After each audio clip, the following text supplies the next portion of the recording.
Nigeria ya mutu yakare. Sanji Masamato fi.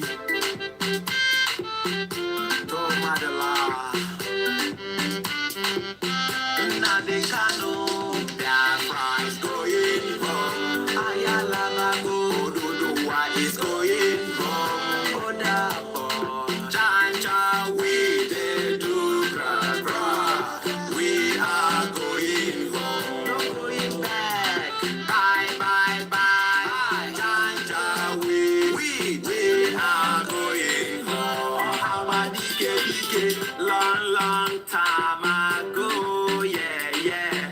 One Nigeria they fool me child. I don't wake up, my mumu don't do. Oduduwa is going home. Niger, unity beggars, leave us alone. Biafra is my home. For real. Anja we na macha. We are going home. We are going home. Biafra is going home. Ayala go. Oduduwa is going home. Odabo. Janja we de do gra gra. We are going home. No going back. Bye bye bye. Janja we are going home. How about DK? In the morning, Naruga. In the evening, waterways. Grazing route is a terrorist agenda. We are going home. Buhari, grazing route of the killers. We are going home. Jam, we Biafra is going home. Ayala go. Oduduwa is going home. Oh yeah. Janja we de do gra gra. We are going home. No going back. Bye bye bye. Janja we are going home. How about DK? I remember the prophecy of Prophet Kano. It shall come to pass when Somalia disaster shall be seen as a paradise, compared to the calamity coming upon Nigeria. I pledge to Nigeria with all my heart that I will kill you. Shegeda Iska, Onyara Oloshi, Olori Buruku, one Nigeria. God has spoken, President Jamana Messenger. Pra Urobo Kanta Skata. We are going home. Biafra is going home. Oduduwa is going home. Today on tó wà nílé mo kí yín pé ẹ káàbọ̀ ẹ káàárọ̀ and good morning to the Friday edition, the 14th of February, 14th of October 2022. Anja we de do macha. We are going home. Bye bye. Janja we are going home. Biafra is going home. Oduduwa is going home. Janja we de do gra gra. We are going home. No going back. Bye bye. Janja we are going home. Janja we na macha. We are going home. Biafra, Janja we de shut now. We are going Biafra. Oduduwa de shut now. We na macha. Biafra. We are going home. Orílẹ̀-èdè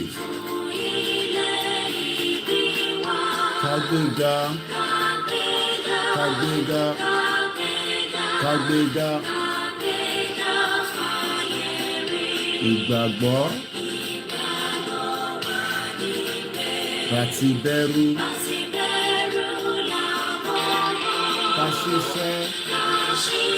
ká ṣiṣẹ́ ká ṣiṣẹ́ ìṣọ̀kan ní kẹjẹ tẹ̀síwájú ọ̀pọ̀ ire àwọn tó dára ọmọ Odùduwà bọ́ sí ipò ìwọ ni ìmọ́lẹ̀ ògo adúláwọ̀ àmín.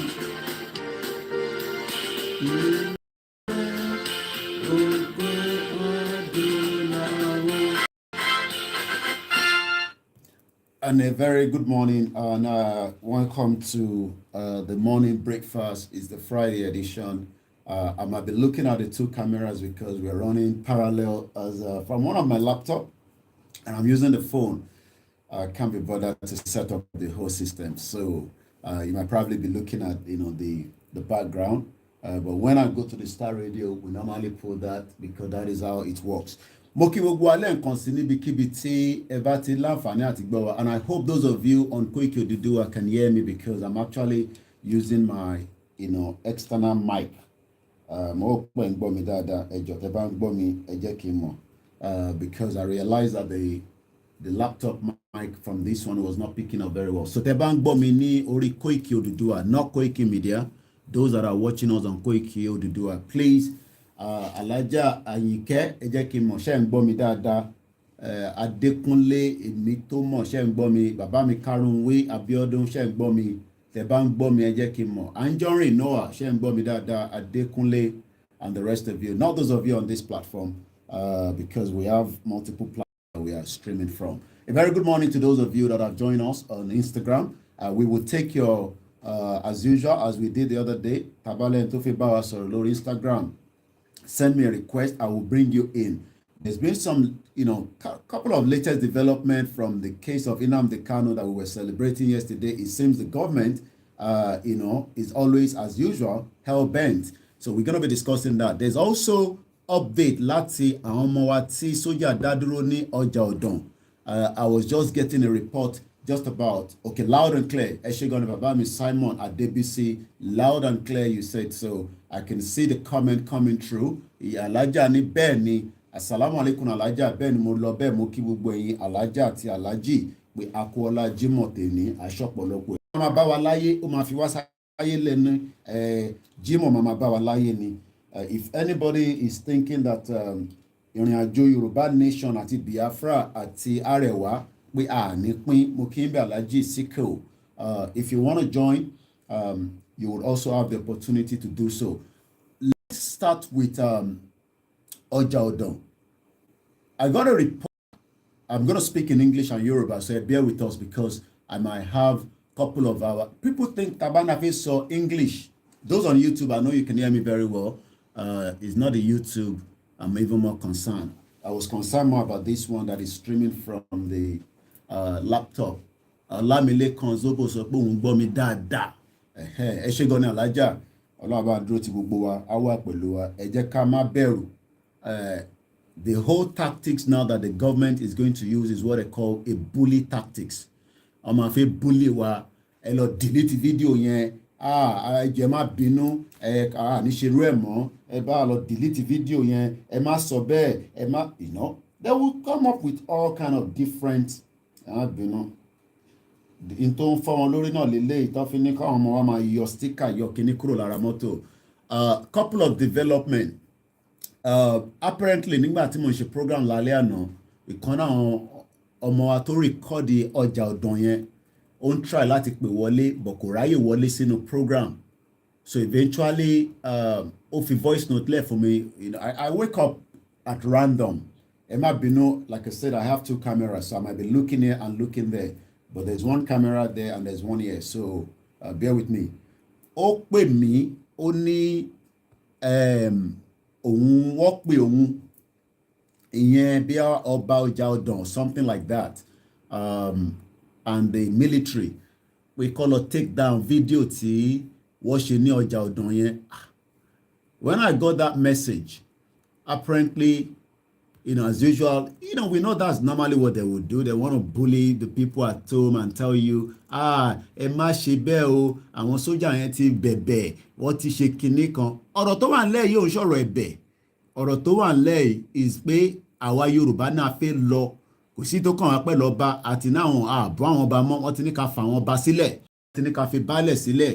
And bọ̀ pé tí àwọn sójà bá threaten wa, tó dẹ̀ di pé àwọn ọmọ wa record ẹ̀, and I'm gonna also be advising everybody ẹ ní láti máa ṣe not the short video tẹ máa ń ṣe, especially ẹni tó bá ní Facebook, ẹ gbọ́dọ̀ mọ bó ṣe ń ṣe live lórí Facebook, because in tó lè rescue yín àtàwa òun nìyẹn nísìn. Okay, so anywhere tẹ bá wà lórí ilẹ̀ Yorùbá, kò ń ṣe pé mo ní kẹ lọ sí north kẹ lọ dá wàhálà sílẹ̀, bọ́ lórí ilẹ̀ Yorùbá tí wọ́n bá ti threaten yín, first thing ni pé ẹ kọ́kọ́ gbọ́dọ̀ sáré ṣe audio. Orúkọ mi ni Ọláyọmí Kóìkì, mo wà ní Òṣòdì, àwọn ọmọ ẹ̀ńsọ́ olú ọmọ wọ́n ti fẹ́ nà mí pa nítorí pé mo wọṣọ Yorùbá Nation, time báyìí ẹ send it síta lẹ́sẹ̀kẹsẹ̀. That is an evidence.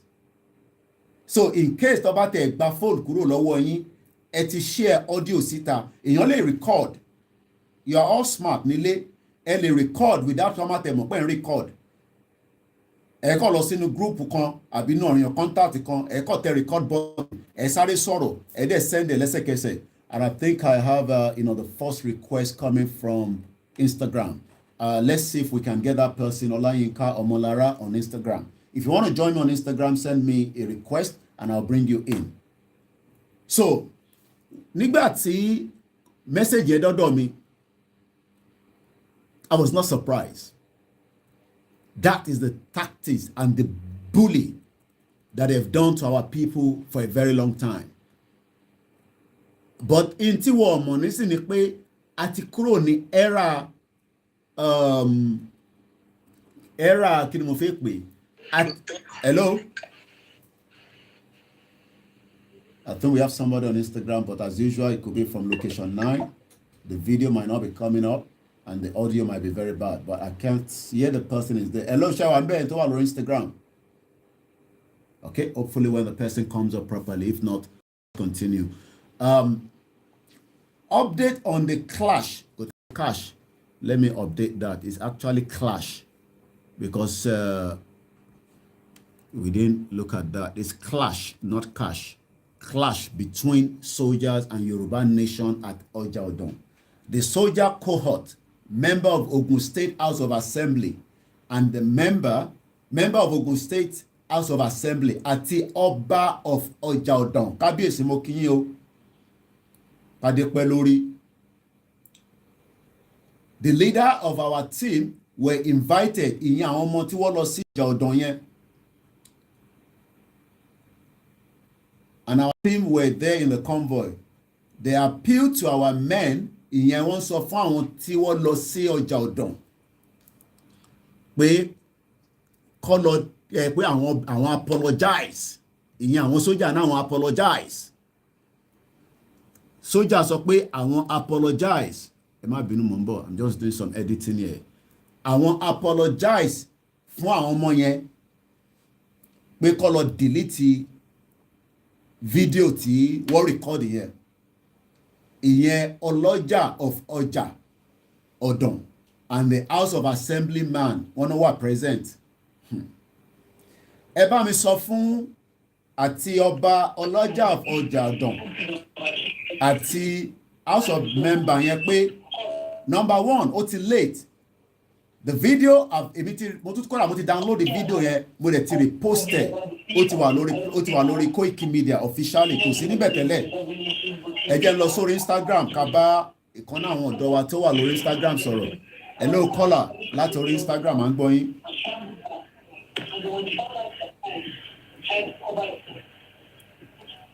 Ẹ tó wà lórí Instagram ẹ go ahead. There's a lot of background noise lọ́dọ̀ yín but mo understand bí ẹbí kan lẹ́wà or something but à ń gbọ́ yẹn go ahead if the network is good. Problem tó wà ń lé nìyẹn. You don't know how frustrating it is for people at home. Wọ́n fẹ́ bá wa sọ̀rọ̀, wọ́n fẹ́ ṣe business, but the shit old country is not going to work. So I'm just gonna allow that person. Hopefully, it's gonna come back. So the bully tactics, I've talked about it.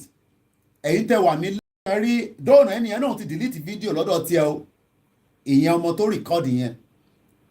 And I don't know why he had to do that, but definitely, if he has done that, ẹ bá mi tún lọ sọ fún gbogbo àwọn èmi ò tẹ̀ wá lo House of Member kan lógùn state àti governor yín o àti deputy o àti gbogbo ọba tó ń bẹ ní Ogun state pé àwọn ọmọ tó ń jáde wọ́n jáde láti ṣe jàǹbá,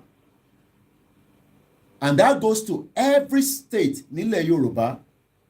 Àwọn ọmọ wa tó ń jáde wọ́n ní ẹ̀tọ́ láti jáde láti sọ pé àwọn ò fẹ́ Nàìjíríà mọ́ láì síjà, wọ́n ní ẹ̀tọ́. Ìyẹn ló ṣe ń pè ní the right to self-determination. So pé wọ́n wá jáde ó di pé wọ́n ń yọ sticker lára mọ́tò wọn, wọ́n ní kó bọ́ṣọ ọrùn wọn pé torí wọ́n wáṣọ Yorùbá nation, ẹ wá bully wọn, ẹ wá ní kó lọ delete video yẹn. Ẹ lè delete video yẹn because the video is already out in the social media. So ẹni tó bá ní kó lọ delete video, it is too late. Ẹ̀yin ní kẹ́ sọ fún àwọn security tó ń bẹ nílẹ̀ Yorùbá pé ilẹ̀ Yorùbá lélẹ́yìí, ó dẹ̀ ti wà nílẹ̀ kí wọ́n tó create Nàìjíríà. Òfin dẹ̀ sọ ní àgbáyé pé a ní right to self-determination. Ẹ bá mi sọ fún gbogbo wọn bẹ́ẹ̀, àbẹ́ẹ̀dì kankan já o. Ẹ rí pé mo ò ṣe pé mo ò búyàn kankan nu gbogbo wọn nísìnyí, but ẹ bá mi sọ fún gbogbo àwọn House of Representatives tó ń bẹ ní gbogbo Yorùbá àti àwọn báwa àti àwọn baálẹ̀ àti àwọn security agency that nobody is going to bully any of our Yoruba self-determination, not in 21st century. Nobody. We are not going to allow that. So pé kó lọ delete video yẹn, ọ̀rọ̀ dọ̀tí nìyẹn. Whoever was saying that níbi tẹ́ ti ṣe pàdé yẹn, because video yẹn èmi tẹ́ ti bá yín download ẹ̀, ẹni tó bá lọ sórí Koikimedia, Koiki Oduduwa, YouTube, the video is there, and I also have one in my archive. So pé ká lọ delete video yẹn, it's not going to happen. It is never going to happen. Because àwọn tó ń jáde is our right, and I want to take us back. Tẹ́ bá read my page, I've already put that there. This is Guardian newspaper, or Vanguard rather. 2007. I'm going to read everything out so that ẹ̀yin tẹ́ wà nílé, mo fẹ́ jẹ́ kẹ́ máa fi ọkàn yín balẹ̀ pé ẹ̀tọ́ yín lẹ ń jà fún. Ẹ má confront wọn, but ẹ dúró pé self-determination is our right. Ẹ dúró gẹ́gẹ́ bí ọmọ Yorùbá pé ẹ̀tọ́ yín ni, right yín ni ní àgbáyé. Tí Nàìjíríà bá sọ pé kò ń ṣe right yín, ẹ sọ fún Nàìjíríà pé òun kọ́ ló nílẹ̀ yẹn, àwa la ní territory. And that territory belongs to the Yoruba, not even our kings. Our kings are just custodian of the stool. Wọ́n kàn bá wa di òpèrè yẹn mú ni, or whatever you want to call it in Yoruba. And the world that we are talking today, right? Tẹ́ ẹ̀ ń wò níwájú mi, tó ń pè bíbá ní shit hole. Orúkọ tó ń jẹ́ kọ́ nìyẹn before kó tó wá kó wa lẹ́rú for thousands of years. So let me read this for you again. Mo dẹ̀ fẹ́ kẹ́ farabalẹ̀ kẹ́ gbọ́. Is it right to seek self-determination? Ṣé ẹ̀tọ́ èèyàn ni pé láti seek self-determination? Èní ní ọjọ́ Jímọ̀ Friday, aago 9 ó kọjá 18 minutes. Mo mọ̀ tán pè ní 18 ní language wa. So bí a tẹ bá mi type ẹ̀ sórí page, màá lè kà síta. Lẹ́ẹ̀kan sí mo kí gbogbo wa. Do not allow yourself to be bullied by the shithole country called Nigeria, thinking that they can just frustrate everybody. Méjìdínlógún ẹ ṣé gan ni Mr. Sonke. So aago 9 ó kọjá méjìdínlógún. Ṣé rí pé a ti ń kọ́ Yorùbá, a ti ń kọ́ díẹ̀díẹ̀ náà nìyẹn. Ìdí tí a ṣe gbọ́ Yorùbá dáadáa òun ni pé láti primary school, láti nursery, láti pre-nursery, láti kindergarten, èdè wa ló yẹ kó máa fi kọ́ wa, èdè wa ló yẹ ká máa fi kọ̀ọ̀kan. Ara jàǹbá tí òyìnbó ṣe òun ló ń lọ níwájú wa yẹn. Because tó bá jẹ́ pé èdè yẹn la ti ń lò, ẹ̀yin tún ní èjìdínlógún problem tá a máa ń ní nìyẹn, èèyàn kan ní mẹ́rìndínlógún, èèyàn kan ní èjìdínlógún, ibi tá a ti máa ń ní ìyá mi Adétutù èwo ní bẹ̀ nísìn ó ti di nǹkan méjì báyìí, èèyàn kan sọ pé méjìdínlógún, aago mẹ́sàn-án kọjá ìṣẹ́jú méjìdínlógún, but níbí báyìí mo tún rí èjìdínlógún, so èwo gangan níbẹ̀, ẹ̀gbọ́n mi Àlàbá ní méjìdínlógún, so ṣé mọ́mí ẹ̀yin lẹ wrong mo lè sọ pé mi ò gbà bẹ́ẹ̀ kí n sọ pé mọ́mí ẹ̀yin lẹ wrong o, torí pé ọmọdé ò gbọdọ̀ sọ pé ìyá mi pàdé mọ́. Ara ẹ̀kọ́ tí ẹlòmíì rò pé bí a fi ṣe jókòó sí ibà ẹni tó lẹ́kọ̀ọ́ ni mí, wọ́n kọ́ mi dáadáa, àmọ́ ẹ sọ fún àwọn tí à ń bá fà nílé pé ìjà gídígbò pé mo sọ lánàá Nnamdi Kanu sọ, a máa sọ̀rọ̀ lórí Nnamdi Kanu because Malami ó dà nítorí ọ̀pẹ nígbà tí wọ́n ń bi Nnamdi Kanu lánàá pé what does Biafra means to you? Ó ní freedom, liberty, fairness, equity, justice, ṣé gbogbo yẹn wà nínú Nàìjíríà? Okay, your con is still the same, brother. Ẹ ṣé gan ni, mayor special Oyenuga. Méjìdínlógún, aago mẹ́sàn-án kọjá méjìdínlógún, ṣe rí pé Yorùbá mi ti okay, èjìdínlógún is the same as méjìdínlógún. Ṣé rí gbogbo kìíní tó bá jẹ́ pé wọ́n ti kọ́ wa láti ìgbà tá a wà ní kékeré, níṣẹ́ máa jẹ́ kí brain wa ṣe máa is like pé a fẹ́ reformat brain yìí láti gbọ́n tó ń jẹ́ pé èdè wa gangan. English is not, mo lè máa sọ òyìnbó látàárọ̀ is not our language, òyìnbó ló dá wàhálà sílẹ̀. So let me read this quickly because mo fẹ́ gba call and ẹ̀dẹ̀ ọ̀kan tó máa ṣe Star Radio later, so I'm trying to push everything as quickly as possible but we are still good with timing. Is it right to seek self-determination? Ṣé ẹ̀tọ́ ènìyàn ni láti seek self-determination? This is an article that came from Vanguard in Nigeria in 2007, and because I normally like to show you proof, I'm going to post that on the platform right now for those of you that are watching me right now. So if you go on my page now, on the streaming, tó ń lọ lọ́wọ́lọ́wọ́ nísìn. Ṣé rí gbogbo kìíní? Ẹ má bínú. Mo ti post ẹ̀ fún ẹni tí ó bá fi lọ ka article yẹn. So it has already been posted. Okay, about the machine struggle. So, lè bully wa because àwọn ọmọ tó jáde ní kó mú aago mẹ́sàn-án kọjá ìṣẹ́jú méjìdínlógún àgẹ́tẹ̀ ṣe gan ni gbogbo yín, thank you so much. Ara èdè tá à ń sọ náà nìyẹn, ara jàǹbá tí British ṣe fún wa táwọn kan ṣì wá ń celebrate Britain. Imagine kẹ́ máa celebrate Britain tó dá wàhálà sí wa lọ́rùn. Anyway, let's go into that. Is it right to seek self-determination? This article was 2017. Kátẹ̀ tó bẹ̀rẹ̀ Yorùbá nation rárá.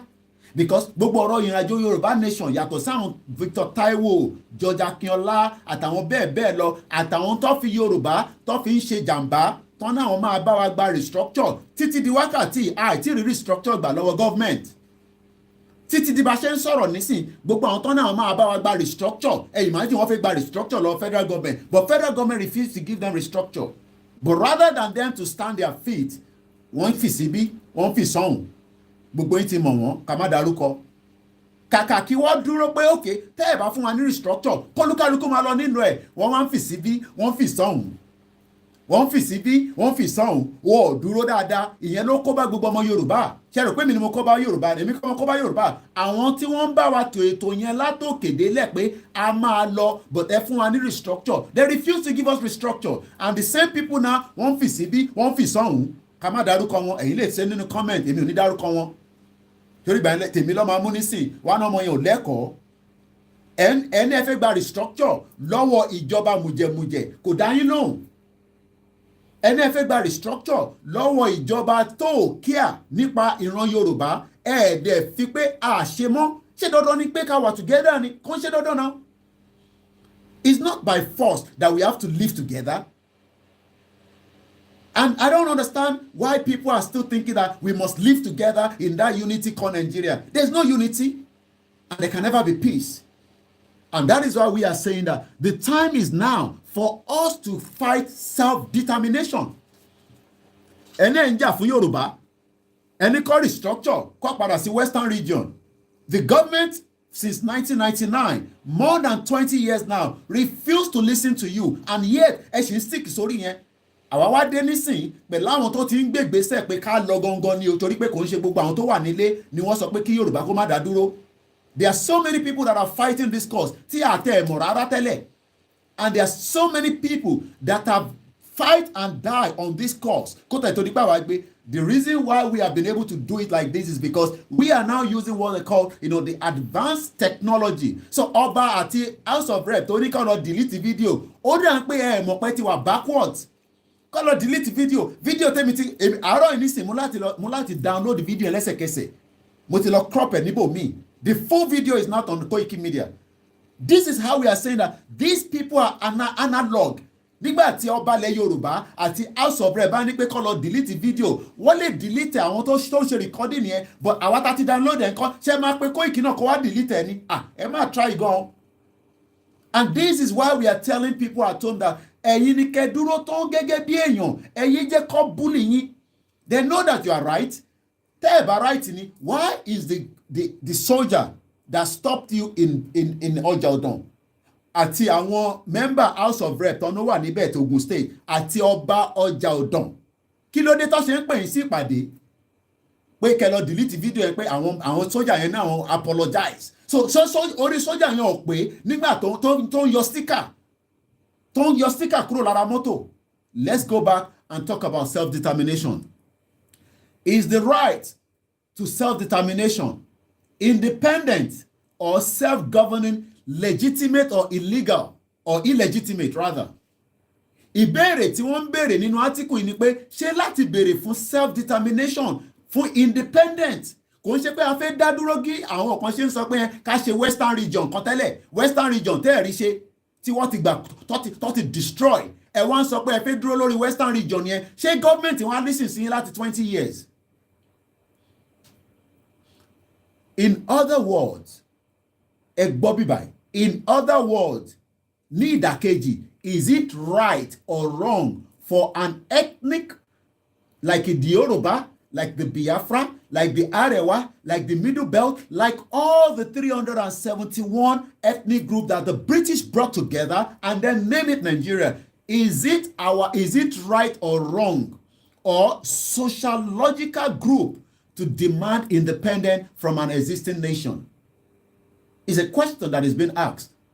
Is it right or wrong? Ṣé ó tọ́ àbí kò tọ́? Ṣó yẹ àbí kò yẹ? Eléyìí ò ń sọ̀rọ̀ ìjà. Sọ èyí tẹ́ ń sọ pé a lè declare. Kí lẹ́mí bá lè declare? Ṣé Nàìjíríà ló nílẹ̀ yẹn ni? Tẹ̀fí sọ pé a lè declare. Ta ló nílẹ̀? Ṣé báwa la nílẹ̀? Ta bá declare ní tó bá fẹ́ ṣẹlẹ̀ ní kó ṣẹlẹ̀. Because ìbéèrè tí wọ́n ń béèrè nísìn ni pé ṣé ẹ̀tọ́ ni? Ṣé ìjà tí mò ń jà nísìn? Ṣé ìjà Haúsá ni mo lọ ń jà ni? Ṣé ilẹ̀ Haúsá ni mò ń torí ẹ̀jà ni? A ní máàpù tiwa now. Even if everybody still disagree with pé ibì kan gbọ́dọ̀ jẹ́ tiwa, it doesn't matter. At least for now, a ní map. And the map is here.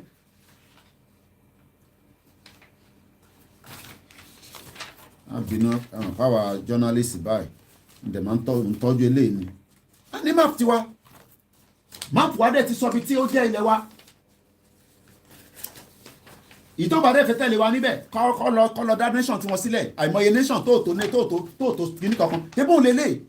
Ìjà tá ń jà torí bíbá ẹni náà, torí area yìí la ṣe ń jà, èyí tó jẹ́ tọ̀dọ̀ tiwa àádọ́ jàjà níjà ní Biafra ká fẹ́ gbalẹ̀ Biafra, mo fẹ́ gbalẹ̀ Haúsá, ilẹ̀ tó jẹ́ tilẹ̀ bàbá ńlá wa tí bàbá ńlá wa tó dá fáwa. Britain náà nílẹ̀ tí wọ́n náà bó ṣe fi ṣe ń gbé nílùú yìí nísìn, mo lè claim ilẹ̀ ìlú yìí. Ilẹ̀ tí mò ń torí ẹ̀jà kò ń ṣe ti Britain, tilẹ̀ bàbá mi bàbá ńlá mi ni mò ń torí ẹ̀jà. And that's why we are asking the question again this morning. Is it right or wrong for an ethnic or sociological group to demand independence from an existing nation like Nigeria?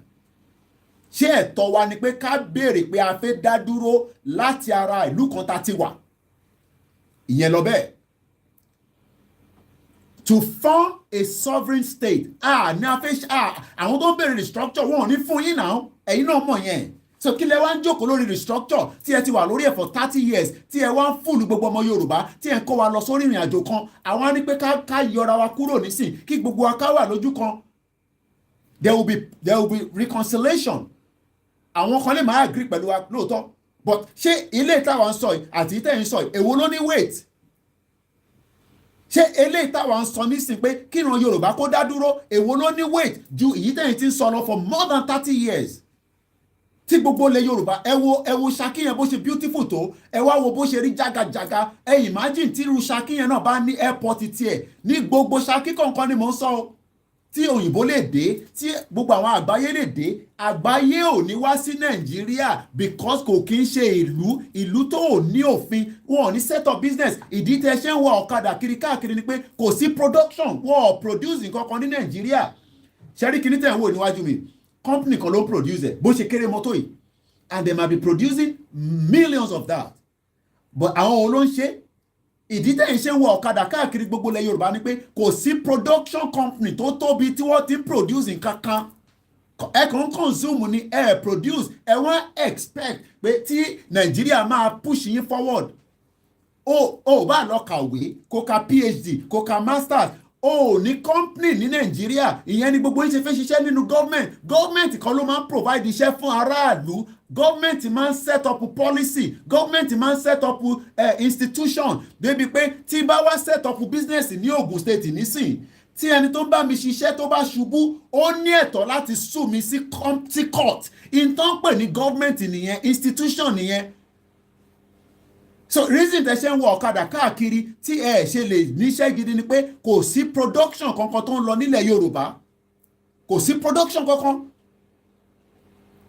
kò sí production Moriembe Adékúnlé my brother so gbogbo ẹ̀yin tí ẹ ń sọ pé kí Yorùbá kó má dá dúró pé politics kan níyàn ti ń rí owó ṣé ẹni tó ní Facebook nísìn ṣé government ni kò ń ṣe government ẹni tó ní Twitter ní sí ṣé gọ́ọ̀mẹ̀ntì ni ẹni tó ní Instagram ẹni tó ní eBay ẹni tó ní Amazon ẹ wo gbogbo ilẹ̀ Yorùbá tí bá fẹ́ set up logistics nísìn tí mo fẹ́ máa ta kíní bàbá mi Ìgbòho yìí bí ṣe ń ta flag mo dẹ̀ ní right láti ta flag bí wáyé pé yẹn ló ń bí àwọn kan wà ní Koikimedia tó mọ́rọ̀ lọ yìí ẹ bá dúdú tí mo fẹ́ máa ta flag yìí nísìn àti kíní mo wá set up business mi sí Ogun State mo wá fẹ́ make sure pé ẹni tó bá order kìíní yìí ó lénìí ó gbọ́dọ̀ rí gbà lọ́la logistics ló ń pè ibi tí yàn ti ń rówó nìyẹn kò ń ṣe èyí tẹ́ ń wọ ọ̀kadà káàkiri ìyẹn kọ́ ni wọ́n pè é pé èèyàn máa ní làákàyè èèyàn máa set up business ni tí bá wá set up business nísìn ìwọ tí mo employ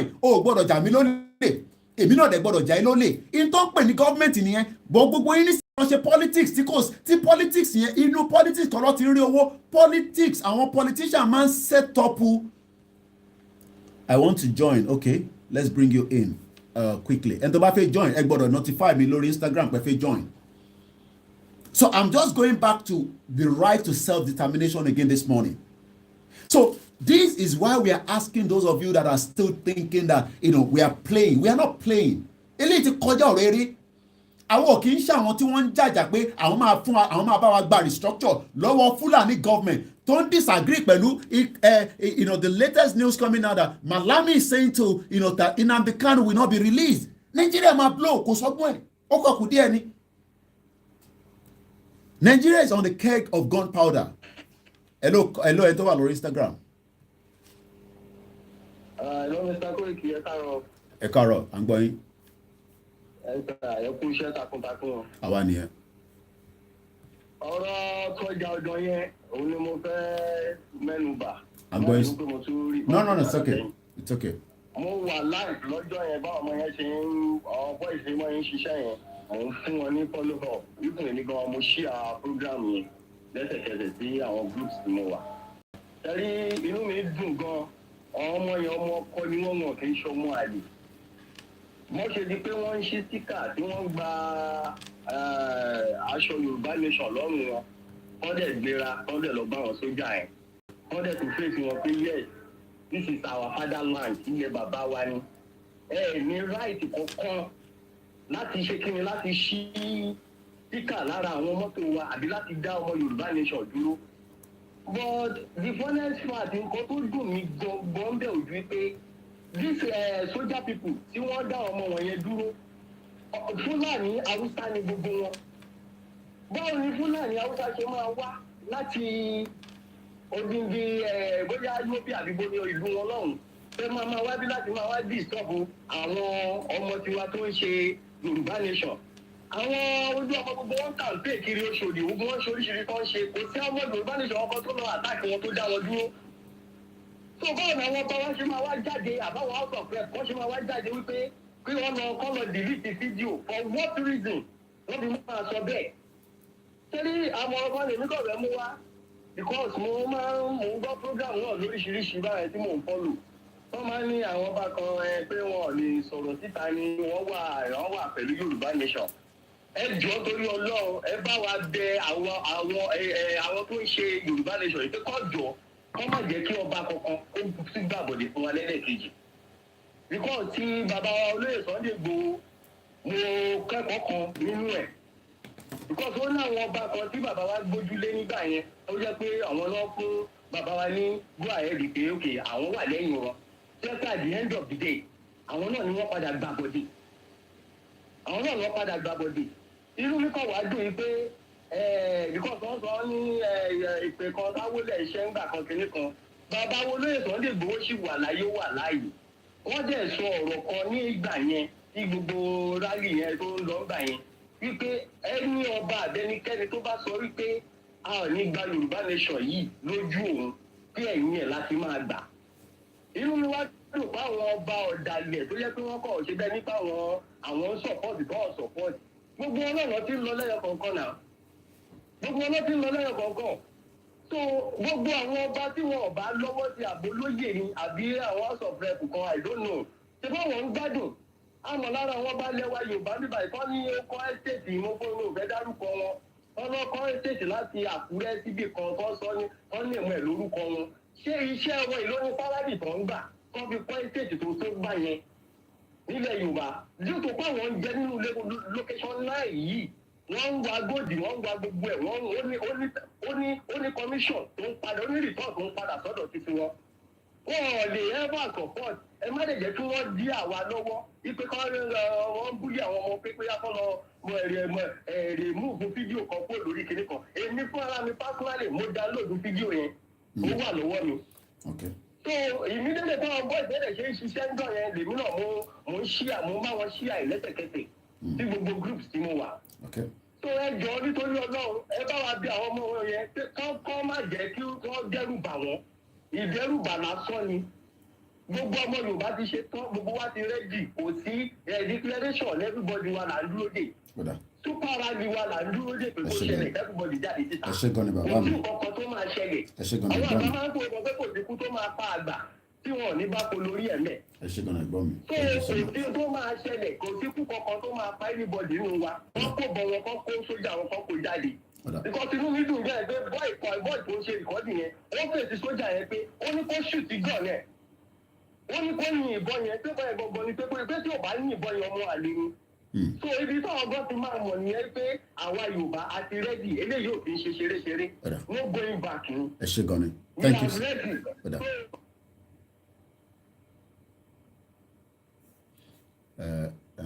As usual, you know, it's a normal disturbance as we normally have it. So let's cut that person off. But Eshegoni, thank you so much. Please do not call. I'm not taking any calls yet. Please do not call as long as you know I'm live. And to I'm live.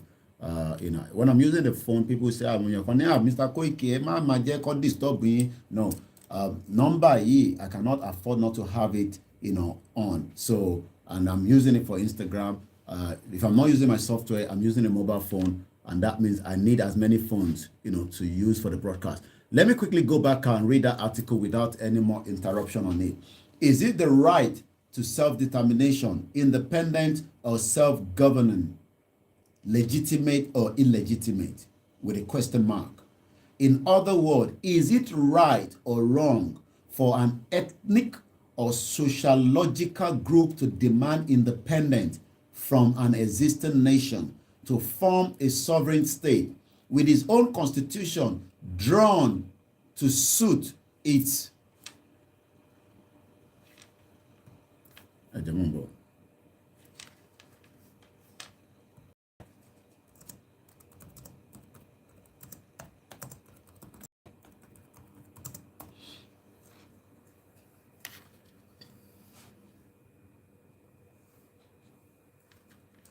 má bínú.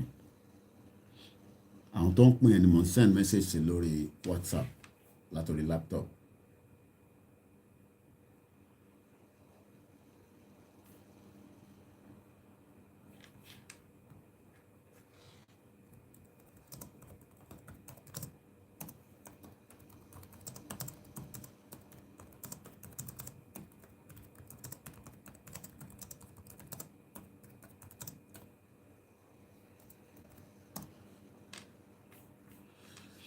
Let's go back.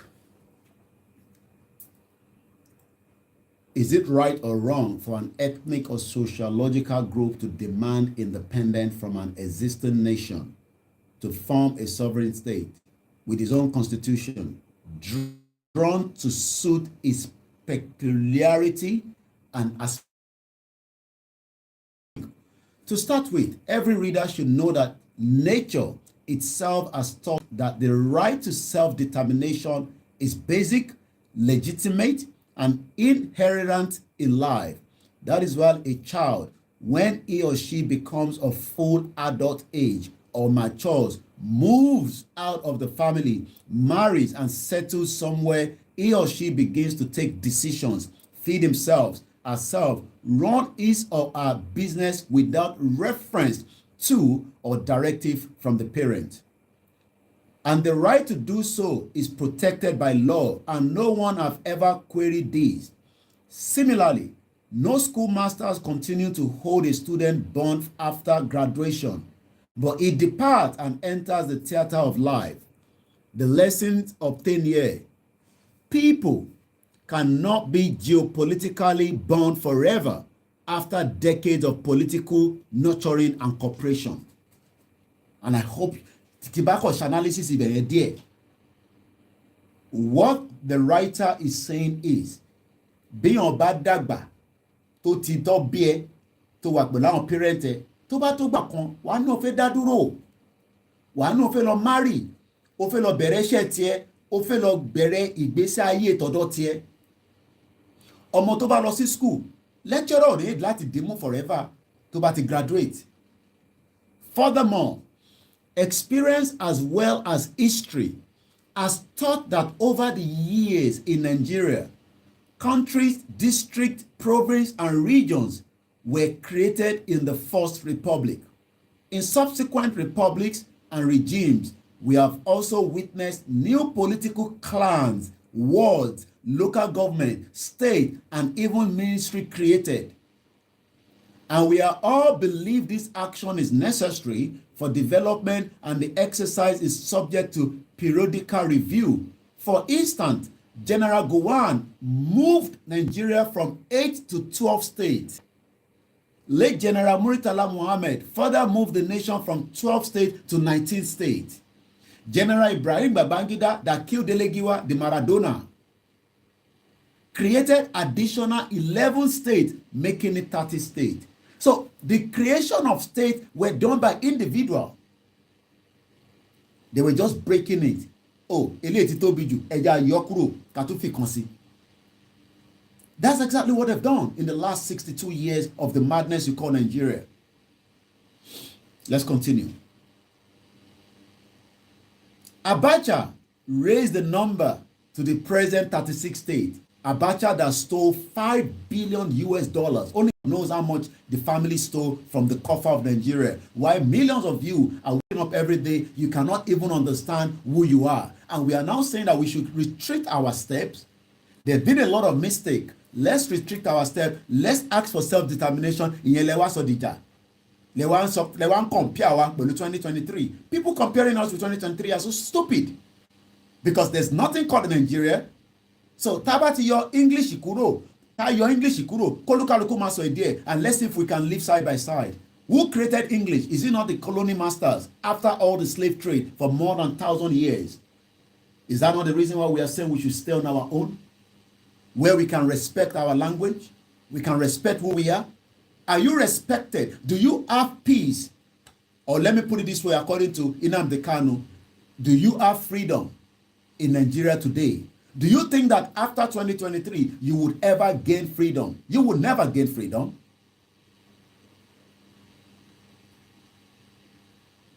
Do you think that you will have liberty after 2023 election? They never had liberty. Your life will become more miserable, and you will live in a poverty capital of the world called Nigeria. The Global Terrorism Index, number 6. Your passport is number 8. Compared to stronger countries, Montenegro is under 700,000 in population, and their passport in the world today is what? Number 47. Montenegro. So, better to buy love marry on Montenegro kò gba passport wọn than holding a passport of Nigeria. Let's go to Serbia, 6.9 million. You are much better to go to Serbia, learn their language, and forget about Nigeria, because their passport can take you around Europe. Nigerian passport cannot even take you to South Africa, not to talk of Kenya. So why are you proud of being a Nigerian?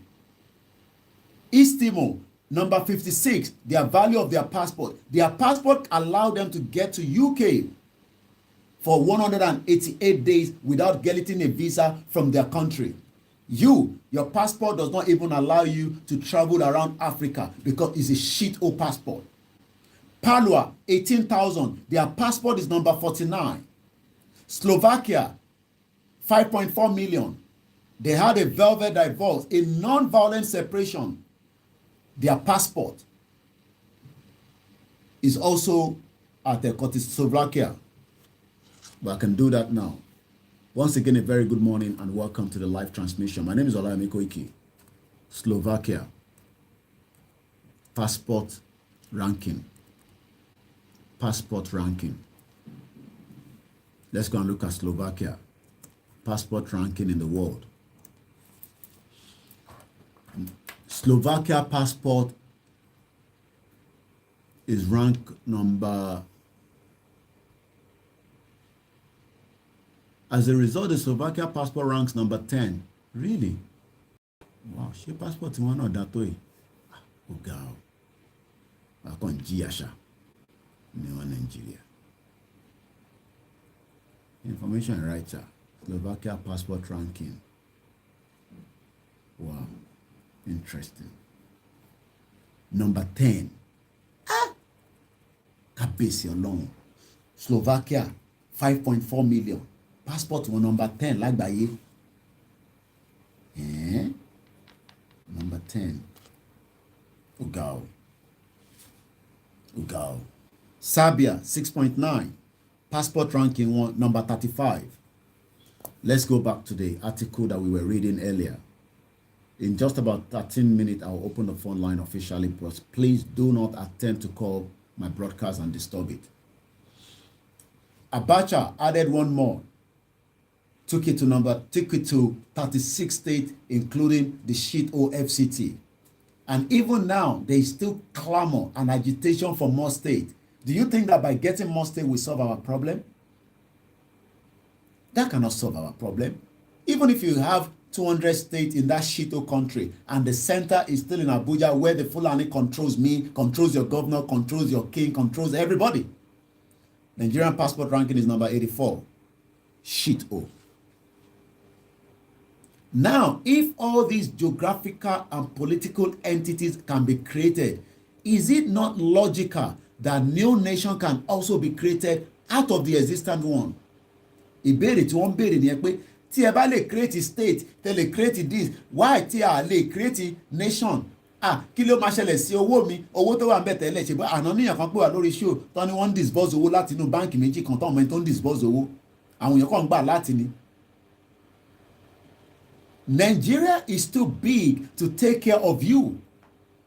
Smaller countries are taking care of their citizens because there's government going into those countries as big as elephant. People are dying in flood. There's no support. There's nothing. There's no welfare. There's no education. Oh, some of you are happy now. ASU is back on strike. They've called off the strike after almost 8 months. Is that a country? Who gives you guarantee that in another 3 months now, ASU is not going to go back on another 9-month strike? Why not let us dissolve Nigeria, have a nation where education will be topmost priority in Yoruba land, in Biafra land if they want, and in Arewa nation, and if there's going to be other nation, so be it. àwọn kan fẹ́ tẹ̀lé wa, let them stay on their own. We have countries that are not even up to 19,000 around the world. And the world is not waiting for anybody. If you think that tá a bá declare Yorùbá nation, ayé continue, ayé ò dúró. Ayé ò dúró. Ayé ò ṣe kíni kò dúró. Ayé ò ṣe kíni kò dúró rárá. Ẹ má bínú. Como they say, message send me.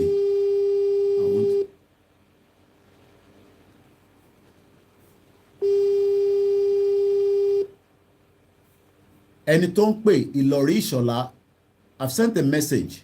I'm not taking calls now, so I don't know why you are trying to disturb the conversation. You keep calling and I keep telling you we're not, And tó bá ń wá studio number, the studio number is +4474044059117. So asking for a studio number does not mean you should keep calling the line. Mo sọ fún pé number mo fi ń ṣe Instagram, and you're watching me live right now. I don't know why people cannot just listen to simple instruction.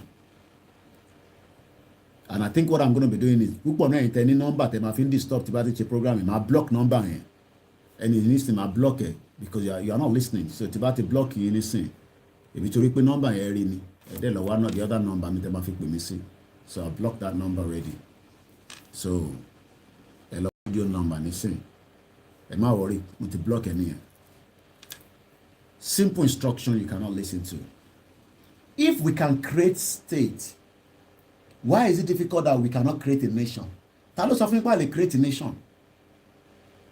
9:51 a.m. is Friday.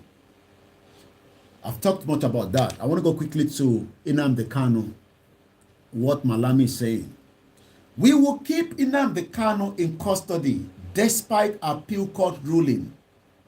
Attorney General of the Federation, a Fulani man, Malami. Èyí tẹ́ wà nílé, ẹ lọ prepare. The country is going to go down. The Biafrans are going to do whatever they have to do, just as the Yorubas. But I think what some of you expect us to come and tell you, nǹkan báyìí la máa lọ ṣe, nǹkan báyìí la ní ṣe. I'll be so stupid to come on the social media and be telling you all that nonsense. Everybody knows what is going to happen eventually in that contraction. This is why we are saying that the Fulani controls Nigeria. Because there's no justice, just as Nnamdi Kanu says. There's no liberty, there's no freedom, there's no fairness. Yesterday, the court has acquitted Nnamdi Kanu of all charges, including terrorism charges.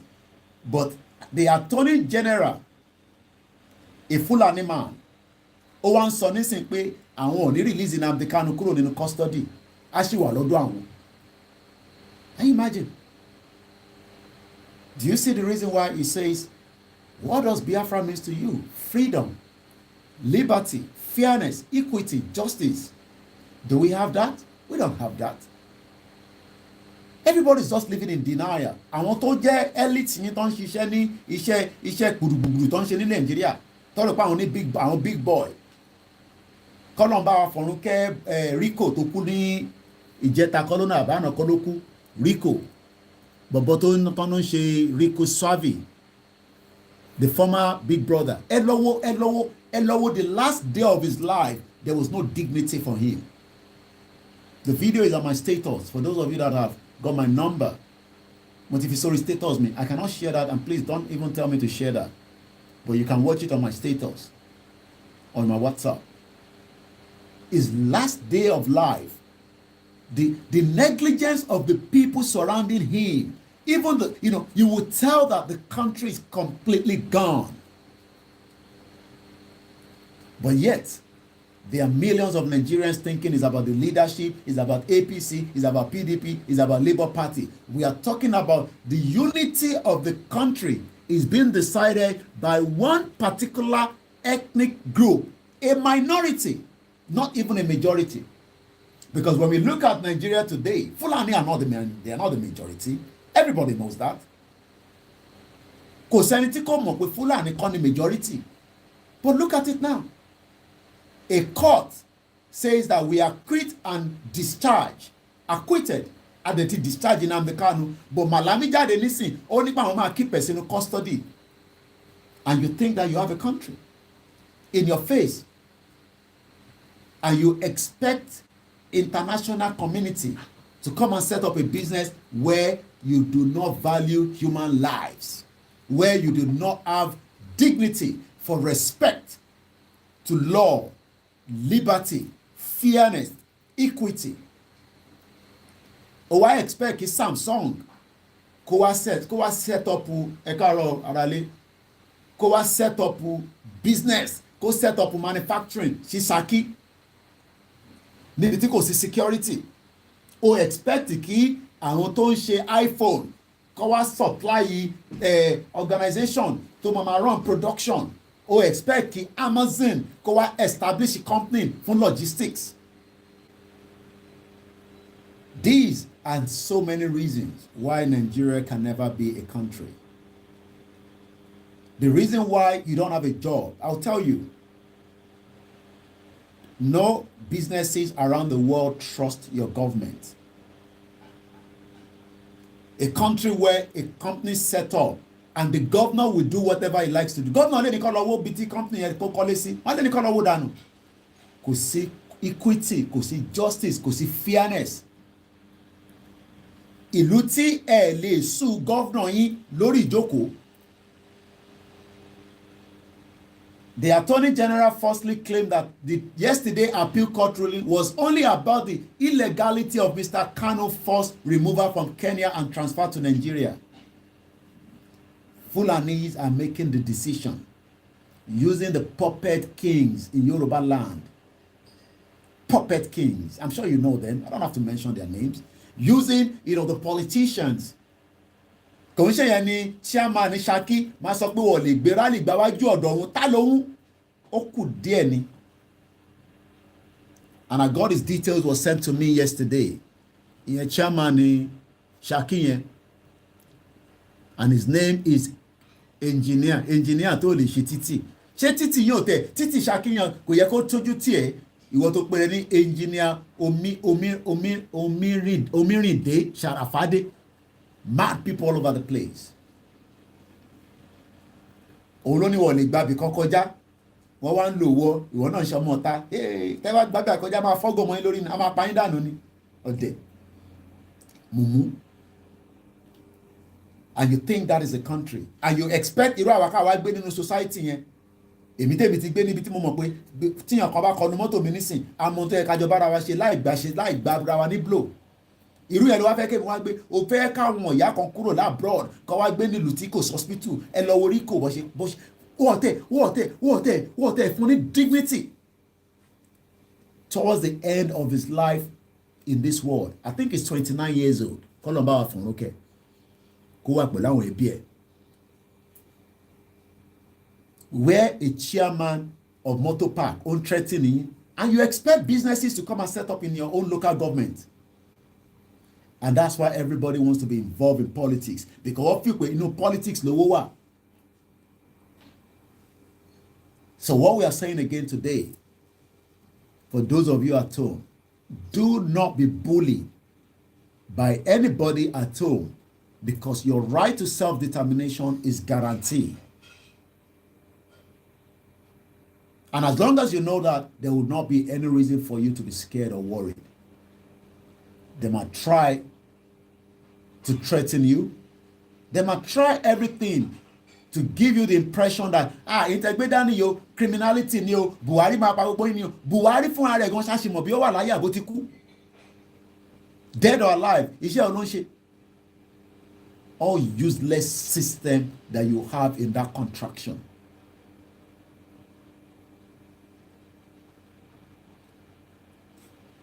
And one thing is, those of you at home, if we fail to allow the Yorubas to go, if we fail and the Biafra do not go, if we fail and the Arewa do not go, and you allow another election in your own dream, I bet you've missed the opportunity in our lifetime.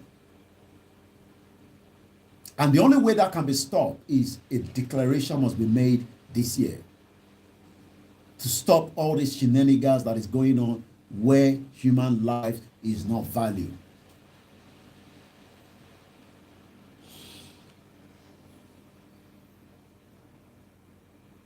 We're going to open the phone line now. Please do not call any other number apart from the studio line. Once again, a very good morning. And to just go straight to the point. We only have less than an hour to take the calls because I will be joining Star Radio at exactly 1 hour from now. Okay, charge your leg on that. So I'm going to have to put it here with me. If you don't know the studio number, just don't bother to call. If you know the studio number, you're more than welcome to call so that we get your views, because that's always what I like when we run our own program. For those of you that still want to support us, keep the support coming. Support Koikimedia is different from the Super Rally. So Emma mix it up. The one for the Super Rally, we're putting things together, and very soon, those of you that we've got in touch with, we will definitely be getting in touch with you. My 3,000 new flags have arrived. It's not a lot. And tó bá ti gbà tẹ́lẹ̀, má bọ̀dá àpò fẹ́ gbà. Even tó bá jẹ́ ẹ̀kan ló gbà tẹ́lẹ̀, àwọn kan tẹ̀ ti gbà rárá. So tó bá ń pè, wọ́n máa cross check, wọ́n ní Mr. Koiki àti Fele, akọ̀mọ́ cancel orúkọ ẹni. Àwọn tó ti gbà nìkan, you are working towards. Go straight to the point. You have just about a minute. Hello, caller. Hello, good morning. Good morning. Yeah, I can't understand. I'm going. Nǹkan tí mo kọ́ fẹ́ sọ fún gbogbo ọmọ Yorùbá bá ní pé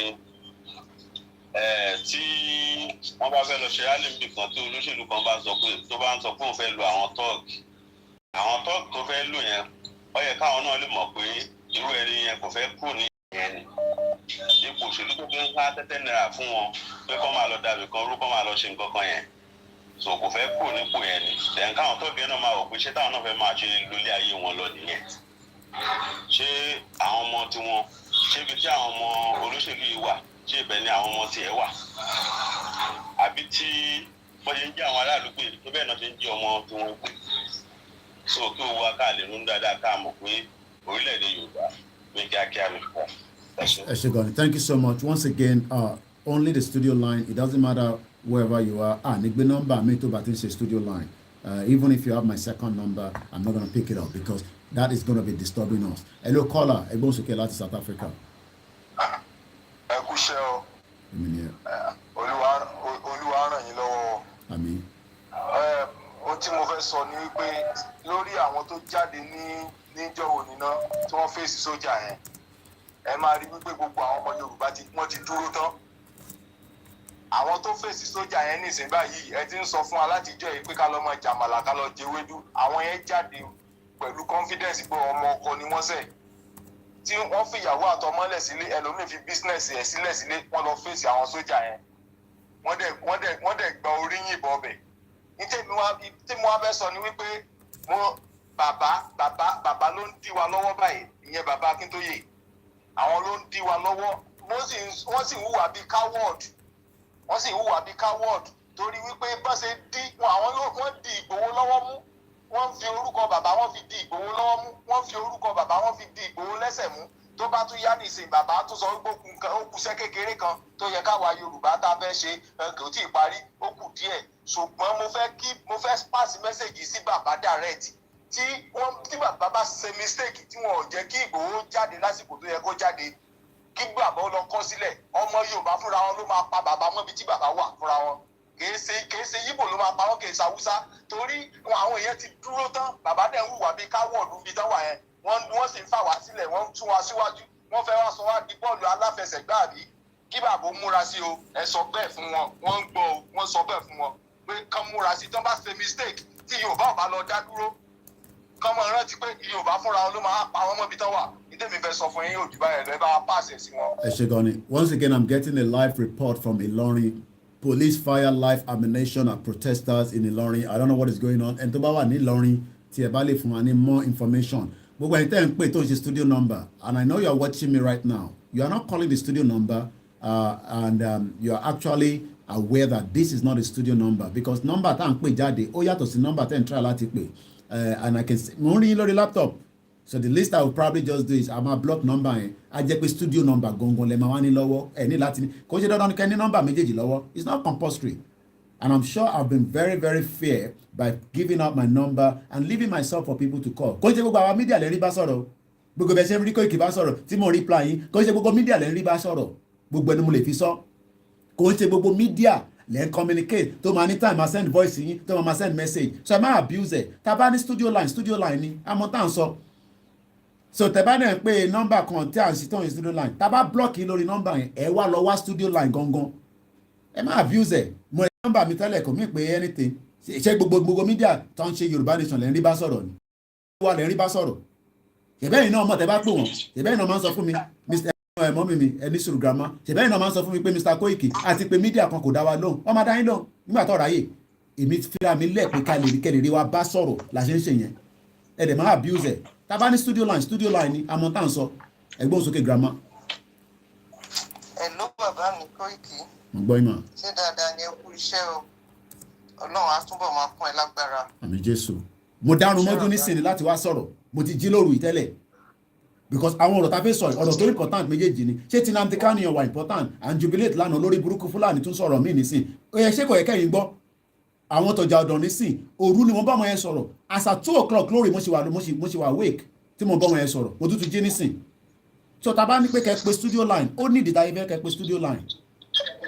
Mo lè máa sùn náà kò sí nǹkan kan tẹ́lẹ̀ nǹkan kan máa ṣe fún mi but ọ̀rọ̀ tó wà lẹ́ni sáà ọ̀run lórúkọ kan mọ́ nísìn ẹ̀wọ̀ ẹni tó pè tán nísìn tó ń bínú even though I might not agree with the view pé kọ́ lọ́pàá bàbá but view tiẹ̀ nìyẹn and I'm not gonna stop that àti nínú military era tó bá wọn olúkálukú ni kò sọ bó ṣe ń dun olúkọ ọ̀tọ̀ọ̀tọ̀ ni bó ṣe ń dun èmi ó yàtọ̀ sí bó ṣe ń dun ẹwọn ẹlòmíì ẹ má bínú grandma ẹgbọ́n sókè.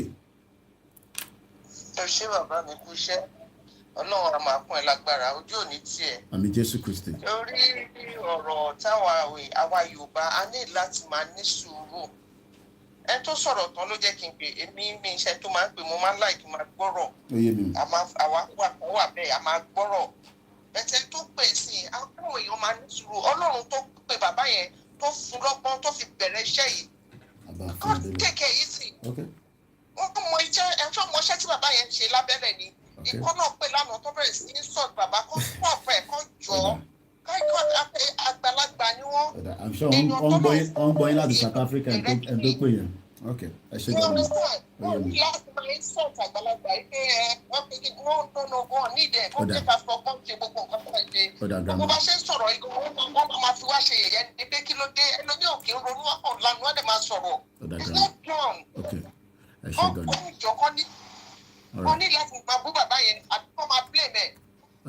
Ọ̀sẹ̀ kí wọ́n ló gbọ́dọ̀ ní gbogbo ọmọ òdìdí láti ìjọ ẹ̀ láti ọdún tí wí àyíyá ti ń jẹ Nàìjíríà kọ́ dìde kọ́ wá ṣe Yorùbá Nation. 30 years ká bá dárúkọ 30 years làwọn kan fi ń bá wa fa restructure tí àìtójú tó ẹ̀ báyìí 30 years. Wọ́n wá dìde sí ti gbàgbé ní bàbá dìde ẹ̀ wá ń ṣe kinní kan ìgbó tó bá ti sẹ́nu ẹ̀ tí wà láìbádé kò sẹ́nu kankan ní wọn bẹ́ẹ̀ máa rí ẹ̀kọ́ ní máa padà sẹ́yìn ní. Ẹ ṣáà lọ fowó sínú central àti òmìnira. Ṣe lábẹ́lẹ̀ ó ní sùúrù Ọlọ́run tó bẹ̀rẹ̀ ó máa gbé wa débi tá à ń lọ. Bàbá òdìdé anybody dúró wọ́n níṣẹ́ tó ń ṣe wọ́n jẹ́ kó ṣiṣẹ́ wọn kó ní ìyànjú lẹ́tọ̀ọ́ kó má ti ẹnìkan kan ṣiṣẹ́ tó ń ṣeéṣe fún ọ̀nà kan bọ́ síta tó lọ sí ẹ̀.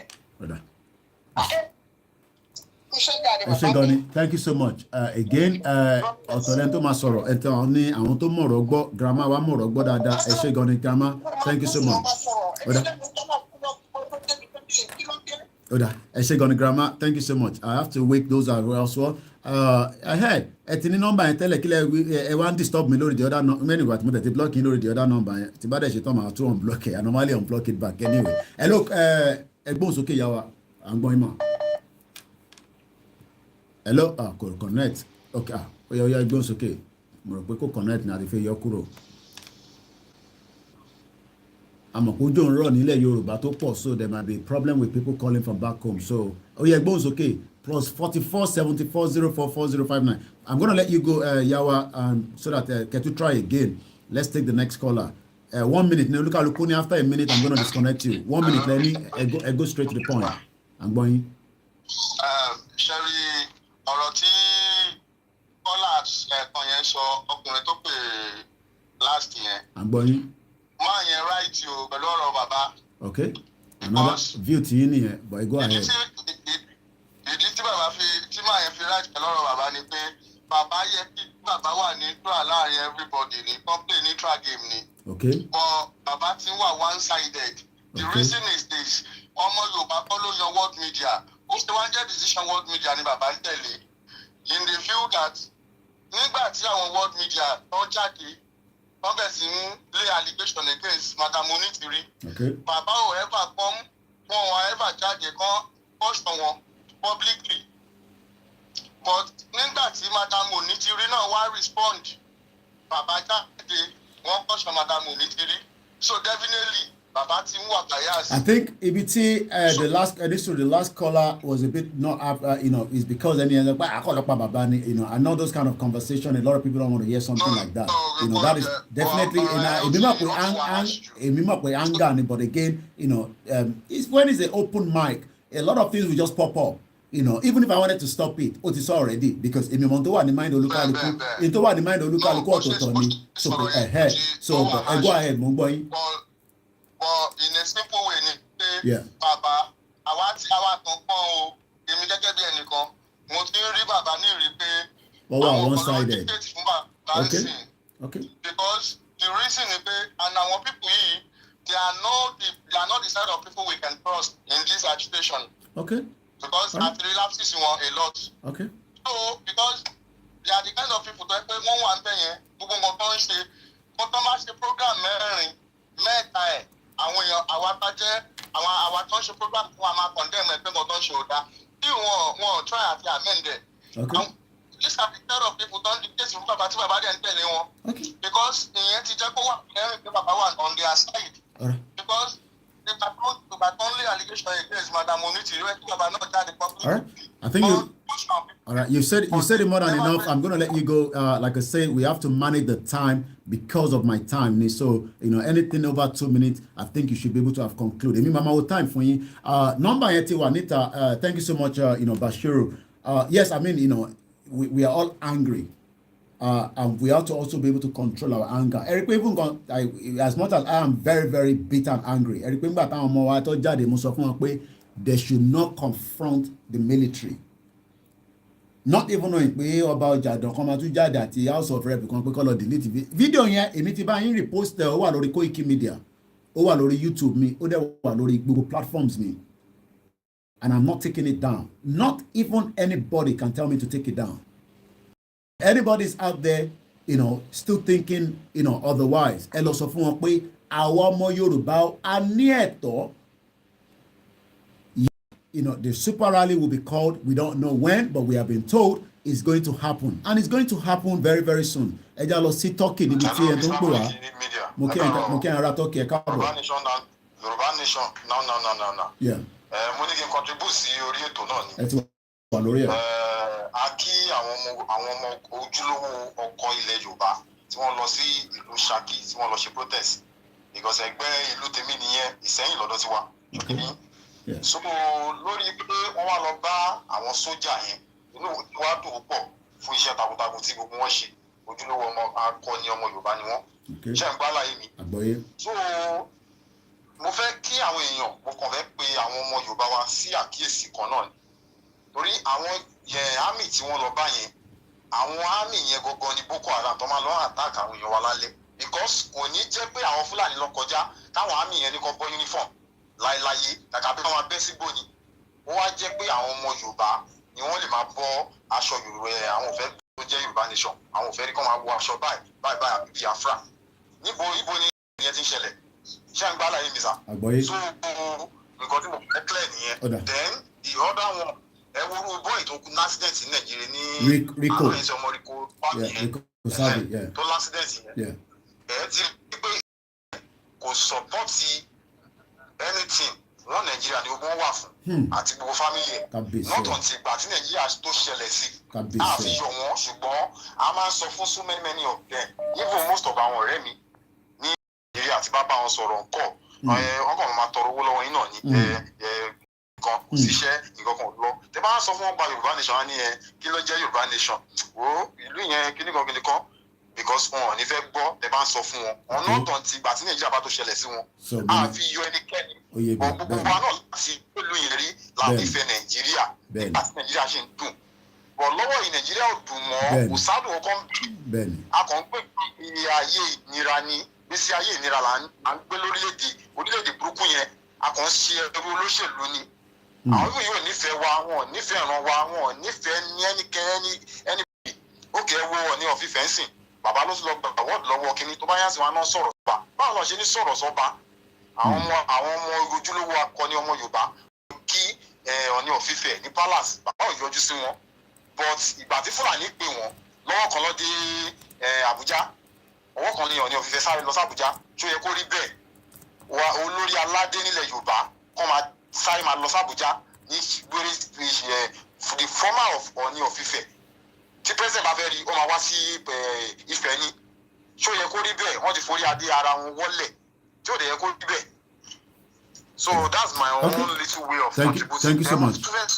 No. I'm going to let you go because you've done 3 minutes already and we do want to manage our timing this morning. So let somebody else call as well because kò ń ṣe ẹnìkan ẹni tó bá fẹ́ pè ẹ wo ojú fóònù yín kẹ́ tó gbé nọ́mbà síta ẹ make sure pé studio line lẹ́ ń pè because tẹ́ bá ti pè the wrong number I'm penalize yín nísìnyí ẹgbẹ́ òsókè ẹni tó ń pè wá. Yeah, lọ́rọ̀ àwọn ẹ̀kan máa fi ṣe tì yín gan jòdì tì yín. Ẹ jọ̀ọ́ ẹ̀sán wọn kan ní o because mo rí wípé àwọn problem ta ní jù báyìí sìn ni àwọn media wa and mo rò pé bí a sorry to say o bí wọ́n ti ń wúra wọn ju bó ṣe yẹ lọ I don't know ó dẹ̀ ń kọ́ sí mi ẹ̀ fún wa wọ́n ní wípé ṣé ń gbọ́ mi. à ń gbọ́ yín. Yeah, mo ní pé wọ́n ti ń wúra wọn ju bí wọ́n ṣe yẹ lọ. Okay. Gbogbo jẹ́ àtẹni tó jẹ́ mẹ́díà o àti tẹni tó ṣe mẹ́díà gbogbo wa là ń ṣiṣẹ́ àdẹ̀tí àti ìdílé Yorùbá so kọ́ máa rò pé àwọn wà on top of everybody ẹni tó wà pé wọn ọ̀rẹ́dà ti ṣe fún Yorùbá kó kíni ẹ gẹ́rà pátápátá it's not by force. Okay. Mrs. Onítìrí náà ló fún ọ náà advice pé ẹ kóra yín jọ mo wà lórí platform jọ ẹ ní nígbà tó ń invite woman yẹn wá nípa ẹ̀yin media eléyìí tẹ̀lé scatter yẹn ẹ kóra yín jọ as a body fún Yorùbá tí wọn ẹ wà lè kóra yín wọn lè kóra wọn jọ as a body sìn kó wọn jẹ́ threat nínú ayé wa tó bá kéèyàn bá lọ sórí platform eléyìí ò ní promote Yorùbá nation mọ́ wọn pọ̀ nípa mi pọ̀ ní promote rally wọn máa ní pé kí wọ́n má jáde kí wọ́n má pa wọ́n nínú yín náà ní ẹnìkan òun àti ìyàwó ẹ̀ wọ́n ṣe drama nínú pálọ̀ wọn ó gbé tíṣẹ̀tì jáde tíṣẹ̀tì eléyìí fún bàbá eléyìí fún igbá eléyìí fún àwo ìyàwó ẹ̀ wá jáde àwọn onígbà òun ò rán ní Yorùbá nation o òun ò fẹ́ di opó ọ̀sán gan kí ni nǹkan tó ń pàṣẹ yẹn mẹ́sẹ̀jì wọn ń pàṣẹ yẹn ẹ̀dá bẹ́ẹ̀ ń ṣe fún Yorùbá nation ṣé pọ́nrọ̀bọ̀rí wa dàrú ni tí a bá sọ fún tí a bá challenge irú èèyàn bẹ́ẹ̀ yín pé ó ti gbowó lọ́wọ́ politician ṣó máa sọ pé òun ò gbowó and ìwà tàdé ẹni tẹ́ni yẹn ń wù báyìí sìn ìwà yìí pé wọ́n bá wọn ṣe ni ẹ máa kàn máa tanra wá àìsànmọ́dé pẹ̀lú mò ń sọ. Okay. But wọ́n èmi wọ́n àmà àdí I'm very sorry to mo lè dárúkọ lórí platform yìí I'm very sorry but. Okay, all right. Okay, that's fine. I think we've had it in as much as I know you were trying not to mention the name, but you've mentioned the name. It will not have been necessary to mention the name on my platform because I don't know the reason why you wanted to mention. I don't know I don't know the reason why you wanted to mention the name on my platform, but that's fine. You've mentioned again. We don't want to gag people from talking because I have lived in a civilized society for 20 years, and our views will all be different. And each time everybody called because an open mic, you never know what people are going to say. What you have said is your right to say it. But again, it's not necessary. But I think we've got the message, and I'm sure a lot of you are listening and you are watching. And as far as I'm concerned, there are still more people that are going to join Yoruba Nation, whether we agree with it or not. I'm not talking about our only politicians, but I think we've got your point. I'm going to let you go. You've done 3 minutes so that we can get somebody in as well. Let's go straight to the next caller. Tebatinche, time. Go ahead. ysdm.org, and also I'm not sure whether the GoFundMe for Ominira, the GoFundMe for the Ominira is up and running. But I know you can make a payment through PayPal to Ominira. You can send, I think they have the Zelle as well, and they also have a bank account in America. The GoFundMe, I'm not sure whether it's back up and running. The two account, as far as I'm concerned, on this platform, there's nothing wrong with it. Bàbá lè sọ mo gbọ́ program yẹn, bàbá náà ti close òmìnira, bàbá ló sọ yẹn, wọ́n ti sọ fẹ́ mi àwọn tí wọ́n operate òmìnira pa àwọn ti close ẹ̀. Ìyẹn mi pé n tí bàbá sọ mo disagree pẹ̀lú ẹ̀. Ohun bàbá wa, bàbá dáadáa wa, bàbá professor lọ ní wọ́n close ẹ̀. Bí àyè tí wọ́n operate lọ close, but another one èmi mọ̀ pé kan sí operate tó dẹ̀ wà valid. So bó ṣe jẹ́ nìyẹn, ẹgbọ́n sókè tó ń pè wá ní kíákíá. Hello, ẹ káàárọ̀ Mr. White Lion. À ń gbọ́ yín. Ṣẹ́rí opinion oníkálukú yàtọ̀ báyìí ṣe ń lò. Mọ́mí tó sọ̀rọ̀ ẹ̀ wọ́n rí sọ tó dánwó pé bọ̀ fún ìyá rẹ̀ àti bàbá rẹ̀. Ìṣe gbogbo ẹni tó bá bí hàn bí kálukú ṣe ń wò ó dà pé London làwọn wà àwa táwa ń lẹ̀ Yorùbá. Nǹkan tó ju one face tó tọ́nà wọn gbìyànjú tiwa àwọn náà lọ pé ká ní ṣùnwájú àwọn wà lẹ́yìn wa. Kò wá lè di 9 minutes. Àwọn tó pé ká máa ka ọjọ́ èyí ní 14 ìsìn oṣù tó ń parí lọ. Ṣé bá tó ṣe máa wò tó ṣù máa fi parí nìyẹn?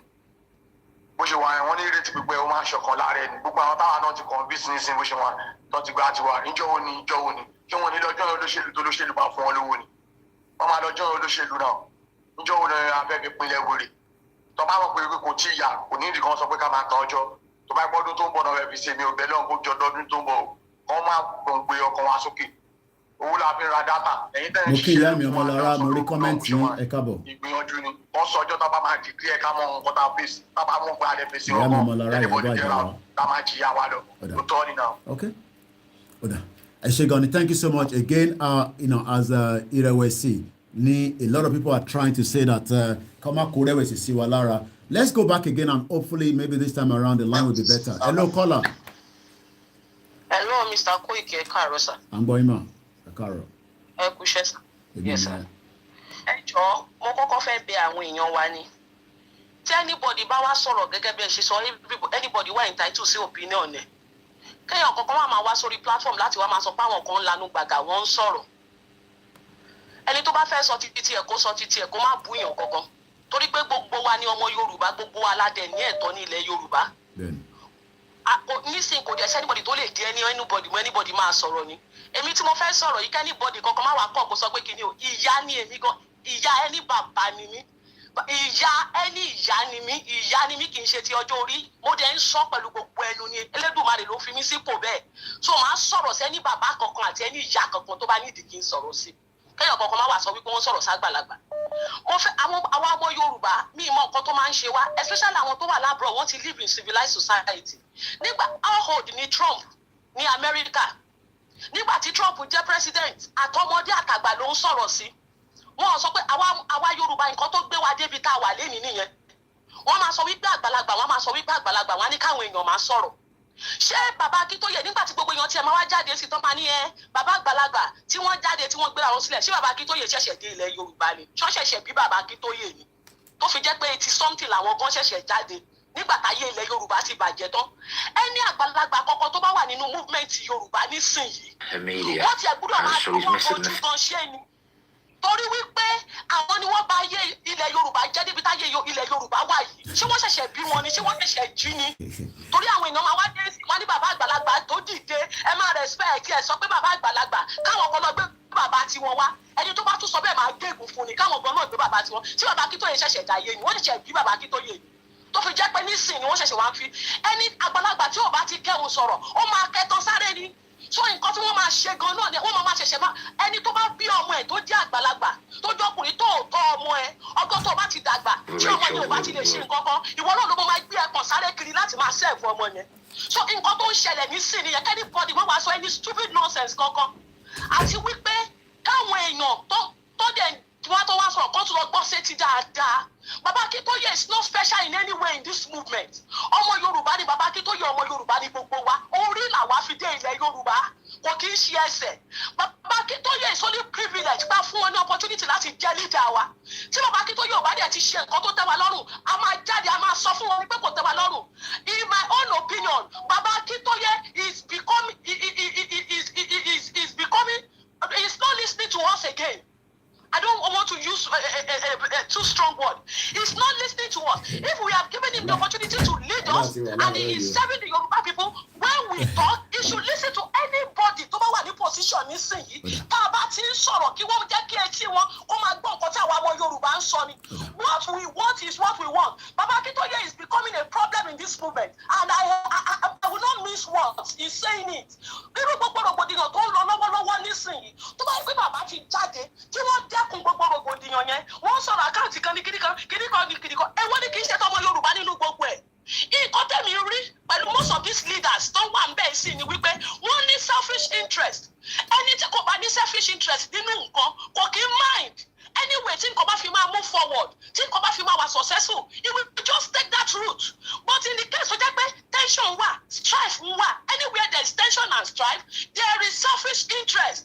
So Baba Akintoye tó bá gbé wọ́n ti jáde gẹ́gẹ́ bí àgbàlagbà tó ti dẹ́kun gbogbo nǹkan tó ń lọ yìí ṣáwọn máa ní gbogbo anything tó bá ń ṣẹlẹ̀ nínú Yorùbá nation lẹ́nìí tó ń dàrú tí kò lójútùú Baba Akintoye yìí he is the one to be blamed. Torí pé àṣàgbàlagbà àwọn ló yẹ kó jáde kó dẹ́kun gbogbo ẹ̀ kó lè sọ wípé tiwa ní gbogbo ẹ̀ ìmọ̀ ogun ọgbọ́dọ̀ fi sápá kan. So anybody máa wà táwọn ọmọ Yorùbá bá ti ń sọ̀rọ̀ kó wá máa sọ fún wa wípé tó bá ti súnmọ́ Baba Akintoye mò ń sọ ni ẹ bá sọ pé ká lọ gbé bàbá wa wá tó bá ti súnmọ́ Baba Akintoye tí wọ́n step down kó jẹ́ kẹ́lò mi ìbọn síbẹ̀ kò sẹ́ni tí ò lè ṣe declaration ọmọ Yorùbá ọmọ ọkọ Yorùbá ni èmi in fact ìdílé ọba ni èmi tí wọ́n ọmọ ọba ni èmi bàbá tèmi jẹ́ ọba màá gbéwèé nísìnyí tí mo bá tó kó máa ṣe declaration Yorùbá nation àbí kí láti kí là ń sọ gan-an ẹ̀kọ́ ìkọ̀ kúrò ìlà kúrò lẹ́kọ̀ọ́ ẹ̀kọ́ ọ̀kọ́dà àbí dẹ̀bẹ̀ wo là ń kọ́ lákìsà ara àkọ́tà sọ pé àfẹ́ ní Nàìjíríà nìyẹn àwa gbẹ̀yàn kan lórí ara wa àwa nílẹ̀ sọ̀rọ̀ mọ́ ànílẹ̀ sọ̀rọ̀. All this should stop. Oh. Anybody who wants to serve us should listen to us. If you are not ready to listen to us, then get away. Again, this is the beauty of the new world that we are living. Civilized society living. But yes, I mean, I don't know.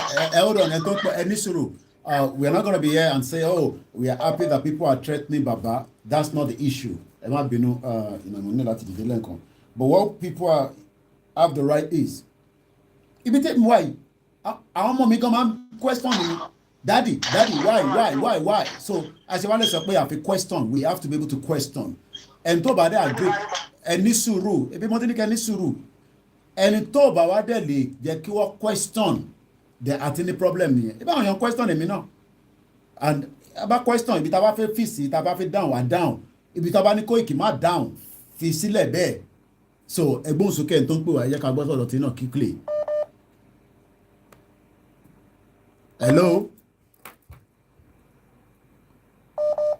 Hello. Location now. I'm gonna let you go. Ẹ má bínú bí ọjọ́ tó ń rọ̀ ní ilé ni. The line is still open plus 447404405917. Ẹ bá a ṣe ní brief so that we can. À ń gbọ́ yín. À ń gbọ́ yín. Ẹ káàárọ̀. Ẹ kú ojúmọ́ ẹ kú iṣẹ́ Olúwa máa wà pẹ̀lú. Àṣẹdùmarè. Iṣẹ́ yóò dẹ̀ ní bàjẹ́ mọ́ gbogbo wa lọ́wọ́. Àmín Jésù Kristi. Ẹ ṣeun gan ni. Ẹ jọ nǹkan tẹ́mi kàn fẹ́ sọ ni wípé ẹ jọ ọ̀nà tẹ́ bá lè gbà bá wa bẹ̀ bàbá. Ẹ bá wa bẹ̀ bàbá kí bàbá dídí ẹ̀yà yìí pọ̀. Nàìjíríà ní ti ń bì. Okay, mo ti rí nọ́mbà yẹn. Ẹ jọ torí ọ̀nà. Okay. Their name recently. The company's now called it. Àwọn ìgbàgbọ́ àwọn wa ti ṣe tán. Àwa náà ti rí gbogbo ẹ̀. Fọlọ́n bẹ̀yìn. Ẹ̀mí ṣiṣẹ́ ṣe ẹ̀mí ṣẹṣẹ bí ẹ̀kọ́ dìgbì àná bí òjò ojú ń tì ní àwọn tí mo ti sọ fún kó ojú ń tì mí lọ́dọ̀ àwọn ẹjọ́ lórí ọlọ́run ẹjọ́ ẹ ṣé. Ẹ ṣé gan ni. As a lot of people are saying we should go and prepare and declare, let us also ẹ lọ máa fowó sínú àwọn account. Mo ti post account yẹn síta www.isdm.org ẹ má ṣì lò kò ń ṣe .com ẹ lọ sínú bẹ́ẹ̀ ìrìn àjò tó ní ìdówó ni pé ànídòwó àdẹ̀ ní money bag ànáwọn olè politician tó fẹ́ ta fẹ́ gbowó lọ́wọ́ ẹ̀ gbogbo ẹ̀ bá ti ń pè láti ilé tá bá ti fún yín ní another second tó bá ti padà máa disconnect ó yẹ gbóhùn sókè ní kíákíá à ń gbọ́ yín.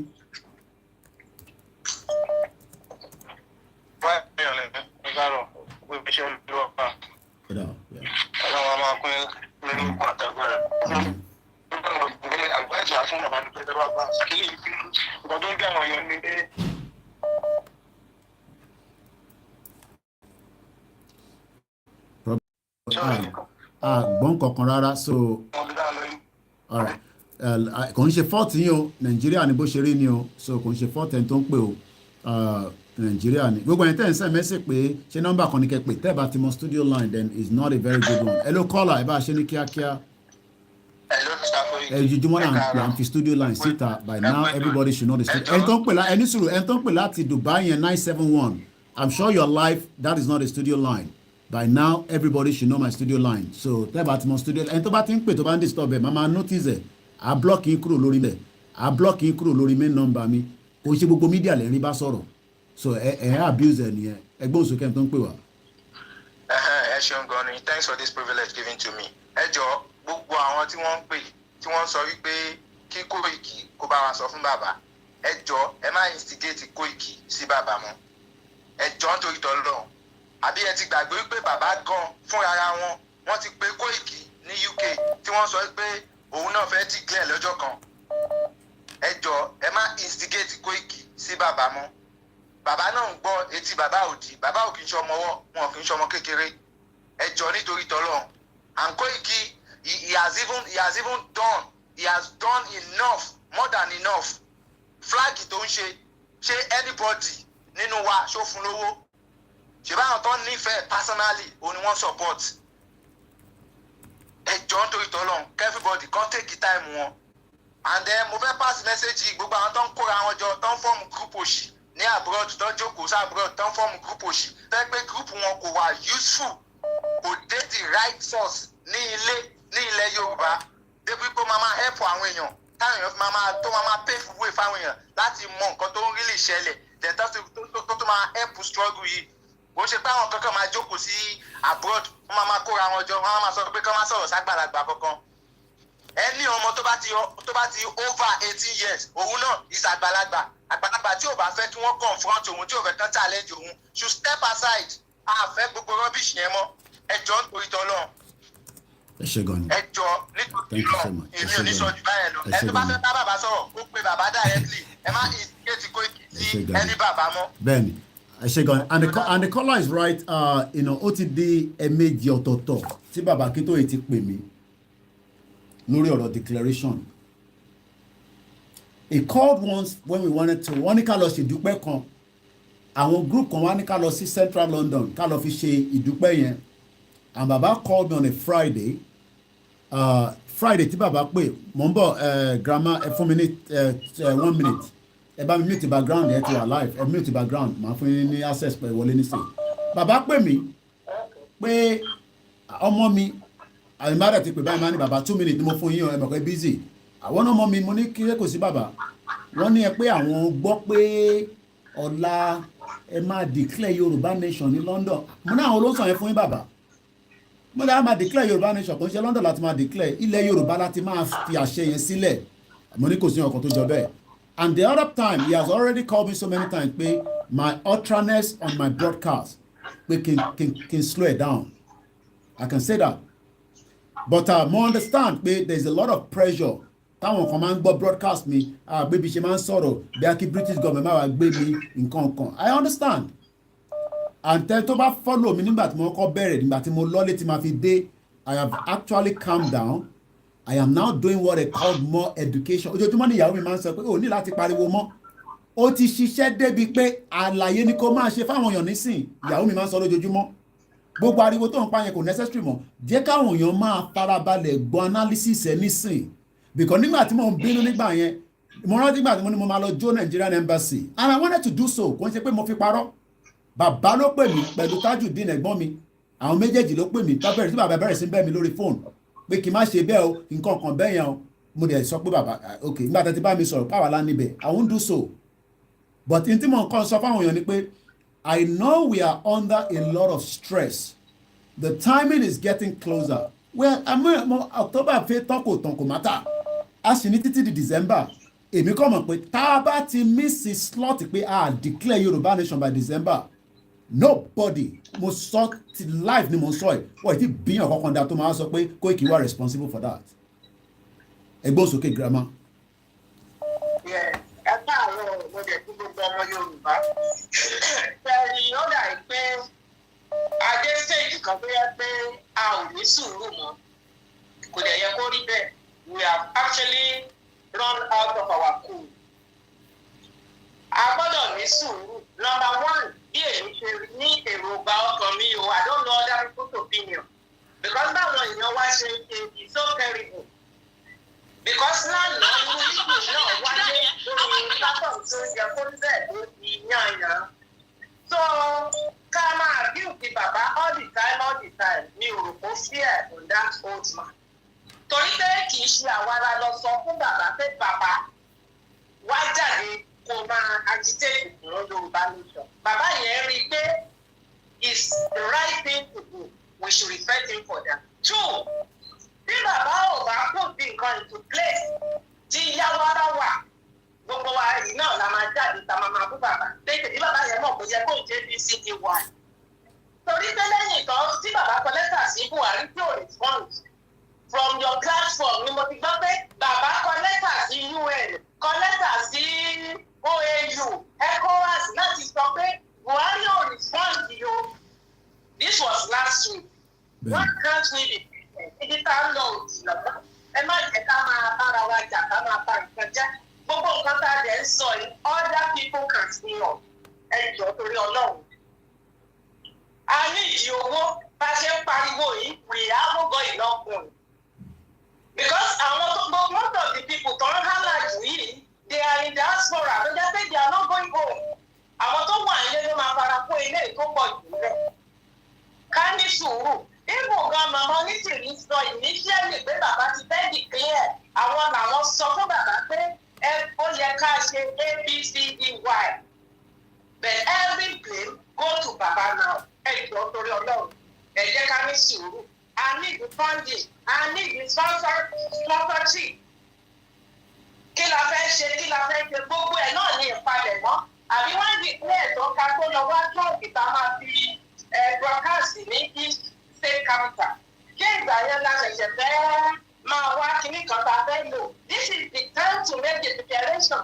Instead tàbí hálà tàbí bọ́ọ̀lì tàbí àwọn padà lọ́wọ́ kò lè ṣe ọkọ̀ fún wa. We are not going to benefit from that.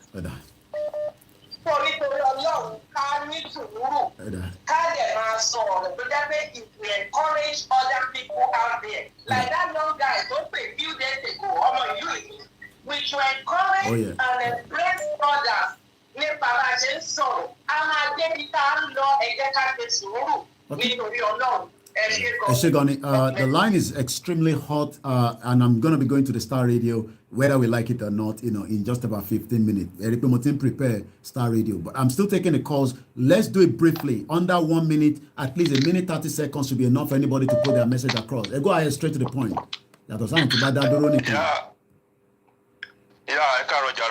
King Pedro, you're calling the wrong number. That is not the number to call. Mondailo.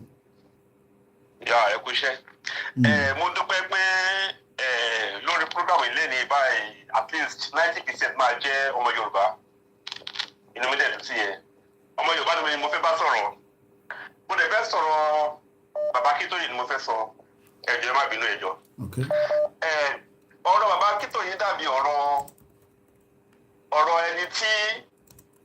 ẹni tó ń bínú sí ẹnìkan tó dẹ̀ mọ̀ pé ó lè na òun ẹ̀jọ̀ ẹ má gbọ́dọ̀ mi ò Yorùbá ni mo sọ ó mọ̀ pé ẹni tí òun bínú sí ìwọ lè nà ẹ́ ó wá sọ pé kò kọ̀ wá lọ halẹ̀ mọ́ ó fẹ́ lọ halẹ̀ mọ́ ni mo fẹ́ lọ bá jà o àbúrò rẹ̀ kò wá tẹ̀lé ẹ̀ ìgbà tó wá dé ọ̀dọ̀ ẹni tí ó fẹ́ lọ halẹ̀ mọ́ bí àbúrò ẹ̀ ṣe bọ́ síwájú nìyẹn ló gba ẹni tí ó fẹ́ lọ halẹ̀ mọ́ ní etí kí ni mo ṣe àti sọ bàbá Akíntóyè mo sọ̀rọ̀ láti sọ bàbá Akíntóyè ò fẹ́ ọkàn sí pé ìrìn àjò ilé dèbí tá a dé ilé nìyí bàbá Akíntóyè wọ́n wá wíwá wípé kọ́ wá halẹ̀ mọ́ Nàìjíríà gọ́ọ̀mẹ̀ntì ni kì í ṣe pé kọ́ wá gbalẹ̀ Yorùbá àwọn wá halẹ̀ ni but olóyè Sunday Igboho ló yí ọ̀rọ̀ yìí mọ́ bàbá Akíntóyè lọ́wọ́ níbi tí bàbá Akíntóyè dé yìí mo ń sọ mo tó sọ mo ti pè lórí ìjì lẹ́jọ́ kan mo ti sọ fún jìnlẹ̀ tí a bá ń dúró de bàbá Akíntóyè pé àwọn ló máa declare believe me we go nowhere mo mọ tí mo sọ ọ bàbá mi bàbá Akíntóyè àwọn wá mi ò mọ ohun tó ní lọ́kàn tó fi wá wọn wá gbé wọn wá gbalẹ̀ Yorùbá wọn wá láti wá bóyá wọn wá halẹ̀ bóyá wọn wá ṣe ìkọ̀kọ̀ mi mọ́ ẹ̀mọ́ àwọn èèyàn tí máa ń sọ̀rọ̀ pé àwọn tí ń jà fún ilẹ̀ Yorùbá ti pẹ́ it is one of them it's just part of them pé kò táwọn kan tẹ̀ wá káwọn wá sọ ọ̀kọ̀ọ̀kan mi mọ́ tó bá ṣe but olóyè Sunday Igboho ló yí ọ̀rọ̀ yìí ló sọ̀rọ̀ yìí di ọ̀rọ̀ mọ́ bàbá Akíntóyè lọ́wọ́ bàbá Akíntóyè bí bàbá Akíntóyè ṣe wà yìí lọ́wọ́lọ́wọ́ yìí tí wọ́n bá máa sọ òtítọ́ ọ̀rọ̀ àwọn bá máa sọ pé táwọn wà yìí ẹ̀rù ń bà àwọn torí plan bàbá tó yẹ kò débi tadé yìí mo sọ mo tó repeat ẹ̀ tí a bá ń dúró de bàbá màmá sọ tó bá jí mi lóru ọ̀pọ̀ tó tí wọ́n máa sọ rèé tí a bá ń dúró de bàbá ẹ̀sìn Koiki I'm sorry torí ìdí àwọn ọmọ Yorùbá pọ̀ náà ìṣòro tá a ní nínú Nàìjíríà ló la tún kọ̀tún la tún máa ní àgbàlagbà tá a lè ń kú lọ àgbàlagbà tó ń bá tiwa jẹ́ táwọn máa pariwo àgbàlagbà adójọ ok mo sì wá fẹ́ bèrè gan-an ṣé tí a bá ní ká wò ó gẹ́gẹ́ bí ọmọ Yorùbá ṣé àárín nǹkan tó rọ̀ǹgì nínú ìwà bàbá Akíntóyè ni ẹ jẹ́ ká fi sẹ́tímẹ̀ sílẹ̀ ká wò ó níwọ̀n ọmọlúwàbí ṣé àárín nǹkan tó rọ̀ǹgì nínú ìwà wọn ẹni tí ó bá rí nǹkan tó rọ̀ǹgì nínú ìwà bàbá Akíntóyè àjẹ́ ń ṣe I'm sorry to say ẹni tí ó bá rí nǹkan tó rọ̀ǹgì nínú ìwà tí bàbá ayé ó ń ṣe ẹni tí ó bá fẹ́ gbà nǹkan kì í hùwà tí bàbá hù yẹn àwọn òwà bàbá ẹ jẹ́ ká fi àgbàlagbà sílẹ̀ ẹjọ́ ẹ jẹ́ ká sọ ní sọ pé òkè ẹni ní òkè àwọn tá à ń jà òmìnira à ń jà fúnra wa ẹ má fi àgbà kún ẹni tí ó bá rí nǹkan tí bàbá Akíntóyè ń ṣe pé nǹkan tó rọ̀ǹgì ayé ń ṣe onítọ̀ kó lọ sí ọpọlọ ẹ̀wò ó ṣe gbọ́dọ̀ ògùn ló máa lọ pẹ́. Eshegoni, because of the time, I'm going to let him go. It's done more than 4 minutes already. The line is extremely busy. Shegun Ono, as usual, with your super chat. We love you. Emancipation of Yoruba nation is a must. We demand full sovereignty, resources, and territory control. Let's go straight to the next caller. The line is extremely busy. Esheni Kiakia, because of the time. Go ahead. I'm going, sir. How are you? Mo ti ń gbìyànjú láti pè sórí program yìí for a very long time, but glory be to God, mo ní opportunity láti pè ní ẹni. Can make use of it. Mo gbọ́ sir, daddy. Good. Ní àkọ́kọ́, ọ̀rọ̀ tí kọ́lá tó pọ̀ wọlé sọ ń sìn, àwa youth lágbègbè àdúgbò tí mo wà ní òní mention ní bàbá ìsọ̀rọ̀ níta, mo ti gbìyànjú láti bá wọn tó jẹ́ yóò tẹ́gbẹ́ mi náà sọ̀rọ̀ níbí báyìí. Ṣó ti yé yín? Which we are progressing. Ní àpẹẹrẹ àwọn àgbàlagbà ibi tí wọ́n bá ti rí nǹkan ó yàtọ̀ síbi táwa ọmọdé ìsìn ti ń rí. Nǹkan kan máa ń ṣẹlẹ̀ nínú CDA ibi tí mo wà ní àdúgbò tí mo kọ́lé sí, àwọn bàbá kan máa ń sọ kíní kan máa ní bàbá ẹ dákẹ́ ẹ má sọ bẹ́ẹ̀ fún mi mọ́ ẹ wà fún mi lówó tí mo fi kọ́lé síbi àdúgbò kọ́lé síbi ni ẹ bá dákúlé ẹ nọ́ kan bàbá ní bàbá. ẹ bá ti ṣe family meeting kẹ máa claim àgbàlagbà ń bẹ ìyẹn lẹ́gbẹ̀ẹ́ kan. Kejì ibi tí mo fẹ́ lọ́nbẹ̀ ni pé àwa Yorùbá àwa tá a máa débi bẹ̀ Ọlọ́run ti mọ̀ Ọlọ́run ká gbogbo àwa tí ẹnu wa kò káwa máa wọ́n tá a máa ṣe àṣeyọrí àwọn tẹnu wọn ò kò tó ń gbàbọ̀dé tó okùn wọn kò kàn lọ́hùn. àyùbẹ tìmí àwọn kan wọ́n sọ di tribalism àwọn kan wọ́n sọ di religion àwọn kan ní Sunday Igboho ẹlẹ́bọ ni. I am a Muslim, my mother is a Christian in my house. I'm a devoted Muslim. I built a mosque in my house. I have in my siblings, I have Christian, I have Muslims. Are you getting me? Now, tell me, ìjọ wo ni Sunday Igboho kó tẹ̀ tó di pé incident yìí ṣẹlẹ̀ àbí after the incident or during the incident ìjọ ló dìde ló polongo pé ẹ tẹ̀lé òun ẹ̀rọ lọ bá wọn bọ́ kíní kan ló pé kíní bí a ó pè bí àfa àbúrò bí pásítọ̀ kò pèpè sórí ẹ̀sìn ẹ̀ ọ̀tọ̀ nìkan tá à ń jà fún jẹ́ ká lajú. Gbogbo àwọn bàbá sorry to say tó ń divert àwọn èèyàn wọ́n divert àwọn ẹgbẹ́ ẹlẹ́bọn ni ẹ má tẹ̀lé. Adeco Secure Limited, you're calling the wrong number. I will have to block you. Ẹni tí ò ṣe bọ́ tẹ́ dìbò fún tẹ́ gbé jókòó sórí ibi ibẹ̀ kí ló ń ṣe lọ́wọ́lọ́wọ́ báyìí ìyá kan ló fi ń jẹ yín ni. Kíní kan ìsìn Muslim kíní kan ìsìn kíní kan ìsìn bàbá a máa pín ni àwọn pípín yẹn ti mọ̀ pé àwọn fẹ́ pín. Gbogbo owó tó ń gbà gbogbo owó tó ń ẹ̀ǹbẹ́sù wọn lọ fi ń tún ọ̀dọ̀ wọn lọ́hùn ṣe ni fún ìdí kíní tẹ́ mọ̀ kí gbogbo Nàìjíríà máa gbọ́ torí pé wọ́n ti rẹ́dì láti pín so àwa láyò mú kó ojú tá a bá rẹ́dì láti pín o. Àtẹ̀ láti lọ ni. Owó tó ń rí wọ́n lọ fi ń tún ọ̀dọ̀ wọn ṣe wọ́n lọ fi ń ṣe gbogbo ìlú wọn wọ́n lọ fi ń ṣe everything wọ́n ń kọ́ hospital ìgbàlódé wọ́n ń kọ́ nǹkan ìgbàlódé wọ́n ń dá ìbá tó ń jẹrẹ ẹ̀rí pé ẹ̀kọ́ gbọ́ wọ́n ṣe airport síbi kan nínú bíbí ọ̀dọ̀ àwọn Fúlàní ayá ìlẹ́nu tó máa tóbi gidi gan don't be surprised ṣẹṣẹ gba aláṣẹ afẹ́ máa wá sáré then ní àwa tí ẹnu wa kò bí aṣọ ránṣẹ́ lọ lọ́wọ́ yẹn Ọlọ́run máa gbà fún wa ẹ̀gbọ́n àkéré jù ọmọ Yorùbá náà làwọn tó sponsor àwọn tó testify against Ọbáfẹ́mi Awólọ́wọ̀ lọ́jọ́ ọjọ́ sí àwọn family wọn sì wà ní Nàìjíríà wọ́n ń gbọ́ bí mo ṣe ń sọ ìwọ̀n ọ̀tí ìkù ẹni sọ jù bẹ́ẹ̀ lọ ẹni kó ní kálukú máa ṣàtì ẹ̀ ń bẹ̀. Stay blessed, bro. ẹ ṣé gan ni ẹ jẹ́ ká sọ̀rọ̀ lẹ́yìn later. Thank you so much. There will be some few things I want us to discuss. The line is extremely busy and it is first come first serve náà ni. So it is whoever comes in through. Ẹgbọ́n sókè, I'm still about 15 minutes before the Star Radio. Mo ń gbọ́ yín. Yorùbá ní ológun ibà. Bàbá ẹ̀mí náà kàn tún fẹ́ kí àwọn nǹkan ọ̀rọ̀ tí àwọn dádì wa mọ́mí wa ti ń sọ lọ láti bẹ̀rẹ̀ program yìí. Ẹ̀gbọ́n mi bẹ̀rẹ̀ mo ti rí àwọn nínú wà náà. silent listener ni wá.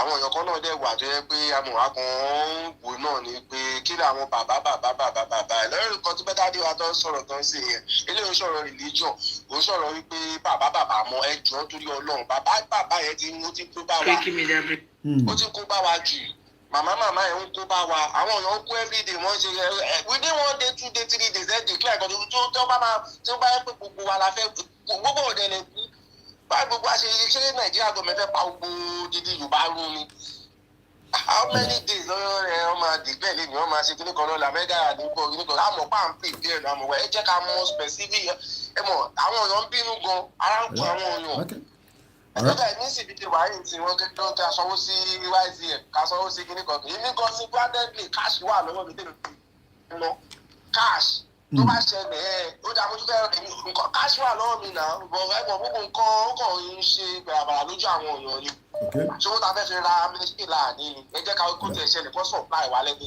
àgbàgbóhùn jáde gbogbo nǹkan ó ti sú wa òun ẹ̀jọ̀ ẹ jẹ́ ká mọ̀ ọ́n ibi táwọn olùkọ́ máa màmá ẹ̀ kọ́ máa dọ̀dù àmọ́ àwa sọ̀rọ̀ sókè ìyẹnìkéṣọ̀n la wà á tẹ̀lé sí kọ́ máa sọ fún wa pé ní ọ̀la ọ̀tún la mọ̀ ọ́n lágbára láwọn ọ̀ṣẹ́ gan ni mo kí ìyá tó bí mi lọ́mọ I'm sure she's still sleeping mo kí the line is busy let's go straight to Thailand ẹni tó bá ti ń wọlé ẹ ṣe ní kíákíá ẹ dẹ̀ mute background ẹ go ahead straight to the point because I need time now.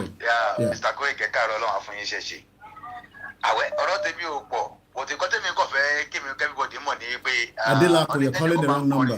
tí orin ọba dùn ó ń fi tí ara ẹ̀ gbọ́. Candidates, let me put it that way. tó wọ́n tó fẹ́ wá disrespect bàbá but tó bá ti pọ́n fẹ́ debunk nǹkan àbọ̀ fẹ́ ṣe nǹkan náà máa ń gbé bàbá jáde àwọn ọmọ Yorùbá á dẹ̀ nídìí ọ̀rọ̀ òṣìtì lánìí láti ọwọ́ bàbá à ń pariwo fún wọn pé bàbá Òsèní yà ẹ̀ wọ́n ló wọ́n ẹ̀ bá bàbá Òsèní. Okay, bàbá another person mentioned it.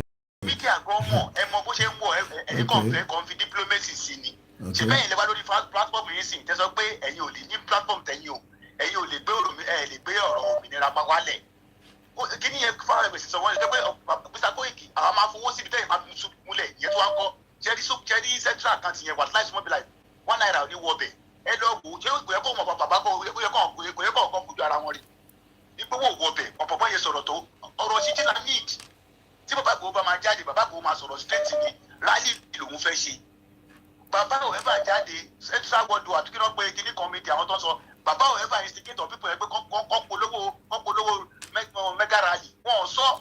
wọ́n ti polówó rọ́lẹ̀ pa tẹ́ bá lọ wo program tó ṣe níjọ́ Wednesday it was declaration and the rally ni wọ́n sọ̀rọ̀ lé lórí even though I couldn't make it there because of my nature of what I do but I'm sure níjọ́ Wednesday bí i miss ẹ̀ ni wọ́n sọ nípa all discuss ẹ̀. kò sẹ́ni kò tó fẹ́ lọ wo bẹ̀ ta ló fẹ́ lọ síbẹ̀ tó pé a máa ń ké bọ̀ tá a ti lọ bẹ̀ ni ta ló fẹ́ lọ bẹ̀. ọ̀ ní láti ké ìgbésẹ̀. ta ló fẹ́ lọ bẹ̀ ìrònú la máa ń bá bọ̀ bẹ́ẹ̀ torí ẹ̀ la ṣe ń lọ bẹ̀ ṣe ní pé nǹkan tó sọ yẹn nǹkan tó kọ̀ mọ́mọ́ fi ní ẹ̀ sí nígbà kó bá lè wọlé owó náà wà á gbà. But I need the one platform. I need the one now. They got to polówó. I mean, I understand again. This is why it is the beauty of the life we are living now. Tẹ̀bá ní káwọn kan máa sọ nǹkan kan. Ìtọ́fẹ́ sọ yẹn ó sì máa wà lọ́kàn wọn. Ìtọ́ wà lọ́kàn ẹ̀ lákùnrin ló ń sọ yẹn. And that's why I said, ẹ lọ wo ìtọ́ṣe níjọ́ Wednesday. There is already message out there, and I can share that if you are not believing me, that it was a declaration and rally. Mo mọ̀ pé I think 3 weeks ago, nígbà tí ó kó rẹ̀wẹ̀sì sáwọn èèyàn lọ́kàn. But the kind of what I have come out to say is, I think, is exactly what everybody should be saying. But but again, I go ahead. I'm just going to give you another 1 more minute because I got to let you go.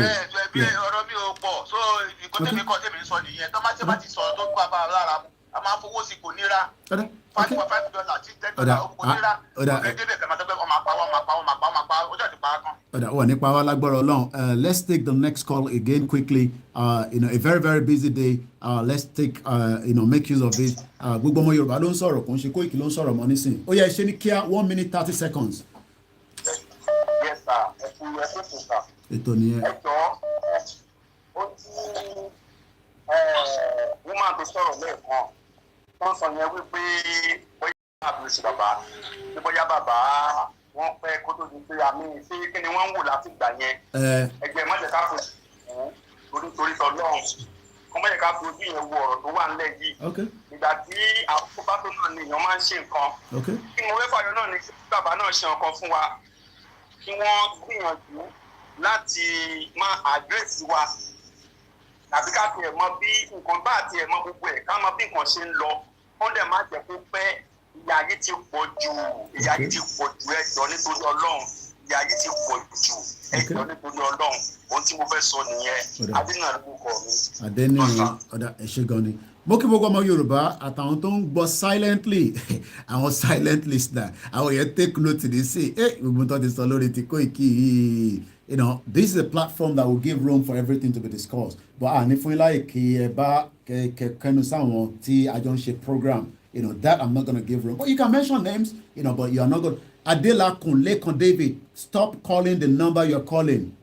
That is not the studio line. Tell about the studio line. Kema bother ara yín láti fi pè. By now, if you don't know the studio line, I cannot help you. So, it's a problem to me. Hello, caller. Okay, I'm gonna have to block this person because any of you gbọ́ ẹ̀jẹ̀ lọ ẹ má sọ̀rọ̀ lọ màá lọ mú jáde lórí laptop ní nísìn. Mr. Koiki nǹkan tí mo fẹ́ sọ nìyí mo dẹ̀ fẹ́ kẹ́yìn kankan kẹ́yìn ẹ jọ. èyí tí bá lè dáhùn ni o. So Mr. Adelaku, you are calling the wrong number, so I'm gonna have to block you and then because you're not listening. Hello, caller, mo gbọ́ yín. Ọ̀rọ̀ lórí rally and declaration tó wà nílẹ̀ táwọn wò níwájú wa yìí. YSDM. Ẹjọ́ ń tó ìtọ́lọ́run ta ló yẹ kó ṣe flag tí ò bá ti ń ṣàwọn. Okay, tẹ́ẹ̀bà fowó àkáǹtì wọn kọ́. Okay, Adelaku is not listening, so I'm gonna block him. Ìwọ̀nba owó tó ti wà ń bẹ̀ at least 9,000 plus is in the account. Èyí bá lè ṣe mọ̀ ṣọ́ọ̀tì sọ èyí tó wà ń bẹ̀ ni. Yes, 9,000 plus is in the account. Bàbá ẹ̀ ń follow ogo program nìyẹn èmi gan tẹ̀ mọ́ yẹn. Adelaku, I blocked you have to go and call me now on the studio line. I'm quoting Alagbala and Adedoyin the day they came on program with on Heritage show. Okay. So they mentioned specifically 9,000 plus. Okay. And since then, some people have been donating. Okay. Now, ta ló yẹ kó ṣe organization wo ló yẹ kó ṣe flag fún ilẹ̀ Yorùbá tí ò bá kí ń ṣàwọn. That you are even taking from your own pocket to do flag. No, àwọn èèyàn ló ń donate kò ṣe pocket ya. Àwọn Yorùbá ló ń dáwọ́ sí mi lọ́wọ́ ọ̀bọ̀ mọ́ gbọ́ yín. Yes, that's one. Ẹlẹ́kejì, I watch ìjìnlẹ̀ program láàárọ̀ yìí. Woman kan pè wọlé sórí program yẹn. The woman was giving strategy, very vital information tí wọ́n fi lè lò tó fi jẹ́ pé everything máa lọ smoothly. Àwọn èèyàn ní lack anything. Okay. Ẹ sọ fún mi, gbogbo YSDM tó ń kóra wọn káàkiri, ṣe bá àwọn àgbàlagbà ló wà níbẹ̀? Àwọn àgbàlagbà youth mélòó ló wà níbẹ̀? I can tell you, Mr. Koiki, this is what I know. Most of this group, I registered but why is any suru? I can't mix it up, okay? As much as we are angry, we don't want to give a wrong information and a wrong impression out there. YSDM, from what we are told, what I'm aware of, is collective of different individuals that are in a group. So, as an example, Entobani group, our register under YSDM, I feel representative méjì lọ síbẹ̀. Okay, so that is how YSDM operates. So now they have committee for finance, committee for welfare, agriculture, and different committees. And those committees ni ó jẹ́ kó máa wá ṣe a lot of activities tẹ́ ń sọ yẹn nísìn.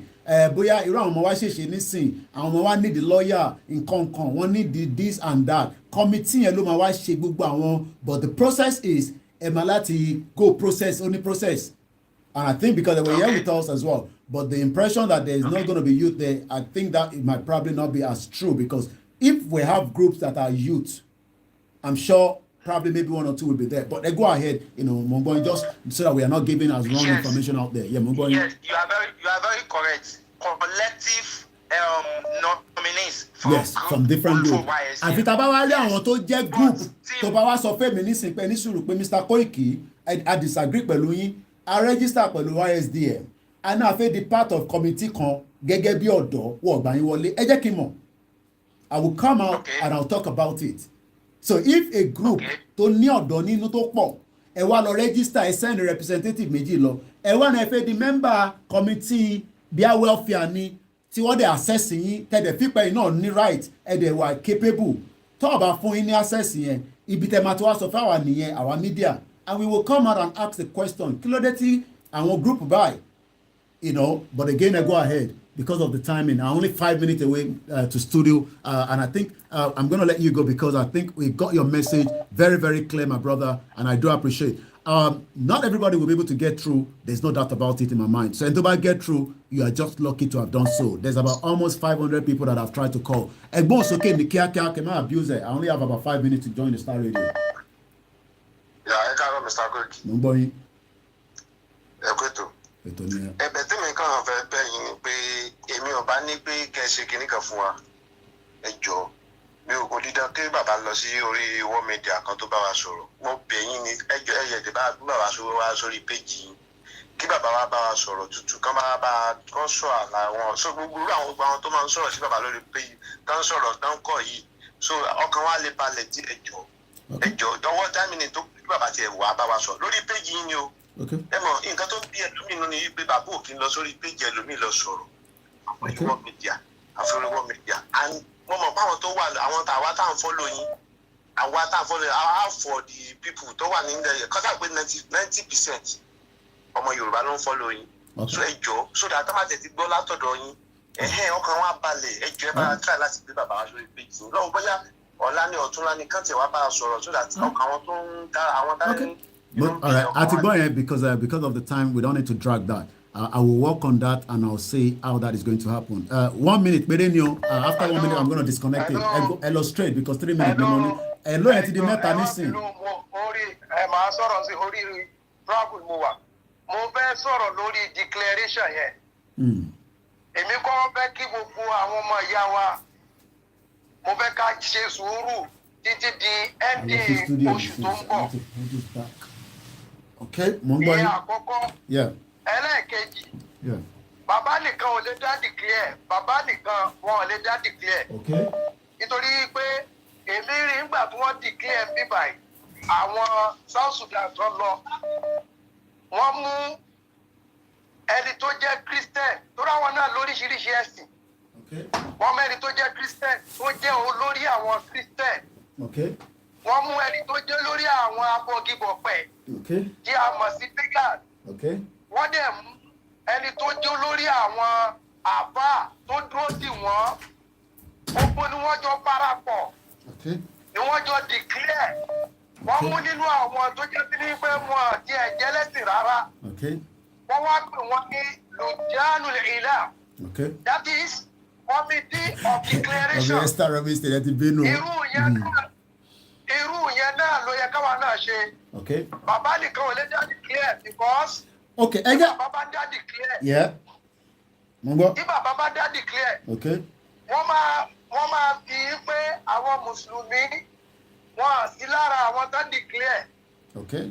Wọ́n máa lo yí pé àwọn tó jẹ́ abọ́gibọ̀pẹ̀ wọn sí lára àwọn Christian ò sí lára. Wọ́n gbọ́dọ̀ fún gbogbo àwọn èèyàn yẹn. Kábínẹ̀tì yẹn gbọ́dọ̀ pé. Okay. Gbogbo náà wà dúró fún a declare. Okay. Ipe a declare Yorùbá nation lẹ́nu. Okay. So wọ́n nílé gbé èèyàn kankan. Ìgbà sọ wọ́n máa fẹ́ gbé bàbá nìkan. Okay. Bàbá nìkan ni ìjọba máa wá kí. So ẹ jẹ́ kí irú yẹn náà ń ba bàbá lẹ́rù fún ẹ pé orí bàbá nìkan tó fẹ́ fi kọ́ àgbọn. Ẹ jẹ́ kí wọ́n dá Committee of Declaration. Okay. What Committee of Declaration? Very most important. Very much important. I'm going to let you go. I need to join the studio now. It's exactly 11 o'clock. You all know that is how it's going to happen. Tebale Nisuru, Tabak Pari, Star Radio. àpẹẹrẹ program wa padà ẹni tó bá lè dúró torí data yẹn tẹ wà nílé ẹ lè come out because Star Radio will take about 40 minutes but ẹni tẹ wà labroad tẹ bá fi gbádùn Star Radio I'm gonna join them now because I need to join the team in the studio right now ẹ ṣé gan ni after that I'll come back and we'll continue and when I go on the stage Koikimedia cover is the green screen. They call it the green screen. I cannot explain more than what that means. But I'm not going to take it because you should know that we are now going on the Star Radio. I shan't go on the Star Radio. I shall expect to get myself. It gently could I cite you there. I know you, radio. Anyway, let me join my team in the studio. And here is Achi, but at least you can see my face. And then you can hear them as well. So let's join the studio. African, which one is Committee of Declaration? Don't we have Afaz and even Chief Imam who recognize Abakito as the leader of this movement? All right. What a very busy day as usual. Well, we will get there. We will get there. I'm going to start the late base alone. You know, come out to pay for now. Eshisuru. Tabakpari Star Radio. I'll continue again. Let's join the studio.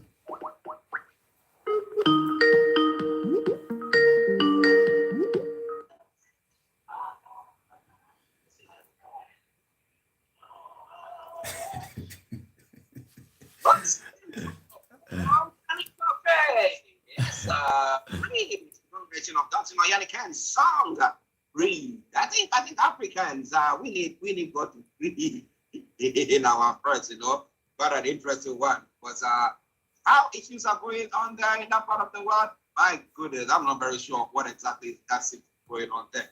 But well, it's now gone 3 minutes past the top of the hour, and we are having this online with Koiki. But just bear with us while we try to get him on. It seems that we cannot see him at the moment.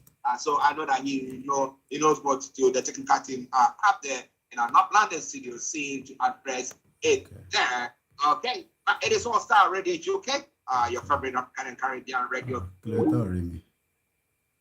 Pastor láti Leeds àti àgbákọ̀ ọmọ for now. Clarity worry, my software is not on now. Why is the studio say? Ṣé Buhari ti rán yẹ̀wá sórí system mi ni? Sí studio ní òun rí screen. God cleared him of that, yet the federal government is saying, you know what, we're going to still be holding him for a time being because, well, it's the charges that have been dropped, but he's not been acquitted, and therefore they're still going to be holding him. But, well, I've got Mr. Olabi Koiki who's joining in, and we're going to be looking into details. But let me say good morning to Adams Breaker. Hey, good morning. Thank you very much for joining us. And all of you who are on our Facebook page, on our YouTube channel, on our Twitter, and as many sets where you are, we salute you and we say welcome. But let me take this opportunity to say massive good morning to the White Lion himself. Tommy, good morning to you. Well, a very good morning to you, Mr. Achi. Good morning to Frank. Good morning to all our presenters on Star Radio UK. And welcome once again to the Friday edition of the the morning show as the week is finally ending on a good note for those that are not going through pains. But for those that are going through pains, we also, are here to give you all the latest news coming out of Nigeria. And I hope you're doing very well, Mr. Achi. Oh, yes, I'm doing very, very well. Wake up in the morning, go through all the stories, so overnight, listen, monitor everything that is going on. So when we wake up at dawn, we want to just come in and just share what we know with our lovely family. Let me put it that way. And it's a pleasure to once again have the opportunity to do so. Yes, interestingly, let's start from the picture behind you. That's the scene of, I think, in the court yesterday when Nnamdi Kanu's the court ruled that those charges of terrorism that was leveled against him should be dropped. But tell us more about what is happening. Well, the situation, because we couldn't give that latest update yesterday, remember, once again, this is Star Radio UK, it is the morning show, and this is where we take you to Nigeria with all the news coming, on the Star Radio UK. Yesterday was a very, important day, in the history of Nigeria again, looking at, the situation between, the federal government and Nnamdi Kanu when it comes to, his rendition and kidnapping from Nigeria. The court case has been going on since last year. For the benefit of the listeners that probably are not aware of who Nnamdi Kanu is the leader of the indigenous people of Biafra that wants, a self-determination and independent country out of Nigeria. But what we saw yesterday, was the rulings that actually discharged Nnamdi Kanu from all the charges. I mean, I'm talking about, charges that the federal government labeled on him as a terrorist, and likewise, bringing him back, from his where he was actually when he was in Kenya. But as we are, just about celebrating that, by the Biafra, I went back to listen to Nnamdi Kanu, one of the interview he granted, prior before he was, he left Nigeria. I remember Nnamdi Kanu was in Nigeria, but the federal government wanted to assassinate him, I think in 2018, when he eventually escaped, from the atrocity of the federal government. I would listen again carefully yesterday. He was asked, what does Biafra mean to him? It means freedom, liberty, fairness, equity, and justice.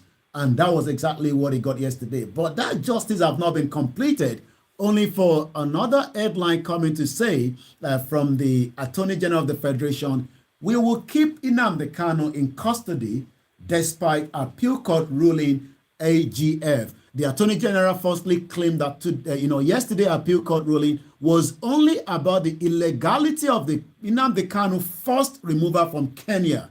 It was not forced, it was kidnapped, it was rendition. And the word force is a different thing entirely, because the process of removing somebody from a country was not done. And I'm not even sure how and what kind of aircraft was used to bring Nnamdi Kanu back. The Attorney General Abubakar Malami, another Fulani that as Nnamdi Kanu has always said that the reason why this union is not working is because the fairness is not there, the justice is not there, the liberty is not there. I said that it will not release Nnamdi Kanu despite the ruling of the Abuja Division of the Court of Appeal that freed the Biafra, leader of terrorism and other charges instituted against him by the Nigerian government. Star Radio UK, I will come back again in the studio. I've not heard, from the barrister of Nnamdi Kanu, but I'm sure they'll be releasing some statement.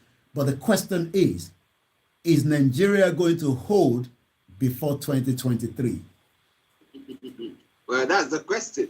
Let me acknowledge the comment before I come. I'll put a comment there. Now, Alonge say, Alonge Shay says, good morning, Mr. Archie and Miss Koiki. You guys are the best. Thank you very much, Alonge.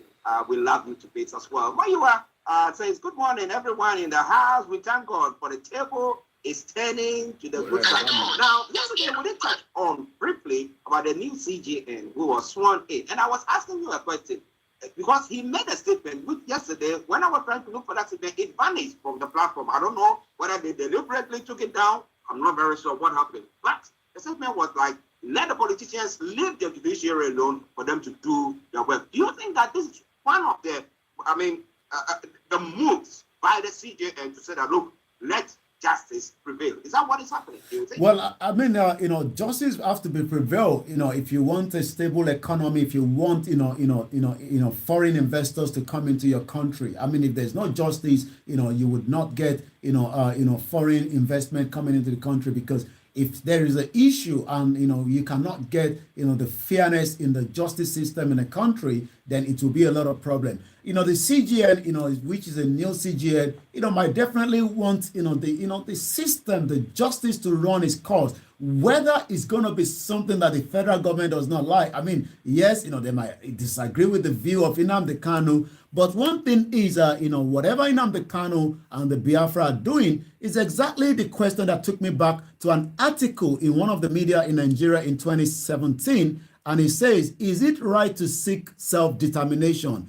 Is the right to self-determination independent or self-governing, legitimate or illegitimate? In other words, is it right or wrong for an ethnic or social logical group to demand independence from an existing nation to form a sovereign state with its own constitution, drawn to its own peculiarity and aspiration? What do you think? whatever Nnamdi Kanu was projecting, definitely, there will be millions of Nigerians that disagree with it, and there will be millions from the system, like the federal government, that have decided that the only way, to bring him back to Nigeria was kidnap him, and the court have now acquitted, dropped all charges, but it seems the federal government is still headbound saying we will keep him in custody. So we'll have to wait and see what is going to be the next line, from his legal team that have been working fearlessly. Nnamdi Kanu was also asked in that interview whether he will go to war, asking for Biafra. And all he says was,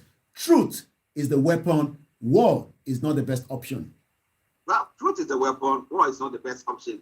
Oluola says, God bless you, guy, Mr. Koiki. Nigeria will not listen to the court facts. And that's exactly what is happening. Now, let me just reiterate some part of what Yomi said. The Attorney General of the Federation, Abubakar Malami, made this known in a statement issued by Dr. Umar Gwandu, saying Special Assistant on Media and Public Relations, Ministry of Justice. Malami said, for the avoidance of doubt and by the verdict of the court, Kanu was only discharged and not acquitted. That's what he said. And saying that is why consequently the appropriate legal option before the authorities will be exploited and communicated according to the public.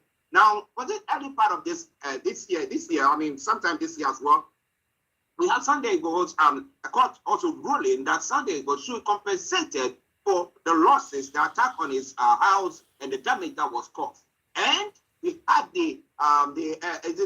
whatever security agency coming back to say that no, they're not going to be doing that. So again, the courts have ruled, the justice has spoken, but are we going to see any action? Now, what do you think the Igbo people now, his kinsmen, what do you think they are planning?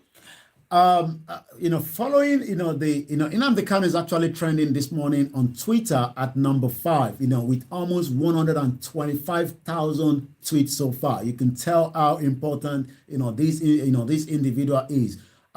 Let's go back straight to, his community, his hometown. Nnamdi Kanu's hometown, Agog, as Kingsmen celebrate appeal court ruling. I'm not sure whether that celebration will continue till early hours of the morning, knowing what the Attorney General was also releasing just same yesterday to counter, the Court of Appeal. Youth, men, women, children of his community trooped out to Kanu's family house in the news about his acquitted that broke out, and as you can tell, the celebration is not just in his hometown. Across the world, the Biafrans have been coming out, discussing this. But I'm sure the conversation now that they'll be looking at is, will Nnamdi Kanu be released from the DSS custody this morning? But it seems that might not be happening anytime soon, since the DSS and the Malami, the AGF, are saying that, even though it was forced, it was not forced, it was kidnapped, rendition. And the question now is, what will be the next line of action?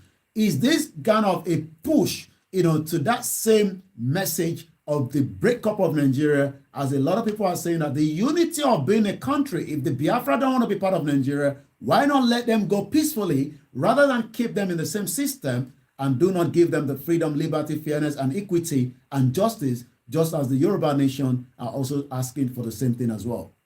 Well, listeners, Star Radio UK, updates from Nigeria with Mr. Laimi Koiki and not London studios and Archie here in the South studios. And let me say once again, good morning to Anthony Adedeji in the US of A.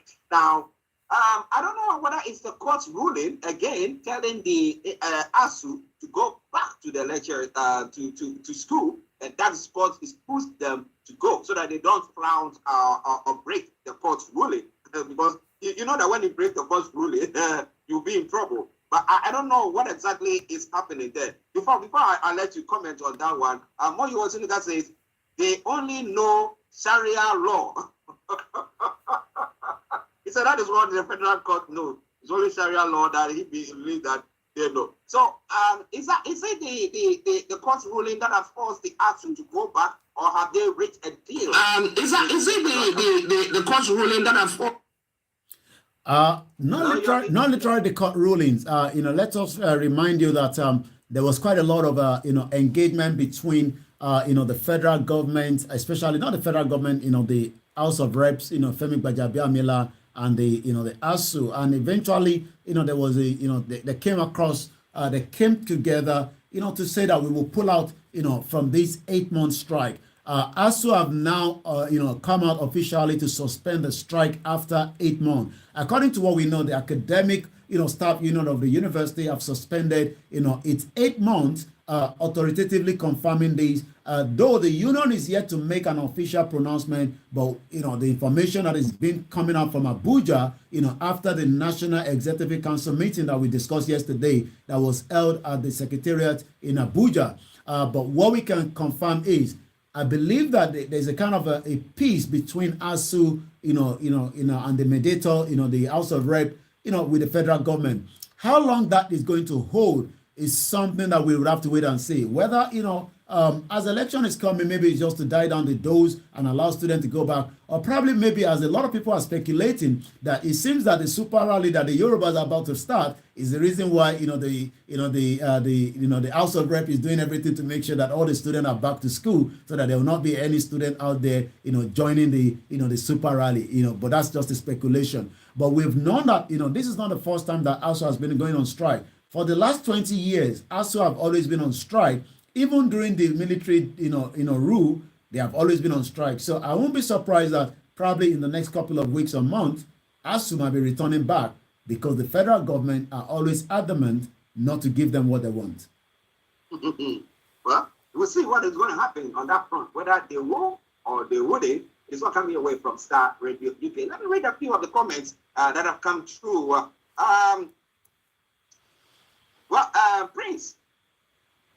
Okay, a few of them. So, Bishop Adesina Adeyemo says the Nigerian Attorney General is indicted already. He takes the Chief Justice is defending government instead of the people. And the Prince Oji says Attorney Buhari said he will let the court ruling prevail and he will not interfere with the court ruling. Nigeria is a joke. Now, Prince Abimbola says, he says, good morning, Mr. Archie and White Lion. I'm so happy Mazi Nnamdi Kanu was discharged and acquitted, but let's wait for the zoo government. If they comply to the ruling, Yoruba Nation no going back.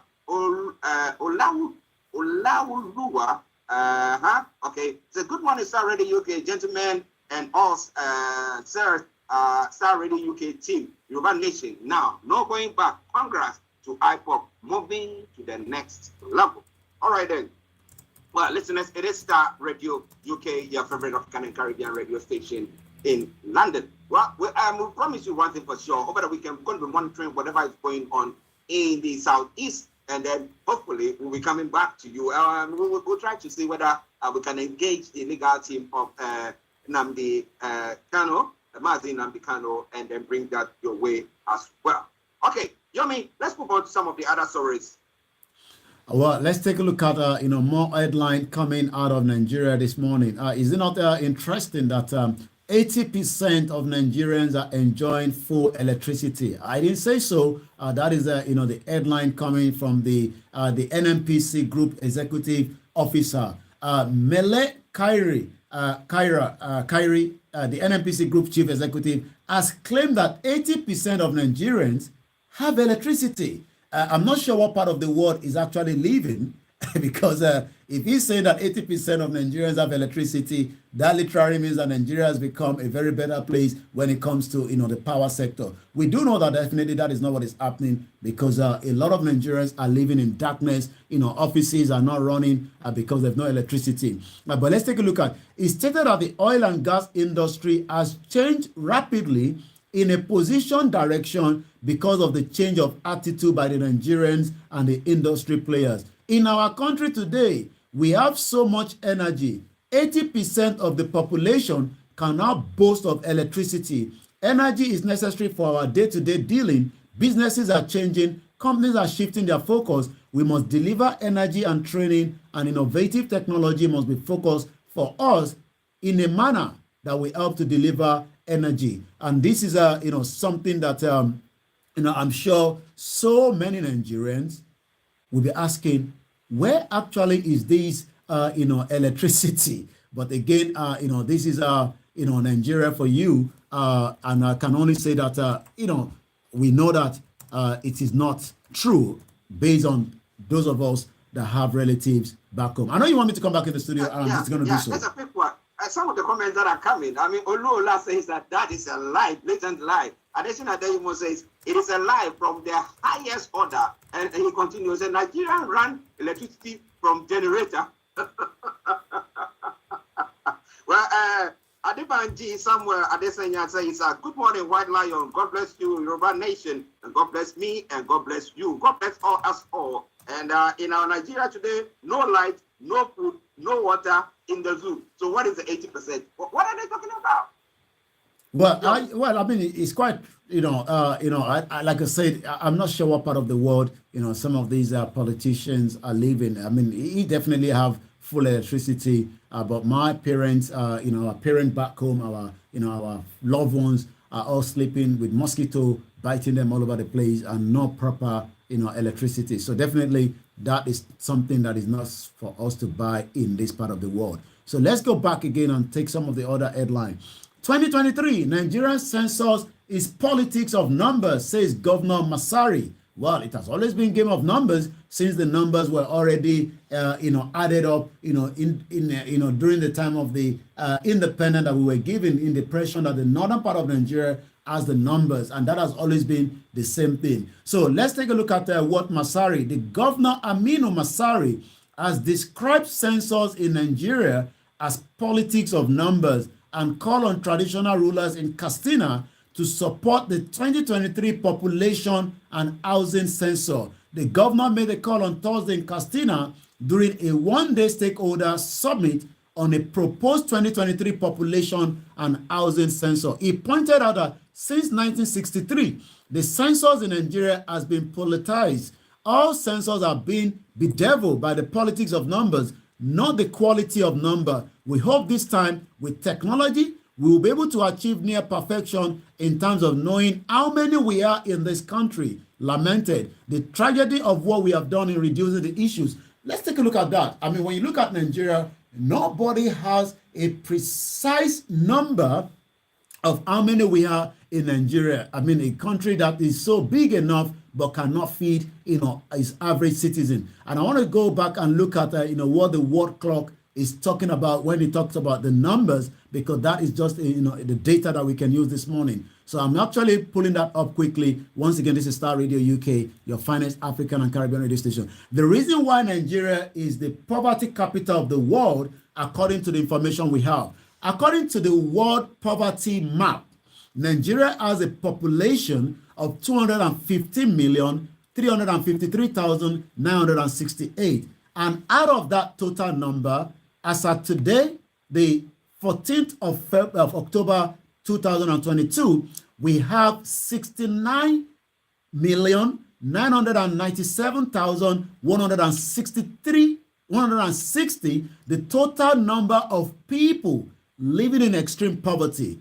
In as much as, that is their own data, I'm sure there's more than 100 million Nigerians that are living in abject poverty. So now that they are trying to do the census, I'm not sure, maybe that will make any impact. Let's get one more, and then I'm going to come back again to you in the studio with some of the other headlines at exactly 24 minutes past.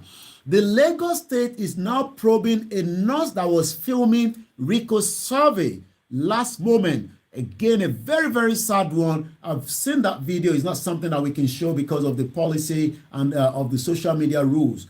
There were 3 nurses that were meant to be attending to Rico that was in a ghastly motor accident, but rather they were filming, and it was just kept on a normal sitting chair. And you will wonder, how the medical system in Nigeria has failed again another Nigerians as he passed on during his last moment. A 30-second video clip showing a final moment of a former reality TV star, Patrick Fakoya, aka Rico Suave, at a hospital in Lagos State has attracted condemnation from members of the public. In a clip that was recorded by one of the nurses attending to Rico Suave, the deceased was placed on an oxygen as he was unconscious on a chair. It was observed that the nurses were attempting to carry him on the bed when the nurse brought out a phone and started recording. Another nurse was heard cautioning her colleagues against the act. We hope something will be done. And again, it still shows, the orientation that when somebody is in a life-threatening situation, it is not the time to do those kind of recording. One more before I come back to you, Mr. Archie. World Bank and the IMF, the International Monetary Fund, to assess Nigerian debt sustainability. The reason why Nigerians do not have jobs is because there's no production line. Everything used in Nigeria today, even up to the toothpick, is imported into the country. So that literally means that an average man in Shaki, where they should have been using the production line as a gari that I saw yesterday during the rally that was done there yesterday, but rather the chairman would rather not allow a rally to be held in his own local government because he believes that he still wants to be in the game of politics and the game of numbers. So what is the IMF discussing this morning? The president of the World Bank, David Malpass, has said that the bank will work with the International Monetary Fund to assess Nigeria's debt sustainability. Malpass said this during the 2022 annual meeting opening in conference in Washington, D.C. yesterday. He said, we will work with IMF on assessment of the debt sustainability of Nigeria, but it will be up to Nigeria itself to interact with various creditors, which include bondholders, official creditors. They are engaged in Nigeria. Remember that the debt of Nigeria continues to rise in trillions of naira, whereas an average man is asking, why are we in debt when we have the crude oil, we have the resources, but those resources are not in the capacity of the indigenous people, rather is in the capacity of the few, just as we remember Pastor Enoch Adeboye says some few months ago that 20% of Nigerians are controlling 80% of the resources for Nigerians, and that is why 80% have electricity, but definitely that is a false information from the NNPC chairman. Your audio?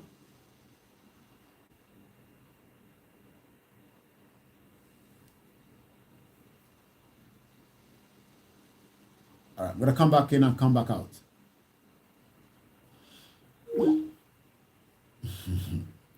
Wọ́n ní nínú ní Nàìjíríà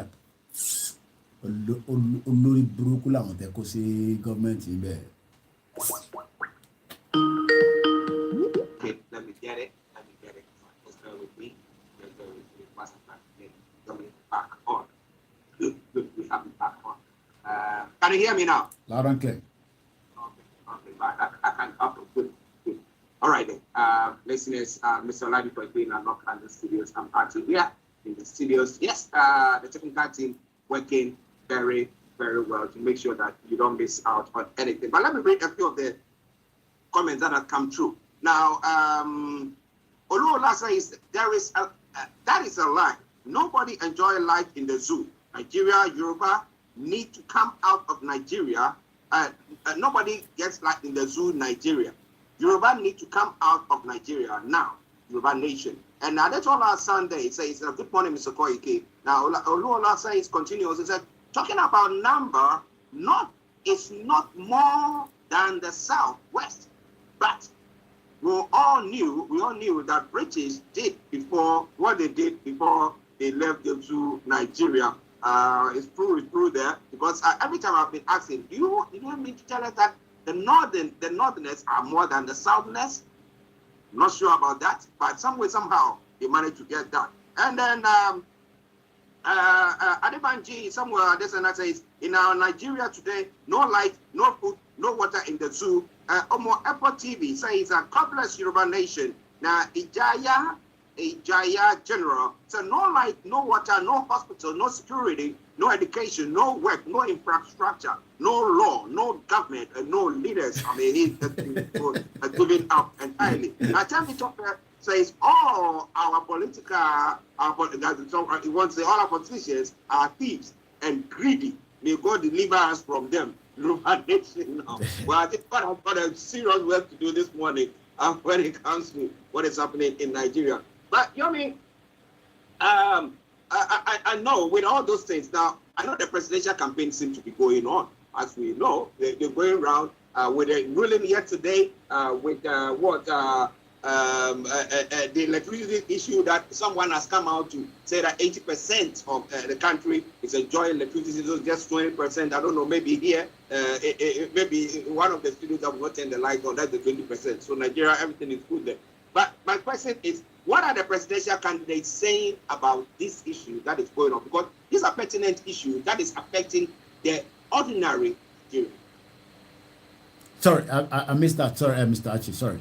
Yeah, I was saying that Nnamdi Kanu's ruling yesterday, Yes. the court yesterday, and then with this issue where the energy minister or electricity minister has come out to say, oh look, 80% of Nigerians are enjoying electricity. So these are blatant lies, as we all know. Now, what are the political leaders, the presidential candidates, or those parties who are campaigning now? What are they saying? What have they said about it? Well, as usual, Omoyele Sowore have responded, as you can tell, to the outcome of the court ruling. Let's see if we have anything from the official handle of Peter Obi this morning, whether he has actually responded as well, to the development of Nnamdi Kanu. So I'm going to check that quickly, but I'm going to be giving us what I know that Sowore said.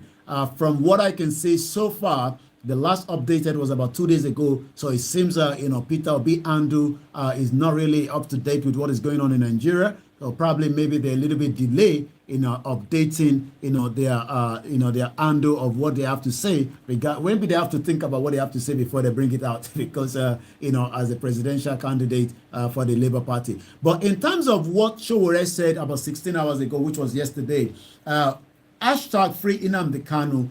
We warned Muhammadu Buhari that adoption of Mazi Nnamdi Kanu from Kenya was a grave mistake. Now they are sucking.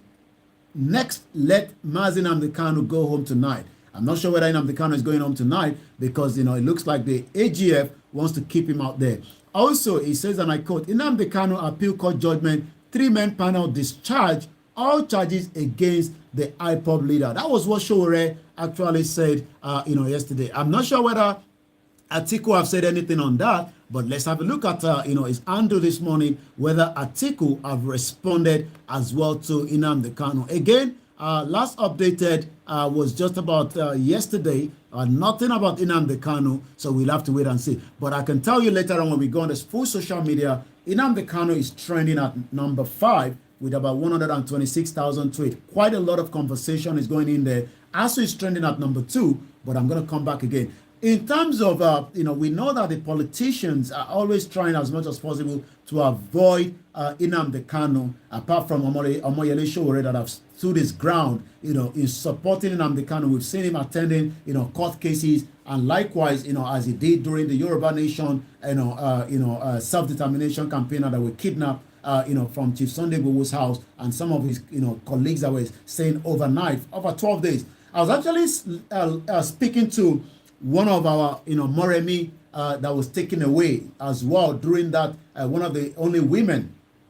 She spoke to me yesterday, and she was telling me the condition of the, of what Nnamdi Kanu is going through, because a prison cell was just right below.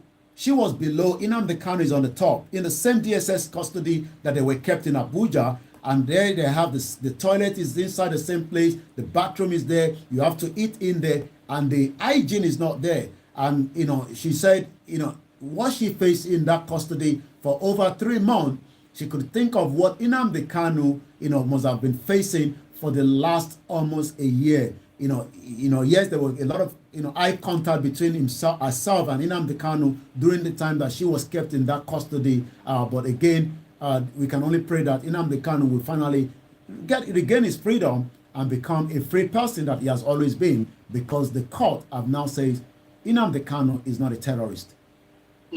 But I said that, but as whether the federal government will do it or not is another story. Adebanji somewhere additional says, please God, give us our nation, Yoruba nation, now. I mean, it's now ended up, we have to pray more, Now, Oluola says, they say nothing about the ruling. He's talking about the politicians that did not make any comments about that. But it's quite interesting.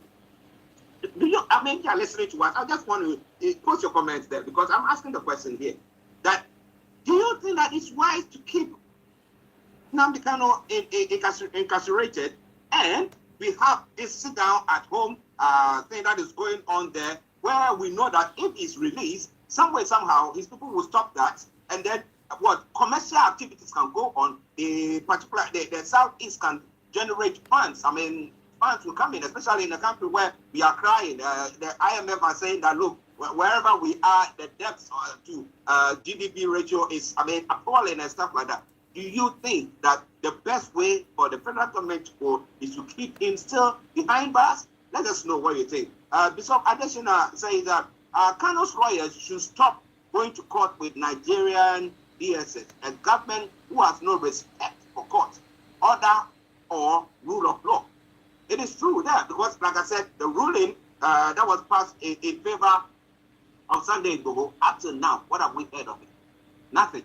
Miss Gold, good day to you. All right, then, let's come to Yomi for what is happening on the social media platform. Over to you, sir. Thank you so much, Mr. Archie. Once again, this is Star Radio UK, your finest African and Caribbean radio station in London. So we're going to go straight now to some of the headline coming out of the social media this morning as we continue to monitor the situation. Like I say, Barrister Ifeanyi Ejiofor, about 18 hours ago, one of the legal team for Nnamdi Kanu appealed aloud. Onyedu Mazi Nnamdi Kanu discharged, acquitted. We have won. Victory, victory, victory. But we'd have to wait and see. I'm not sure whether they've got any updates so far this morning. I think it's just got the interview with, nothing so far. But later on today at about 11 o'clock, which I believe live on Facebook and YouTube, tune in. I'll be listening to that. I'll be giving more updates on that when we come. Rico is trending at number 6. RIP Rico is trending at number 6. While Nnamdi Kanu has jumped to number 3 from number 5 this morning. ASU is still trending at number 1, as we know that the ASU have eventually called off their strike. So as we can tell you, open the gate and let Mazi Nnamdi Kanu go home as ordered by the Court of Appeal. Opposition coalition spokesman Ikenge Imo tells Buhari. Whether Buhari will listen to that, we would have to wait and see. But that is what they are saying as well. Open the gate and let Mazi Nnamdi Kanu should go home as well. So what are more people saying? Aloy Ejimako, another Kanu legal extraordinary rendition is barred to the trial of Nnamdi Kanu, is therefore discharge of all charges, Court of Appeal. Also, Amnesty International has also weighed in to Nnamdi Kanu's case. Amnesty International welcomes the Court of Appeal ruling in Abuja, which discharged leader of the indigenous people of Biafra, IPOB, Mazi Nnamdi Kanu, of the charges against him. The Nigerian authority must abide by the ruling in compliance with its human rights obligation. It is pertinent to know that the ruling shows that the authorities violated Mazi Nnamdi Kanu's right to fair hearing. We urge Nigerian authority to follow due process and to always respect and uphold human rights. Hashtag Nnamdi Kanu. So you can see that, almost everybody agrees that the rendition and kidnapping of Nnamdi Kanu was something that should never have happened in the first place. Let's now look at what is trending generally when it comes to Nigeria and more as well. If I for sure Nnamdi Kanu was kidnapped, brought to Nigeria illegally, it must be free and compensated. I'm not sure that the compensation is going to happen, just as there was never a compensation from the Nigerian government to Chief Sunday Adeyemo Igboho when a 20 billion was awarded to him by a court in Oyo State, but eventually the federal government even come up to say there's no evidence of that.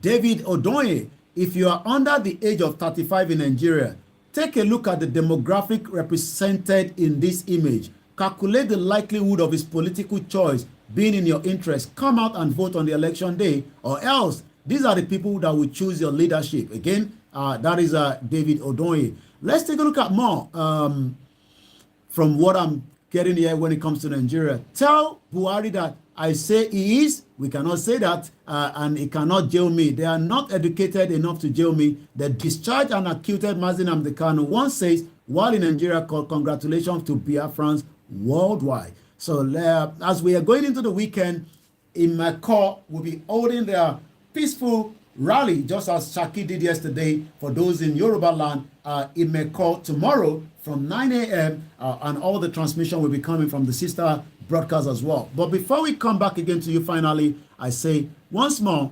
may Nigeria never happen to us. And this is the last one coming. Arrested for stopping unknown person who ran by him. Ola was a panabita working at Alaba in Lagos, Nigeria sometime in May 2004. Ola was on his way back home from work when he saw some people run by him. Few seconds later, soldiers run after those persons.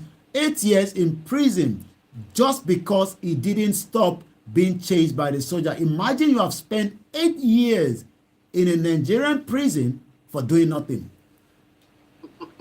Interesting. Listen to Star Radio UK. Following here now, Latunde says, why is the Nigerian government not giving us a Yoruba nation? Well, I'll be telling you more about that when you are forced to unite and it's not working. Now, Prince OG says, this is part of the reason we don't want to be in a country that has no rule of law. Buhari talk about rule of law at the UN conference 2022, just a couple of weeks ago. The Olola say Yoruba nation now, no going back. But the question that I'm asking once again is, there's a saying that in unity is strength. But when people do not want to belong because they are being marginalized, their rights are being threatened and they are being abused, do you still force them to stay in there? If persuasion fails, then forces apply. It's not me saying it, but that is what the norm is. You push people to the wall, it gets to a point that they are going to bounce back. Some way, somehow, there's a spring in everybody. Adebanjo Yusuf will love you to bits as well. Yummy, before we go.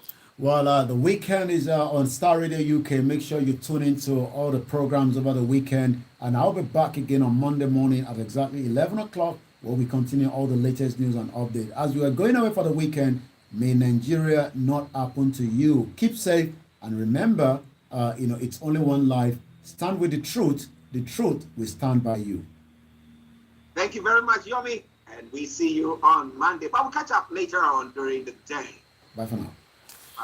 Well, listeners, that was Mr. Olayomi Koiki bringing. Okay, so now we are back to our own, conversation. That was just the update from the contraction called Nigeria. Nigeria is not going to work, so don't deceive yourself. Let me just play us a short interlude, and then we will come back and continue with the conversation. Mokibu Bomo Yoruba. We were discussing some very, very hot conversation before we went away for that short break. As we tell you all the time, imagine, I'm just coming up with this story. Tiyan Konti who are in prison for 8 years. Wọ́n nítorí pé sójà ń léyàn kan. Nigeria is not a country, I'm telling you. I put up my face, come back.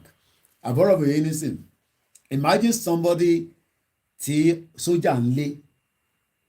Sójà wa ń bí ẹni yẹn pé kí ló dé tí kò bá wọn lé ẹni yẹn. Òun á ní ṣé òun mọ̀ rí ni. Spent 8 years in the prison. Share life if you might be near. For a few minutes, I'm going to open the phone line back and then we will continue the conversation as we were doing earlier. Once again, my name is Olami Koiki. I think I have somebody that is calling. Okay, let's take this call while I just get a bit of fresh air. Hey, boss, okay. I'm going. I'm going. About let's expect the location 419 only rules of rule of law.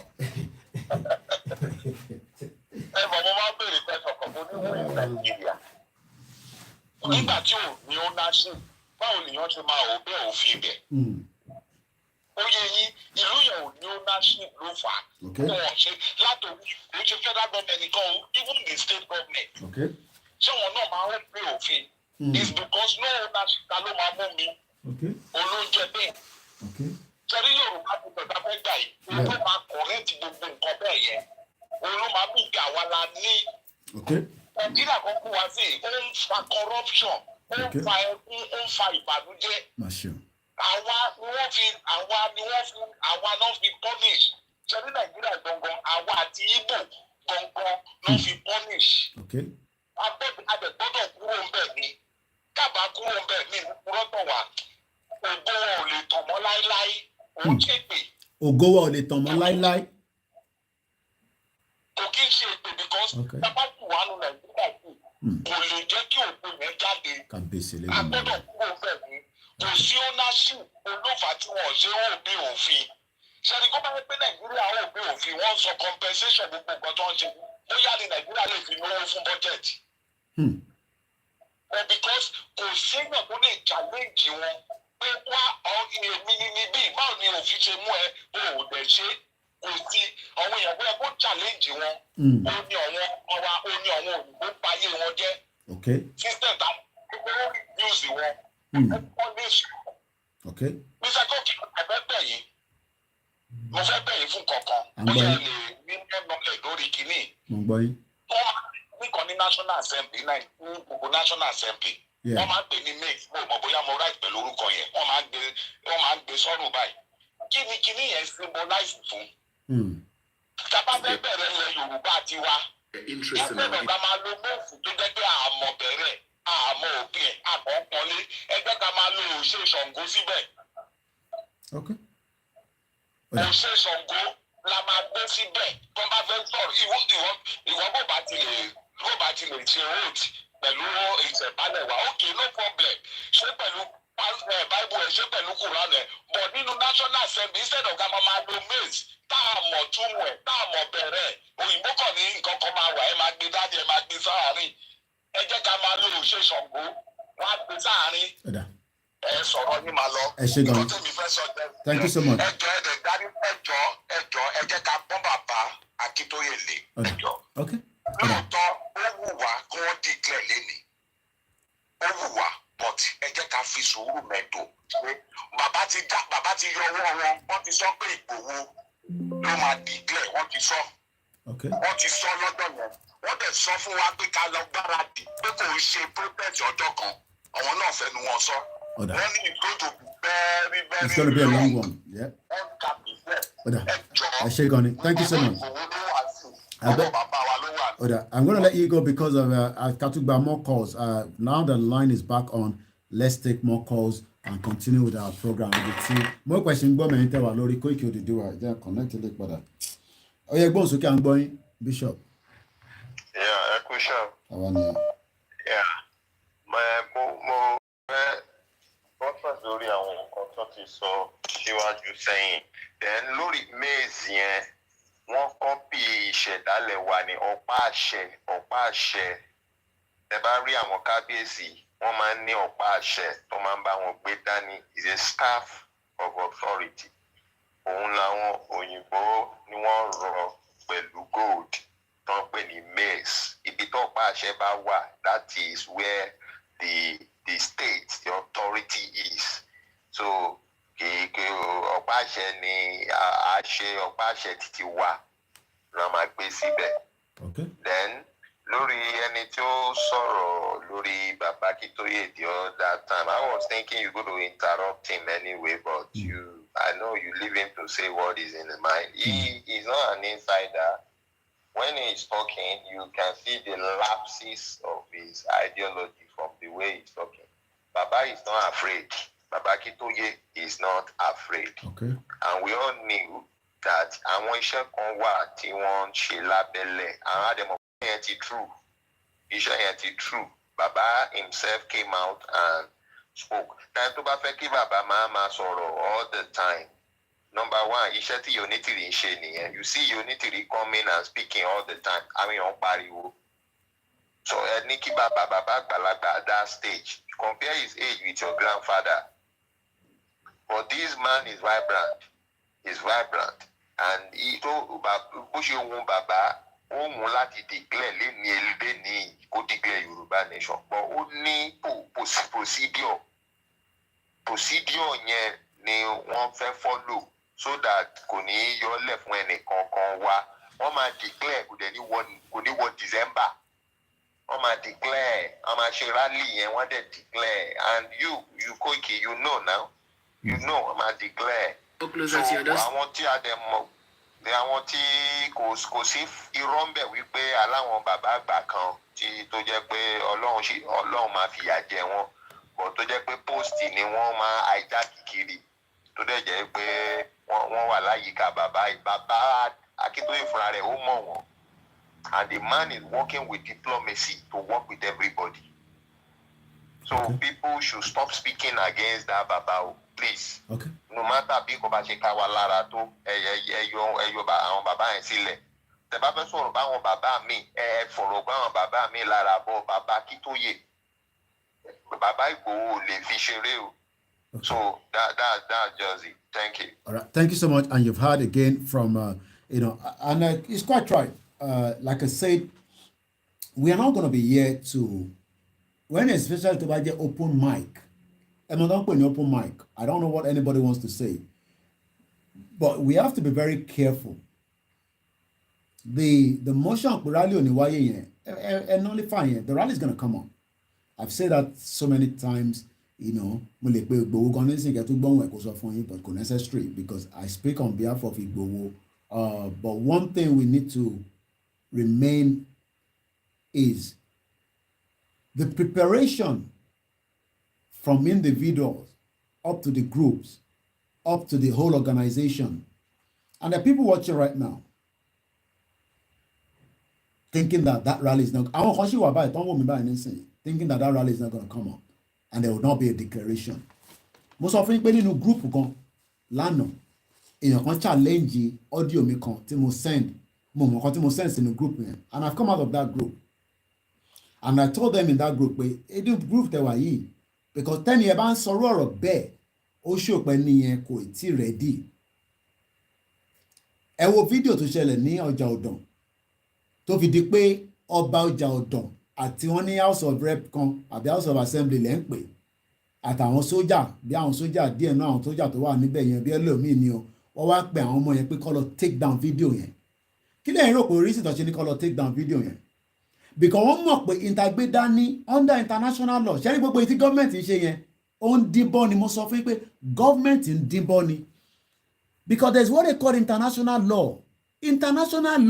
Government lè máa sọ fún yín pé kinní kan ìgbà àwo kan àwọn máa lo kinní kan wọ́n mọ tó ń pè ní yes government wọ́n lè ṣèyàn léṣe kọ́ gbé sójà jáde kan yìnbọn kọ́ pààyàn kọ́ yẹn normal nìyẹn wọ́n ti ń ṣe yẹn tẹ́lẹ̀ láti 1960 títí di àsìkò yìí ìyẹn ẹmọye èèyàn tí government ti pa àti military government ni o àti civilian government ni o èèyàn ẹmọye èèyàn tí àwọn méjèèjì yẹn tó ti pa nílẹ̀ tá à ń pè ní Nàìjíríà yẹn. So the issue pé Yorùbá ò ní lọ yẹn ẹ̀tútù ẹ̀dànù Yorùbá máa lọ Ìgbò máa lọ Haúsá máa dá dúró ẹ̀yà tó bá sì fẹ́ dá dúró láàrin wa ń bẹ̀ wọ́n ní right láti dá dúró and declaration máa wáyé kò sọ́gbọ́n ẹ̀ declaration máa wáyé whether we like it or not. So I'm going to take the next caller, I think from Germany, the number, if I'm right, if the person is still there, I'm calling you back. Again, as we always say, that declaration is going to happen. It does not matter whether people say, it's ready. What we need now is everybody should go and prepare. Because we will not be talking about pé a fẹ́ ṣe rally mọ́. Nǹkan mi la máa discuss during that period. It doesn't matter whatever the date is.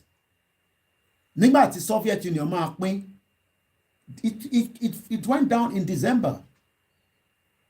Àwọn tó wà ní ìjọ náà lọ́hùn, I'm sure there will be a lot of people that disagree pé Soviet Union máa pín. There will be a lot of people.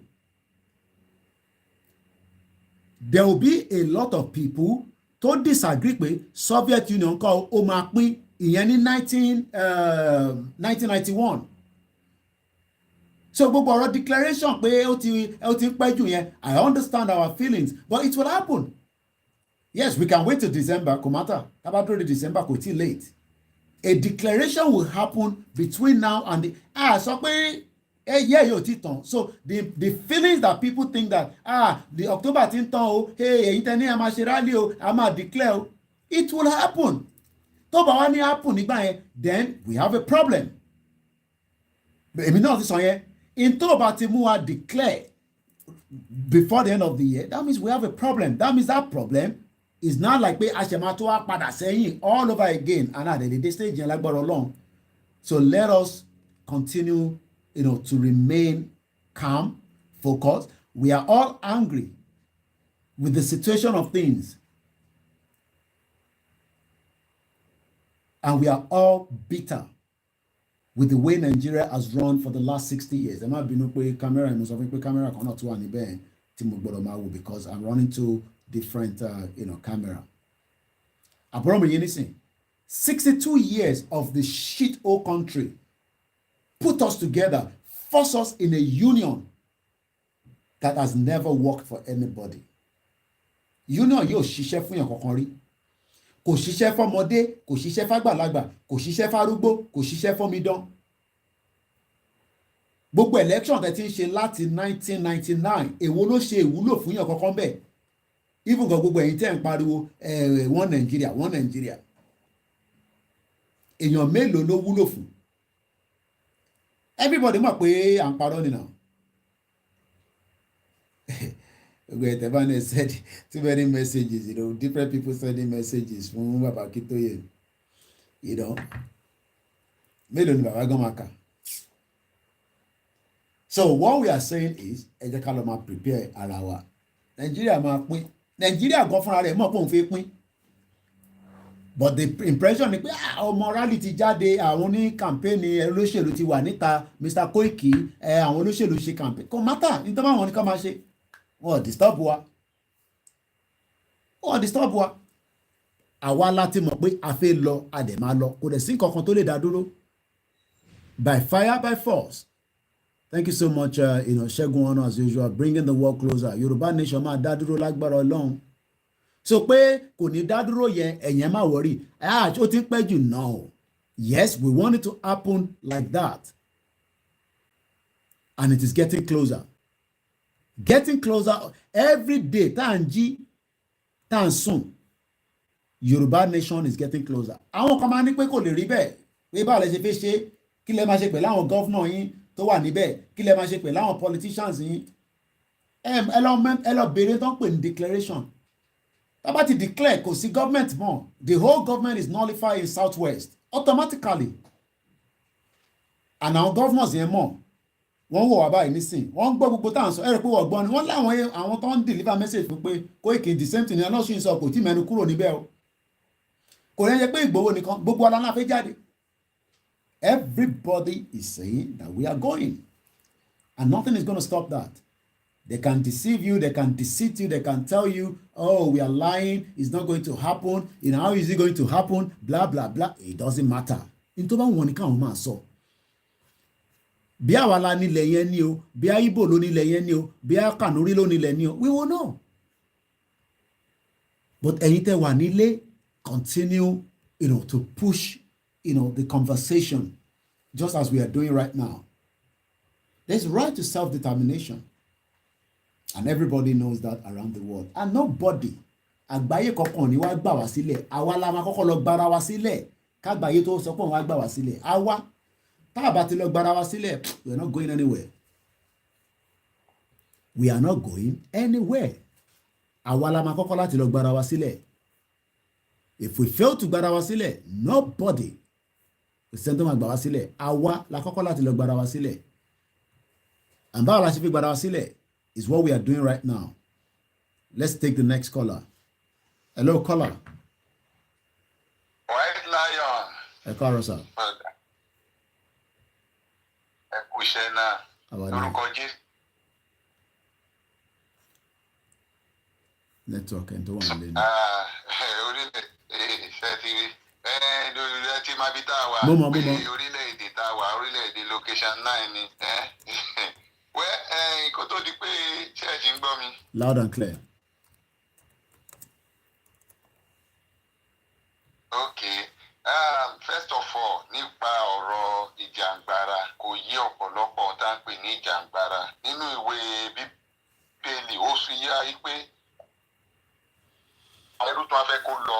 Wọ́n tó kà dùn mí ni pé any slave that love his chain will remain in the bondage. Òun ni ti àwọn tó jẹ́ pé wá jẹ́ ọmọ ẹ̀ka àrọ̀ òjíire tí ọ̀rọ̀ fẹ́ lọ tí ò yé wọn ó máa gbé lágbára ọlọ́pàá ojú wọn máa là nípa ọ̀rọ̀ tí ọ̀gbẹ́ni tí wọ́n fi sílẹ̀ tí ìjọ Nàìjíríà tó ò fẹ́ fi sílẹ̀. Bẹ́ẹ̀ni. Máa yí pé orílẹ̀-èdè tó bá ti kọ Ọlọ́run sílẹ̀ Ọlọ́run máa ń kọ̀ wọ́n sílẹ̀ ni. Láti 1980 ní orílẹ̀-èdè Nàìjíríà ni wọ́n ti ní ìbẹ̀rù Ọlọ́run ò ti sí fún wọn mọ́. August 28, 1983 by then mo wà secondary school ẹ béèrè lọ́wọ́ àwọn tó bá wà l'Ondo State wọ́n á ṣá ohun tí ojú àwọn èèyàn rí ṣẹ́ẹ́rí tí wọn ò bá ṣọ́ra ohun tó ṣẹlẹ̀ August 28 ẹ lọ wo history August 28, 1983 ohun kékeré ló ṣẹlẹ̀ tí wọn ò bá tètè jẹ́ kí a tètè gbégbèsè rẹ̀ mo dẹ̀ kí bàbá wa lórúkọ Jésù àjíǹde ara máa jẹ́ fún wọn tí wọ́n rò pé bàbá yẹn wọ́n rò pé ọmọ ike ni wọ́n pè wọ́n ni nǹkan tó dá mi lójú lélẹ̀. My grandfather died February 20, 1972. My grandfather knew that Yorùbá máa lọ.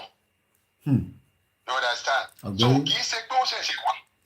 1972 my grandfather died February and he knew that Yorùbá máa lọ a máa kó lára location for this. Ó mọ̀ yí pé bí Ọlọ́run ti ń bẹ tí ẹ̀mí ẹ̀ ti ń bẹ. A máa tó ga ṣùgbọ́n lójú mo kà á fẹ́ fi kún ni pé ẹ jọ àwọn rédíò kan wà mo ti ń pariwo last year ẹ̀yin gan mo ń kọ́ ẹ wà Nàìjíríà. Àgbọ̀n ọmọ occasion 9. Oda. Ó ti múná lọ. I know he wants to talk about some radio, but my mom. Ẹ já lọ sí òkè lọ́hùn. Hello, caller. Hello, I'm going on. Ẹ kú iṣẹ́ ọ̀nà mi. Àwọn ènìyàn. Akọ́ àrò. Àwọn náà ti sùn bí báyìí. Ọ̀rọ̀ mi fẹ́ sọ̀rọ̀ púpọ̀. Ẹni tẹ́ mọ̀ dáadáa ni. Mo fẹ́ fún mi ní nọ́mbà yín. Mo náà àwọn ọ̀tá àjọ fẹ́ sọ. Nọ́mbà yín sọ bí a lẹ́yìn ètò. Nọ́mbà tẹ́ ń pèsè náà ni. Nọ́mbà mo ti fẹ́ fún. Nọ́mbà yìí náà ni. Mo lè get into nọ́mbà yẹn. Nọ́mbà yìí náà ni. Okay, so to máa kàn sí lẹ́yìn ètò. Ó náà àwọn tí mo kájọ fẹ́ sọ. Okay. All right, no problem. All right. Once again, you're watching a live transmission. Aago méje àárọ̀ ṣẹ́lù ní New York. I need to set the next time. But I'm going to finish Ben. Can the time in Benin is now? Let's look at the time in Benin Republic. Time now. Can I go with other thing now? So can they set a go in? Okay, same time. I want to look below. Okay, so same time. I look below. Okay, so I'll probably just leave that. So I say Japan. Can the time in Japan? I call up Mago in Japan. 8 o'clock till in Japan. 8 o'clock. Lulu in Japan. Lower by 8 o'clock. Lulu in Japan. Let's say 8 o'clock. Lulu in Japan. So as we are still on, let's go straight to the next caller. Yeah. Hello. Hello, Chairman. Hello, Lagba. I'm going on. Olórí oko, ẹ kúṣẹ́. Ẹ kúṣẹ́. Bó ṣẹ̀ṣẹ̀ rí program yẹn ló jẹ́ kí n contribute kí n sọ díẹ̀ náà. Ẹ ti wà lórí ẹ̀. Nínú kan tó wà lọ́kùn mi. Okay. Ṣé rí ọ̀rọ̀ Oòduà Nation? Ó ṣe nǹkan tí wọ́n gbọ́dọ̀ máa fi ṣeré. Aláti jáde tán.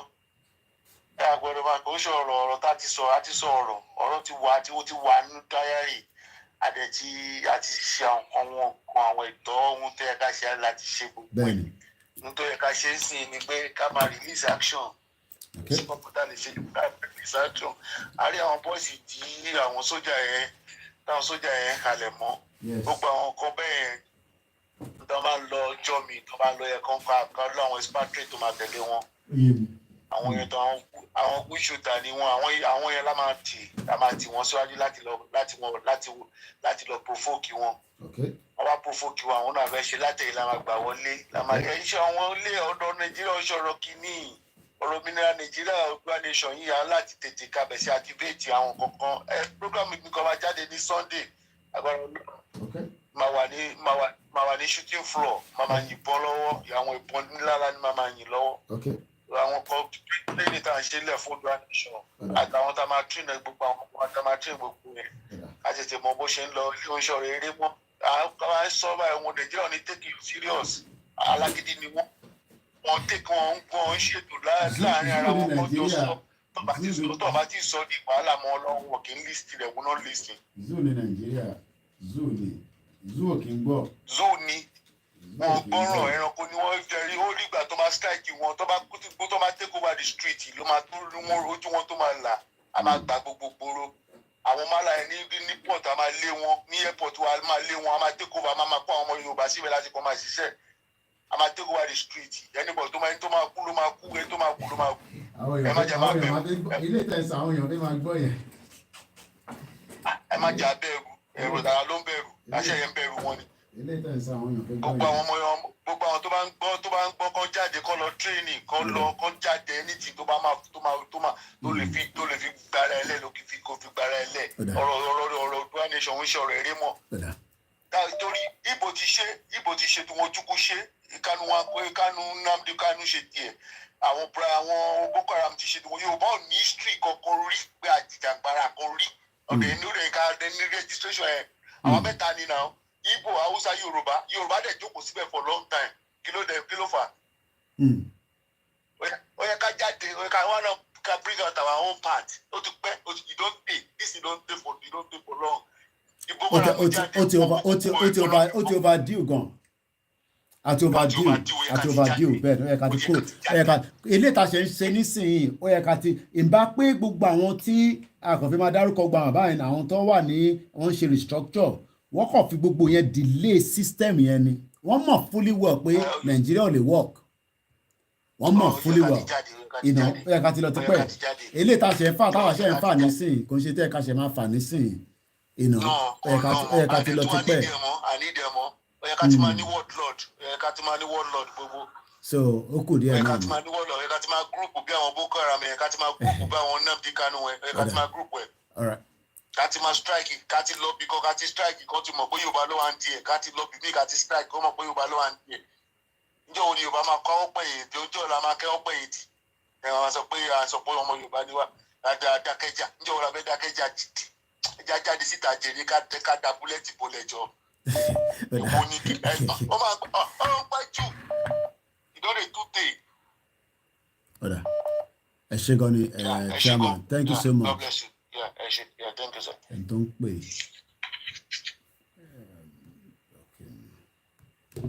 ẹni tó bá ti abuse it tàbá ti cut in tàbá ti pè padà à block yín nìyẹn ṣáà ṣe blocking ẹ lọ wá studio line tàbá ti ní studio line ẹ ní máa pè dé ọ̀dà ẹ fẹ́ value number tẹ ní lọ́wọ́ nìyẹn bí a gbogbo studio lẹ máa ń pè tó máa ń gbé call in gan sef ṣáà ṣe blocking ẹ ní studio line nìkan.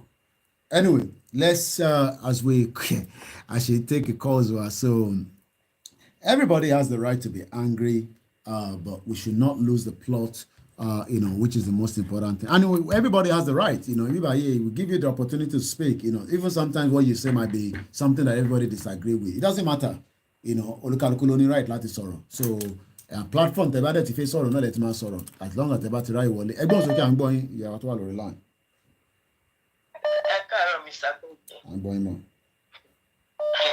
Anyway, I cannot begin to just thank God on your behalf, but each day we pray for you. From strength to strength. Nǹkan tẹ́mi kọ́ fẹ́ sọ láàárọ̀ yìí ni pé èmi rò pé anybody tó bá kọ́kọ́ fẹ́ pè wọlé tó fẹ́ sọ̀rọ̀ tó fẹ́ bàbá kí tó yẹ lèmi fẹ́ sọ ń sìn tó fẹ́ sọ̀rọ̀ against wọn àbí tó fẹ́ kọ́mẹ́ kó kọ́kọ́ fi ààrẹ kó kọ́kọ́ ro èjì bàbá àti bàbá ẹ̀ nílé. Kó tó wá condemn bàbá yẹn. I'm not saying they should not point out pé ẹ bá wa sọ fún bàbá ẹ bá wa ṣe àbí kó sọ fún rẹ̀ yìí báyìí but nobody should come out. Tó bá pé ẹ lọ́mọ káàárọ̀ ìjìnlẹ̀ tó rí lè tọ́ èmi ò ní pé àgbààgbà àmọ́ àwọn àgbàyà. Àwọn kan ló ṣàtiwà tó ti ń kó wa lọ sábẹ́ restructuring tó ń gbowó tó ń sá wọlé láti jọ.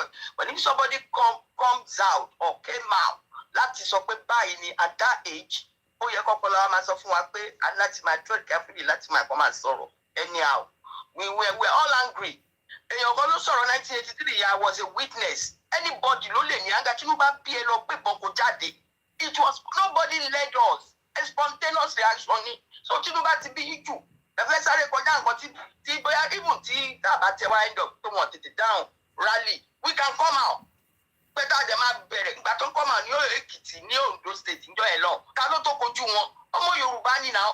Tẹ́ ẹ̀ bá ti gbọ́n ẹ̀ gbọ́n, bó tẹ́ bá ti gbọ́n, kò sẹ́ni máa lè dá yín tó Tinubu bá bí yín. So ẹ máa jẹ́ kí inú yẹn máa bí yín bọ̀ kó máa bí yín bọ̀ títí. Tí àwọn àgbà wájú ọba lè ti dáhùn, àwa náà lè jáde ẹni àwọn láti dá gbogbo ẹ̀lú. That is it. So ẹ̀yin ọ̀kọ̀ọ̀kan máa jáde ń bíbá kó máa wọ́ bàbá yẹn lẹ́sẹ̀. Anywhere tó bá ti wọ́ wọn lẹ̀, máa sọ pé kẹ́ni yẹn kọ́kọ́ lọ wo bàbá tiẹ̀ tó jẹ́ pé it's just 70 tó ti go dementia. Sorry to be angry, I'm just really not, I don't go by it. Láti máa mọ̀ pé àwọn kan ló ti wà nídìí kìíní ìtàn jáde. If that man of that age can come out, either wọ́n tì wọ́n lẹ́yìn àbí wọ́n gbé wọn síbẹ̀ ni tó dẹ̀ fọwọ́sọ̀yà, ó yẹ kó máa sùn lé ẹni náà. And it's going all over the place. Please, ẹ má yẹ kó lọ bínú sí gbogbo wa o. Ọlọ́run á fún wa. Tí tèmi ni pé àjọ yín ẹ ṣe sọ pé a máa rálì tá a rálì. Everybody máa bọ́ aláàsì dẹ́gbàdá wa ló one time. That is just all I want to say. So, ẹ kú iṣẹ́ o. Ẹ ṣé gan ni. The line is still open. I have a bit of time this morning. Even though about the time there, I'm going to stop so that my late deal with some other paperwork and some other things. So probably we'll run it for another 15 minutes. About the 1 p.m. I must stop. Now I have different times. Money, New York. It's 10 minutes past 7. It's now 10 minutes past 8 p.m. in Japan. That shows that the world is so beautiful. In Japan,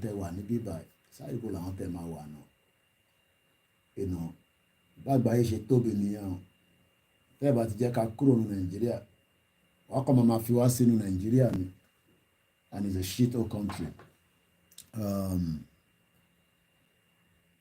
Hello. Ẹ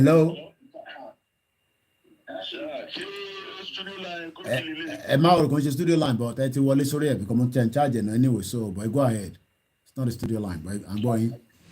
A mute background here, if not any brother, a mute background. Yes, sir. Yes, sir. I'm in total support of what in fact we'll be trouble to me.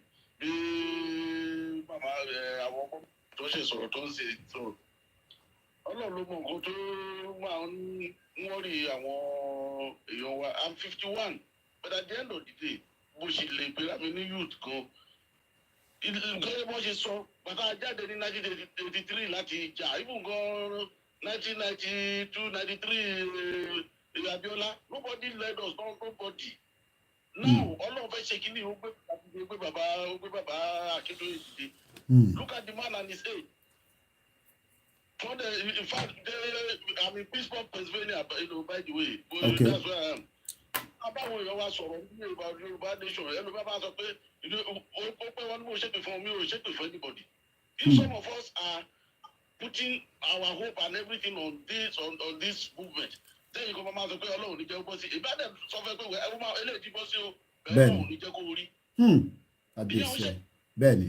Because people are putting effort into something and then you are causing ẹni kò ní bọ́ sí ìrọ̀rọ̀ katakata wo nìyẹn àníkan tí ọkàn náà sọnù gúrùpù nìyẹn sẹ́ẹ̀ mo ní èmi wá tó wá jókòó sínú gúrùpù báyìí àmú nírọ̀ Ọlọ́run ní jẹ́ mo kúrò ní gúrùpù yẹn lẹ́sẹ̀kẹsẹ̀ ni. èmi ní sọ̀rọ̀ yìí my brother I will talk to you after this thing. I am a member of yóò ṣe member APC lásán àwọn tó bá mú mi Babátúndé Ọ̀kọ́lé lórúkọ mi àwọn tó bá mú mi wá sọ fún mi pé ọmọ èèyàn gidi I'm one of the mo lè gbé lábẹ́ national leader. Mo contest ní at the national level. Mo contest ní mo dẹ̀ mi ṣe aspirant I was a candidate mo win primaries mi tí mo dẹ̀ lọ contest the national election under that party. But am I happy with what happened in Nigeria? No. Oh no, nígbà sọ fún àwọn èèyàn nìyẹn. My children to go through what I went through as a absolutely no. Àwọn sọ fún àwọn èèyàn nìyẹn. Àwọn èèyàn kàn fi sentiment sí ni ọ̀rọ̀ tó wà lẹ́yìn òun ṣe sentiment kò ní kankan ṣe pẹ̀lú party kò ní kankan ṣe.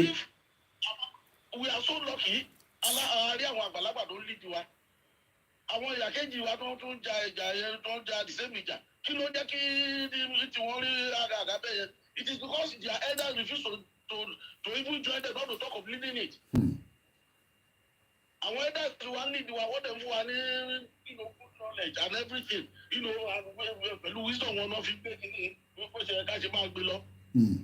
everybody's in a hurry. I can't wait for Yoruba nation. But at the end of the day, I want colony process it here. Ben. Colony process. We cannot jump, you cannot put the cat ahead of the horse. Your journey is going to be crooked. All right. Your journey is going to be crooked. All right. At the right teaching here about the right to declare. I'm a journalist, by the way. Okay. But mo ṣiṣẹ́ pẹ̀lú dis mo ṣiṣẹ́ pẹ̀lú Guardian. Ó yé mi sà. Ìtòkò Nàìjíríà. Ó yé mi sà. Ìjọ tí tó bá jẹ́ ìní lọ́lọ́run ni bàbá ti rí pé ó ti clear láti declare. Bàbá ìṣe cannot even wait to declare now. Ó yẹ ká mọ̀ pé ẹni ẹlẹ́ni ti dàgbà. And the man ọlọ́adẹ fún wa ṣe. Gbogbo àdúrà wa lórí ìjà yìí tẹ̀ ní tiwa nínú ìjà yìí. Gbogbo pátápátá ọlọ́adẹ kí gbogbo wa rí. Wẹ́ẹ́ bá kó tẹ́lẹ̀ lérí ẹ. Ẹ jẹ́ bí nìkan dádì mi kí ló ń fáwọn èèyàn ní that concern ṣé because I mean okay kí máa ní because kí ló ń fáwọn èèyàn ní concern pé situation yẹn ò ní wá sí ìmúṣẹ. Exactly. Easy one. Àwọn kan máa rò pé wọ́n máa sọ pé káwọn dáwọ́ wọlé. Nobody is asking you to contribute. Tó bá fẹ́ contribute, fantastic. Tó bá dẹ̀ ní kankan contribute, fóònù ọwọ́ ẹ̀ kó máa wà. Kó dẹ̀ máa gbàdúrà fún. Àdúrà ẹ̀kọ́ tó your prayer is so that's all. It's okay.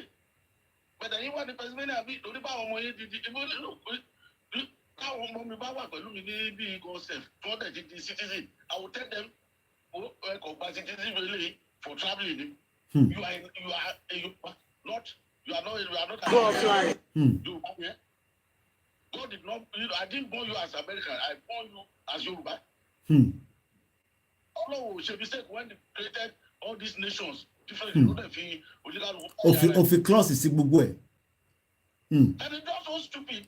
It's not so stupid. You look at elderly people don't do law school. Some people with even degrees in their hand, higher degrees in their hand. Are you comfortable being in a country created by a 20-year-old British small boy and his girlfriend? Ọlọ́run ọba o. Is it not stupid? Yeah. Ẹ mọ̀ pé tá a bá tẹ pé àmọ̀ tẹ́lẹ̀ ẹ má bínú because I love this interaction. Tó bá tẹ pé gbogbo nǹkan tá a mọ̀ tẹ́lẹ̀ a rí pé àwa but nísìnyí tá a ti wá mọ̀ kí ló wá tún wá ń di pé a tún wá fi máa ẹ wo bó ṣe ni wọ́n create Nàìjíríà tí mo kà lẹ́ẹ̀kan yẹn. The creation of Nigeria, Guinea can create 12 states, it can create 13 states, it can create 1 state. So kí ló dé tá a lè create ìlú tiwa náà? Tó bá create state fún wa, kí ló dé tá a lè create nation fún wa? Ṣebí nǹkan tí mò ń kà nínú article yẹn nìyẹn. Mo ń gbọ́ yín dáàdì, mo ń gbọ́ yín sà. Mo ń gbọ́ sà. Do you know how they created most of those states? Mo ń gbọ́ sà. Most of those states were created by military. Òun náà ni ẹ̀gbọ́n kan tí mo sọ, òun náà ni mo ń sọ. Wọ́n kàn create àwọn state yẹn so tó bá wá create state ta ló wá ń bẹ̀rù pé a lè create ìlú náà ìyẹn lèmi tẹ̀ ń béèrè. Ẹni tó ń pè yẹn ní sọ̀rọ̀. Láwọn ọ̀rẹ́ wọn maybe it's not my civilians wọ́n kàn wà ní officers space. Major kìnnìkan ọ̀nà kìnnìkan area mi àti máa lọ ibi tí ṣé kápá wà jìnnà fún mi jàre ṣe lè sáré bá create state báwo ló ṣe fẹ́. lórí pẹpẹ soup àtàwọn ọmọge ẹ má bínú ìyá wa má ṣe o. The same way the British, the white people, the white imperialists, the white marauders. àbí ẹkọ imagine nígbà tí wọ́n tẹ̀ fẹ́ create Nàìjíríà mo kàn ń tà láti figure àti tó wà lórí lugard nígbà yẹn akọ pé wo àwọn lùzọ owó jàre ní nílẹ̀ Haúsá káwọn lólẹ̀ Yorùbá papọ̀ àti ilẹ̀ Ìgbò tó bá tẹ̀ wá jẹ́ pé nígbà tó fẹ́ create yẹn wọ́n wá tí wá create ẹlẹ́yọ kọ̀ọ̀kan wọ́n yọ ti Ìgbò kúrò wọ́n yọ tiwa kúrò ó kọ̀ kó gbogbo papọ̀ ní. ok èèyàn kan bẹ̀rẹ̀ lọ́mọ yìí nígbà tí àwọn onímọ̀ sọ̀rọ̀ bí ó dẹ̀ ní tábàlẹ̀ bá Yorùbá nation yẹn kí wá ní benefit afẹ́rí pa. Gómìnà mo tó bá tiẹ̀ díjú Money, did you just throw your mind back to 1950s? Nígbà tí Yorùbá wà independent. Tá a jẹ́ Western region. Money kí ló rí? We had television before France, Austria, several countries in Europe. Àwọn TV Nigeria, wọn ò mọ nǹkan tó jẹ́ bẹ́ẹ̀. Wọ́n ò tí ì ní. Awolowo did it with cocoa money, not oil. Free education, everything. Bàtà àwọn ọmọ àwọn òyìnbó fúnra wọn ò rówó sẹ́dà ọmọ lọ school. Àti fún àwọn ọmọ tiwa ní free education náà. So what are you talking? Tá a bá padà sí region wa. Kò sí nǹkan tó bad níbẹ̀ bẹ́ẹ̀ ni. Sí nǹkan tó bad níbẹ̀. A bá padà sí western region wa. Ìgbà wo ni tẹ́lẹ̀tẹ́lẹ̀ Yorùbá wo ló ń jẹ ràgó? A máa ní ràgó dáa pé ó ti ń ṣomi jù. Pẹ̀lú Nàìjíríà sọ gbogbo wa dọ̀lẹ́. Ògúnfẹ́ wa ó ṣẹgbẹ́ ràgó wọn náà. Ògúnfẹ́ wa nìkan ló ní smell ràgó ló ní smell ògúnfẹ́. Ẹ lọ fọwọ́ sínú central account ẹ̀yin tẹ́ ti dáwó síbẹ̀. Ẹ ṣé gan ni dádì mi. Ẹ jẹ́ ká sọ̀rọ̀ lẹ́yìn èyí tí bá parí program as well. Mo ní nọ́mbà yín tẹ́lẹ̀ náà anyway. Àwọn èèyàn angry ni I'm sure àwọn tó ń sọ bẹ́ẹ̀ gan they are not really meaning such. Ẹ ṣé gan ni. Ẹ jẹ́ ká fún ẹlòmíràn láyé ká gbọ́ tiwọn. Ẹ ṣé gan ni for the view and I've learned a lot from you this morning. Ìyẹn ló ṣe ń sọ pé àgbọ̀ ní wà lọ́jà kórí ọmọ tuntun ṣe kí ni kó wọ́. Ẹ ṣé gan ni daddy. Let's go straight to Germany. Hello caller láti Germany. Hello ẹ ká sọ Mr. Koiki. À ń gbọ́ yín sà. Ọ̀pọ̀ ètò. Àjọ ń ṣe náà ni. Ṣé rí nǹkan tí mi fẹ́ dá sí lórí ọ̀pọ̀ èyí kò pọ̀. Okay. Ju pé àwọn bàbá wa máa ń pòwe kan wá ní tipátipá ní ṣòkòtò fi ń wọ̀dí òkú. Ẹ dàbọ̀ gbọ́ okay. Ṣé rí ọ̀rọ̀ yìí? Gbogbo ohun tó bá tèkì wa ni a gbọ́dọ̀ gbà. Gbogbo tó bá ṣe kí ni? Gbogbo ohun tó bá tèkì wa ni a Gbogbo gbọ́dọ̀ gbà. tó bá tèkì wa la gbọ́dọ̀ gbà okay. A gbọ́dọ̀ gbà.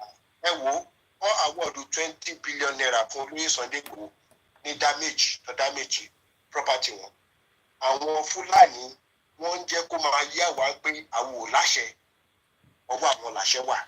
Okay, so now ẹ jẹ́ gbọ́rọ̀ yín dáadáa angu tẹ́ ẹ̀ tún lọ ìtú so Yorùbá pàṣẹ Fúlàní overthrown ẹ̀ pé àbí. Bẹ́ẹ̀ ni Fúlàní owó òfin owó àṣẹ yẹn pé àwa ò láṣẹ. Táwọn èèyàn náà agree pẹ̀lú kan tí kọ́là wa ń sọ ẹ jẹ́ ká máa rí inú kọ́mẹ́ǹtì yìí mò ń gbádùn yín o. The same thing ló tún ṣe fún Nnamdi Kanu. Kóòtù agree láti replace Nnamdi Kanu. Wọ́n nullify ẹ̀. Kò tẹ̀ jẹ́ kó dijọ́ kejì kò tẹ̀ tí jẹ́ kó dijọ́ kejì gan kó tó máa tún gbé tiẹ̀ jáde a sì jubilate lọ́wọ́ ló gbé tiẹ̀ jáde. Ṣé rọ́rọ̀ tó wà lẹ́yìn dandan ni o àwọn òrẹ́dí àti jà àbẹ́ni kankan jà a máa jáde kúrò Nàìjíríà dandan ní ẹ̀bẹ̀ tẹ́mi kàn máa bẹ àwọn tó wà ní ìdí ètò yìí bàbá olóyè Professor Banji Akintoye máa ń sọ̀rọ̀ kan ní pé world are waiting for us we Yorùbá. Ọ̀dà mo bẹ́ẹ̀ yìí tẹ́yìn gbọ́ wa mo fẹ́ máa ṣáàjì fóònù mi. Ọ̀dà. Ìlọ́ọ̀dún sí mi ni pé wọ́n jẹ́ kó yé wa pé gbogbo àgbáyé fẹ́ tiwa. Tó pọ̀ àfi tá a bá fi parọ́. Àní olódì kankan. Àgbáyé fẹ́ tiwa o àfi tá a bá fi parọ́. Tó ṣe pé à ń ṣe mọ̀ wọ́n bá declare táwọn ẹni bíi bá wá attack wa alẹ́ rẹ̀ ní fojú jọ. Mo lérò pé báyìí náà ó yẹ kí gbogbo ètò yẹn kó ti tò. A gbọ́dọ̀ pẹ́ mi kéṣinkéṣin yé bá wa ń bẹ̀. Àwa tá wà ní ọdún ìyà ò jẹ wá ebi ò pa wá àwọn ilé lá. Oúnjẹ kúnnú freezer mi ní sèmọ̀ rẹ̀ ní bá mi jẹ́ báyìí. Kí la fẹ́ pè ní ilé wa nígbà tí a bá lajú bẹ̀ táwọn Fúlàní gbalẹ̀ mọ́ wa lọ́wọ́. Ibo la fẹ́ rí dé sí. Ẹ jọ̀ọ́ ẹ̀yin mọ̀ ju àwa lọ àwọn òrẹ́dì àti mọ́mọ́ọ̀jì ká má dàbẹ̀ tó ń kojú bọ gbogbo ó fẹ́ mọ everything. Ẹ bá wa báwọn tó wà nídìí ètò yìí sọ̀rọ̀ kọjọ ó ń pẹ́ jù ìyà ń jẹ àwọn èèyàn lé láti tó tí mo ti dé nílùú Germany yìí mi lè sọ fún pọ́nmú náà lọ rí. Èmi ò lè jù báyìí lọ máa bí tó bọ̀. Thank you so much. We're learning a lot. Ẹ ṣe gan-an gbọ̀nyìn tẹ́ ń pè wá tó bá di aago kan tí a bá ṣe rí bí tòun yẹn bá ṣe rí mo ní ọ̀kan mo fẹ́ ṣe but the only problem ni pé tí bá wà lórí live mo lè ṣe any other thing mo lè gbé calls me and all that so hello caller à ń gbọ́ yín mà ẹ̀mí ti background yẹn tún wọlé síbí báyìí bá ń mú ti background yẹn. Okay sir hello ṣé ń gbọ́ báyìí. Tẹ́ bá ti mute yẹn pátápátá máa gbọ́ yẹn, go ahead, à ń gbọ́ yín. Hello sir. Ẹ máa sọ̀rọ̀ lọ, ìyá mi mò ń gbọ́ yín náà. Hello sir. Nítorí pé tinúlé yín sì ń sọ̀rọ̀, tẹ́ ẹ bá pa tinúlé yẹn à lè gbọ́ra wa yé. Ẹ lè gbọ́ méjì, orí fóònù kan lẹ ti máa bá mi sọ̀rọ̀ mọ́ mi. Ẹ gbọ́dọ̀ pa ìtẹ́ fi ń gbọ́ mi nínú ilé yẹn ká lè bára wa sọ̀rọ̀ lórí mobile phone. Okay, ṣé à ń gbọ́ báyìí sir? Ó bẹ́tà nísìn, tẹ́ bá ti ń pè sórí show, ẹ máa pa ìtẹ́ fi ń gbọ́ wa yẹn, orí ìtẹ́ fi pè sí nìkan ni ká máa fi gbọ́ra wa. À ń gbọ́ yín nísìn máa. Okay sir, ẹ kú iṣẹ́ sir, ẹ kú iṣẹ́ takuntakun o. Èmi ni ẹ̀yá mi.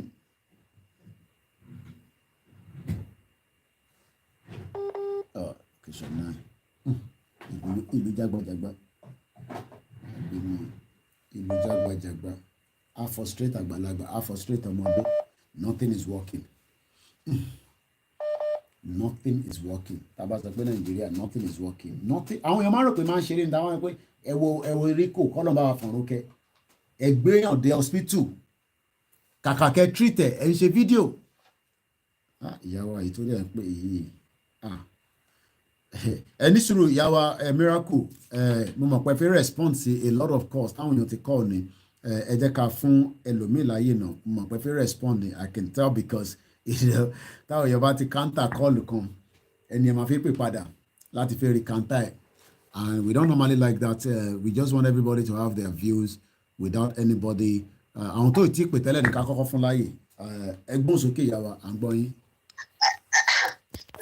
Àwọn Mr. Koiki ẹ káàsán ẹ kú iṣẹ́ náà àwọn ọ̀rọ̀ kan tí wọ́n ń sọ lẹ́ẹ̀kan tó ti yé yín mà tó ti yé yín ṣàṣẹ rí àwọn èèyàn wa ó yẹ kí gbogbo wa ó yẹ kí a mọ̀ pé ìmọ̀ ọgbọ́n wà òye wà wisdom and understanding knowledge ó yẹ kọ́ mọ̀ pé nǹkan tá a fẹ́ take over yìí. No be my mind. It's not the word of mouth alone. No be my mind. Ó ń ṣe ọ̀rọ̀ inú nìkan. Ó máa wà documented.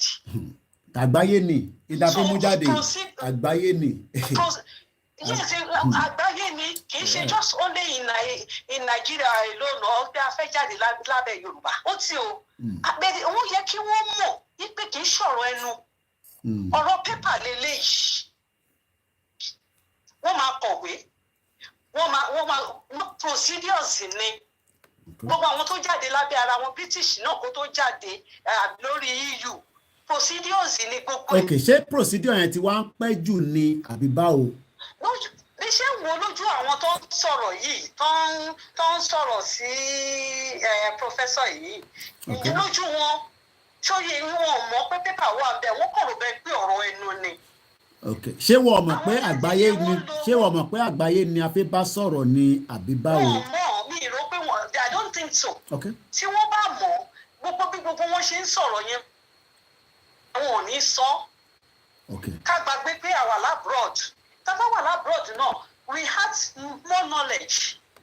Ṣóyè yín more knowledge la ní bì which is àwọn tó wà nílé even àwọn tó wà ní diaspora.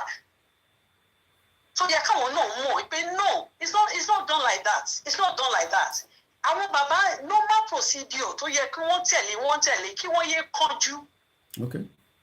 Kí wọ́n yé kánjú kí níbo ni wọ́n wà kí n ṣe fi Ìgbòho tó jáde because wọ́n sọ̀rọ̀ sí àwọn no it's not like that. Wọ́n gbọ́dọ̀ mọ̀ pé procedure ni gbogbo nǹkan.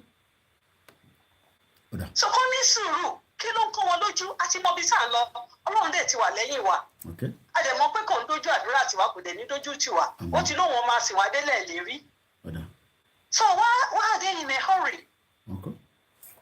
Sọ̀rọ̀ sí wọn procedure ni kì í ṣe àwa nìkan gbogbo ayé ló mọ nǹkan tá à ń ṣe gbogbo ayé ló mọ gbọ́dọ̀ fi ọwọ́ sí i. Ẹ wo àwọn just of recent yìí àwọn tán láwọn kò lórí Ukraine tán láwọn kọ́ sí kí náà ti ń pè Brazil kí náà pé kí ni man yìí Putin tó bọ́ sí Russia ṣe mọ̀ pé wọ́n sọ wọ́n kọ́ pé no it's not normal kò yẹ kó rí bẹ́ẹ̀. So nǹkan tí mo fẹ́ sọ ẹ̀ láti sọ báyìí pé no it's not like that don't no. It's procedure. Listen, they have to have patience. Ẹ ṣé gan ni yàwá. Thank you so much. Kì í ṣe non-entity now. Ẹ ṣé gan ni. Ó yẹ kí ọgbọ́n rí ní gbogbo nǹkan ìka ní gbogbo wisdom wa. Kì í ṣe ẹnu la fẹ́ fi débẹ̀ ni. ìwé tá a kọ sílẹ̀ dà ìwé tá a fẹ́ tẹ́ńdà dà kí la fẹ́ fi fight lọ́jọ́ iwájú. We are fighting for our rights, but we should have patience. We should do it procedurally, not just talk. No. So nǹkan tí mo fẹ́ dá sí nìyẹn pé no kì í ṣe bẹ́ẹ̀ ṣe ń sọ ìlú yẹn kẹ́ máa sọ procedure ni. Àmọ́ pé ogun máa jà àmọ́ pé nǹkan máa ṣẹlẹ̀. I think I have the big. All right. Thank you. Ẹ jẹ́ ká gbọ́ latest àmì lágbára Ọlọ́run. Èní ni Friday ẹni tó bá ṣe darapọ̀ mọ́ wa live broadcast ni ẹ ṣe sùúrù díẹ̀ because mo fẹ́ gbọ́ tí lọ́ọ̀yà Nnamdi Kanu sọ ẹ̀gbọ́n mi ti bá mi send ẹ̀ dádì wa tí ẹ pè mí mo ti send the studio number sí yín World Lord mo fi save yín World Lord UK àgbàlagbà màá pè yín padà if otherwise but studio number yẹn náà ni mo send sí yẹn ẹ kàn keep ẹ fún reference purpose ẹ jẹ́ ká lọ gbọ́n tí lọ́ọ̀yà Nnamdi Kanu sọ àbí torí pé lára ta ṣe fẹ́ sọ̀rọ̀ ní láàárọ̀ nílé náà nínú àwọn ètò tó ń lọ gbogbo ẹ̀yin tí ẹ ti fún wa ní support towards a super rally ẹni tó bá sì jẹ́ coordinator ẹ send message sí mi and then I'm writing all your names down so far mo ti ní lára àwọn action camera mi lélẹ̀ because camera bíbá ó dọ̀ọ̀gàn máa ń ṣiṣẹ́ lé lórí I have a lot of work to do so far as far as I have it in front of me I have 22 coordinators àtàwọn tá a ti mọ̀ tẹ́lẹ̀ àtàwọn tí mo mọ̀ tẹ́lẹ̀ tí mo ti reach out sí gbogbo yín but I have your numbers there àwọn mi àti bá yín sọ̀rọ̀ ẹni tó bá jẹ́ coordinator tí ẹ bá ní group nílé ẹni kọ́ contact mo pẹ́ ìtẹ̀wà lórí Koiki Oduduwa ń gbọ́ mi ṣá because I keep moving this kò mo use more kíní tí mo fi kíní sára because I'm moving all the time so I'm just gonna leave it like that mo pẹ́ ń gbọ́ mi lórí Koiki Oduduwa tẹ́ ẹ bá gbọ́ mi jẹ́ kí n mọ̀ ẹ jẹ́ ká lọ gbọ́n tí lọ́ọ̀yà Nnamdi sọ so I'm gonna share it on my timeline mo mọ bó ṣe ṣe fídíò tí wọ́n tó di pé wá ní bó ṣe wáyé is upside down so let me go and share it on my page ẹni sọ̀rọ̀ so that our play jáde I might even download it quickly so that èmi lè spin it around I will do that now ma download ẹ lẹ́sẹ̀kẹsẹ̀ I can download it kò ní pẹ́ rárá ẹ má worry and then we can because it's just I think it's about 2 minutes mo fẹ́ gbọ́ nǹkan tó wù náà sọ responding back to the shito country called Nigeria is going to face a lot of international knocking on their door Nigeria rò pé òun wà powerful òun lè ṣe tó bá wọn òun no you can't do that you can't so if Nigerian government think they can do anything no you can't so lè ṣe lè tó ń fún wa ní problem báyìí sí ẹ má bínú èèyàn wa mo fẹ́ lọ mú ibi tí náà wọ́n ti sọ̀rọ̀ wá ní o let's turn this around gbogbo ẹ̀yin dáàdì wa tẹ́ ń pè mí ọmọ yín náà ẹ má wọ̀rẹ́ ẹ máa rí mi bá sọ̀rọ̀ ẹ mọ̀ pé mi máa ń fún gbogbo yín láàyè tẹ́yìn bá ti ṣe sùúrù pẹ̀lú mi because interface sọ̀rọ̀ lé lórí nísìn lórí kéèsì Nnamdi Kanu tá à ń bá lọ tẹ́lẹ̀ okay now let me see if I've finished my download yeah I've done it already so ẹ kémi náà lọ post ẹ sórí timeline mi let's do that quickly our play jáde for everybody. The government,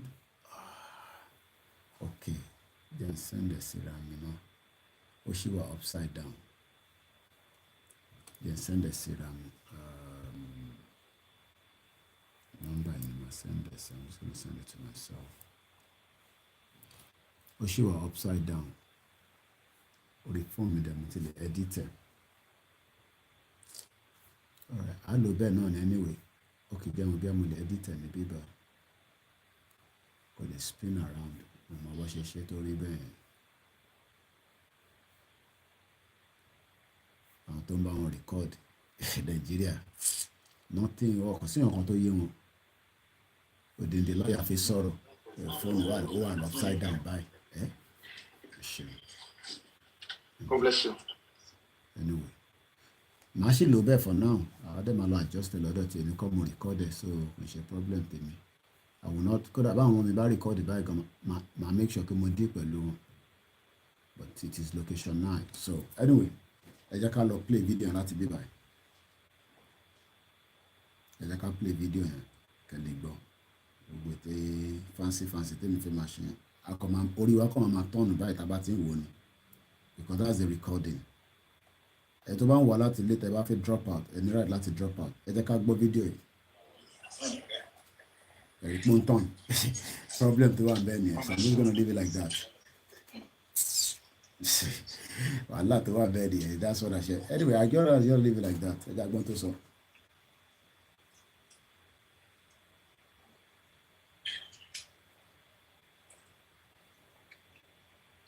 You don't have any question, Sean? Yeah, I wanted to know from Okay. We're all aware, how the federal government always runs bottom-ups and with impunity. And we want to know, and also their friends and the world want to know, what if the Defense Council, after going to submit the judgment to the Federation, and they refuse to put the cases and the federal government to use to let him go? See, I can assure you 100% they can't try it. Because the consequences will be so dire, so serious.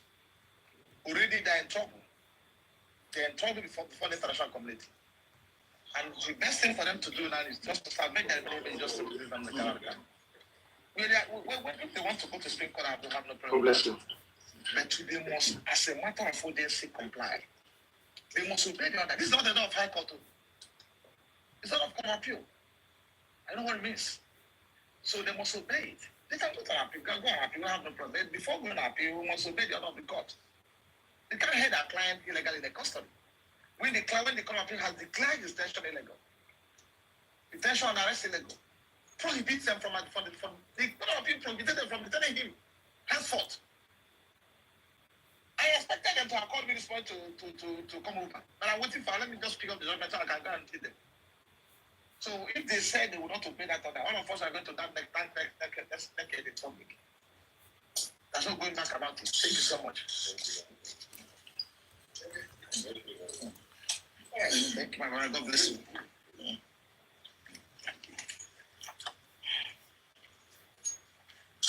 I don't want to write anything so I can be able to explain some of this things. So I said, let me just, I hope you understand the facts.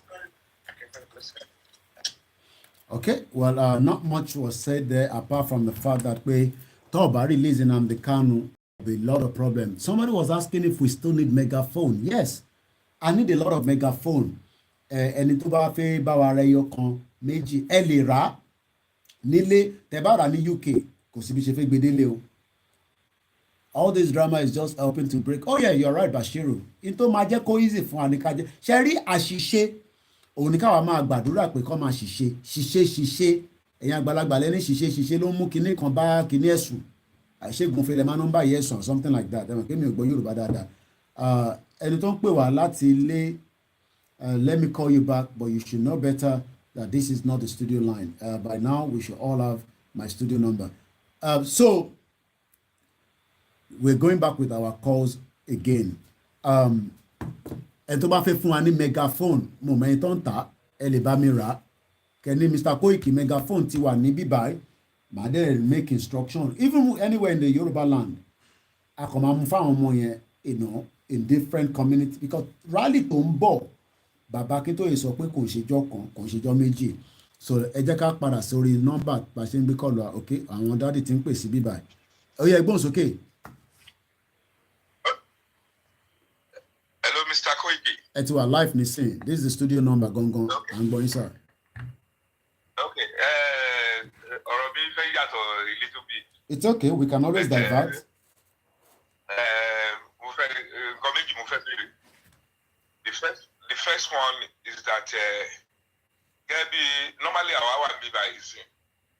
I wanted to ask about the banking system. Báwo ni tabatẹ̀ gba nation wa? Báwo ni àwa tí a ní owó nínú báńkì báwo ni a ṣe ní problem pẹ̀lú owó wa nínú báńkì. Okay. That's the first question. We are by explain the Okay. Then this is the second question. Mo fẹ́ béèrè ni. Mo mọ̀ tí ẹ ṣe coordinate àwọn tó fún wa nínú ilé ń bẹ̀ yẹn. Bóyá ẹ lo jurisdiction yẹn, I'm sorry, you know the then bóyá local government ti plant àwọn kọ̀ọ̀kan or ẹ ti ní nọ́mbà àwọn kọ̀ọ̀kan tí wọ́n coordinate district ní Nàìjíríà bẹ́ẹ̀ ní location 419. Okay. So bóyá ẹ ti ní orúkọ àwọn gẹ́gẹ́ bí nǹkan tẹ̀yìn tó ní inú mi ń dùn pẹ̀lú gbogbo rally tí mo rí pé ó spring up ní different kind of places. City. Yeah. Àbí kò yẹ yín. Oh yes sir. Then tẹ bá ti lè ti break it down. So àwọn tẹ tí bá ti mo fẹ́ get intent travel ti ṣàlàyé níbẹ̀ àwọn district àti àwọn tẹ̀ ń sọ yẹn ṣé fún kíni àti for what mo fẹ́ get àwọn tó àwẹ̀ fún àwọn kan tá a bá fojú jọ ẹ wúrú bóyá Ṣakí àbí kíni Ṣakí kan bóyá tó ṣe lánàá. Yeah. Then ẹni pé chief imam ni àwọn èèyàn fojú jọ bẹ́ẹ̀. Okay. Àbí kò yẹ yín. Okay. So ẹ lè coordinate irú àwọn ó máa help ó tún máa help láti lè make mega rally yẹn kó every local government that is. Okay, mo gbọ́ yẹn máa sọ̀rọ̀ lọ. Okay. Ẹ máa sọ̀rọ̀ lọ, mo gbádùn yín. Tí nísìnyí kó tó di pé general wọn wáyé. Okay. Àwọn local government inú mi dùn pé wọ́n dúró tì wọ́n lọ́rùn ẹ̀wọ̀ area tó ti dúró tì wọ́n lọ́rùn àná àbíjẹta. I mean, if I can just say something there, already we have different groups and they have different coordinator to one in different states. Apart from our media, yeah. Well, I mean that's the whole purpose because area of one, Latin, I mean from what we've been getting in the last 3 years. Let's give an example. If I call Jaye, àwọn kan lè wà níbẹ̀ wọ́n ti kóra wọn jọ wọ́n ní coordinator. I think what you are just saying now is ẹni tó lè fojú jọ bí irú chief imam tó máa wà lágbègbè yẹn if I'm right. Okay, all right.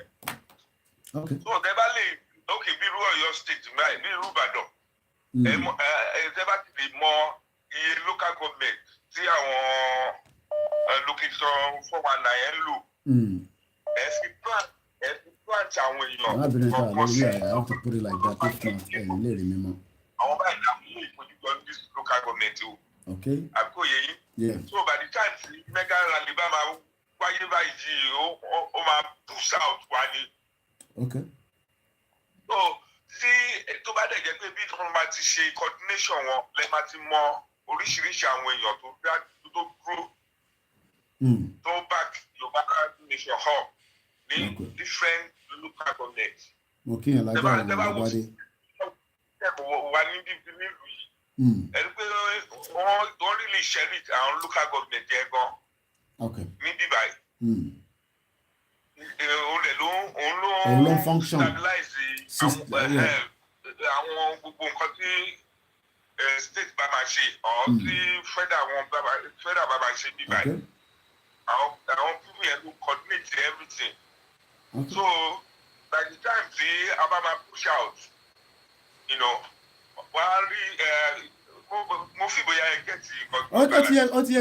and I'm sure it's not just for myself alone, this kind of coordination. I think it's got to do with the organization as a whole per se.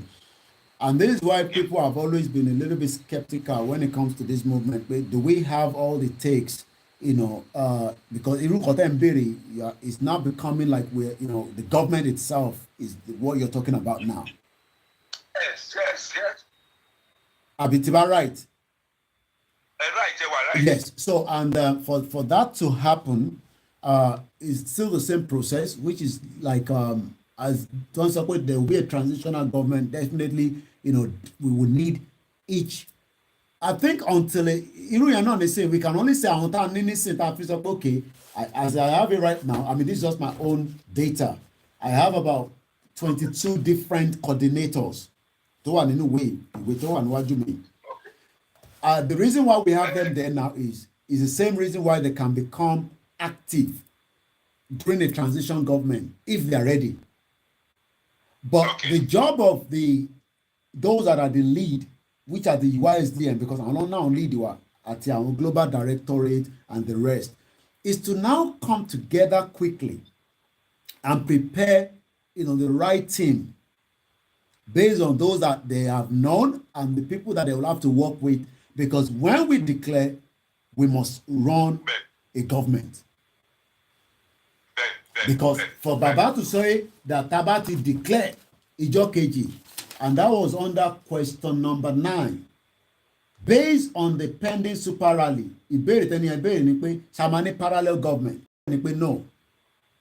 Emma worry, this I know what our constituents are a bit skeptical, but that information that they buy information our daddy, I don't want us to think like that. We have to be very fractured people. Mr. Koiki Yeah. fún idea kan. Yeah. Ṣẹ́rí nídìí láti get map Okay, Nigeria on your drawing table. Okay, I have. Okay, yeah. Okay, map Nigeria. Okay. We You need to have it. Okay.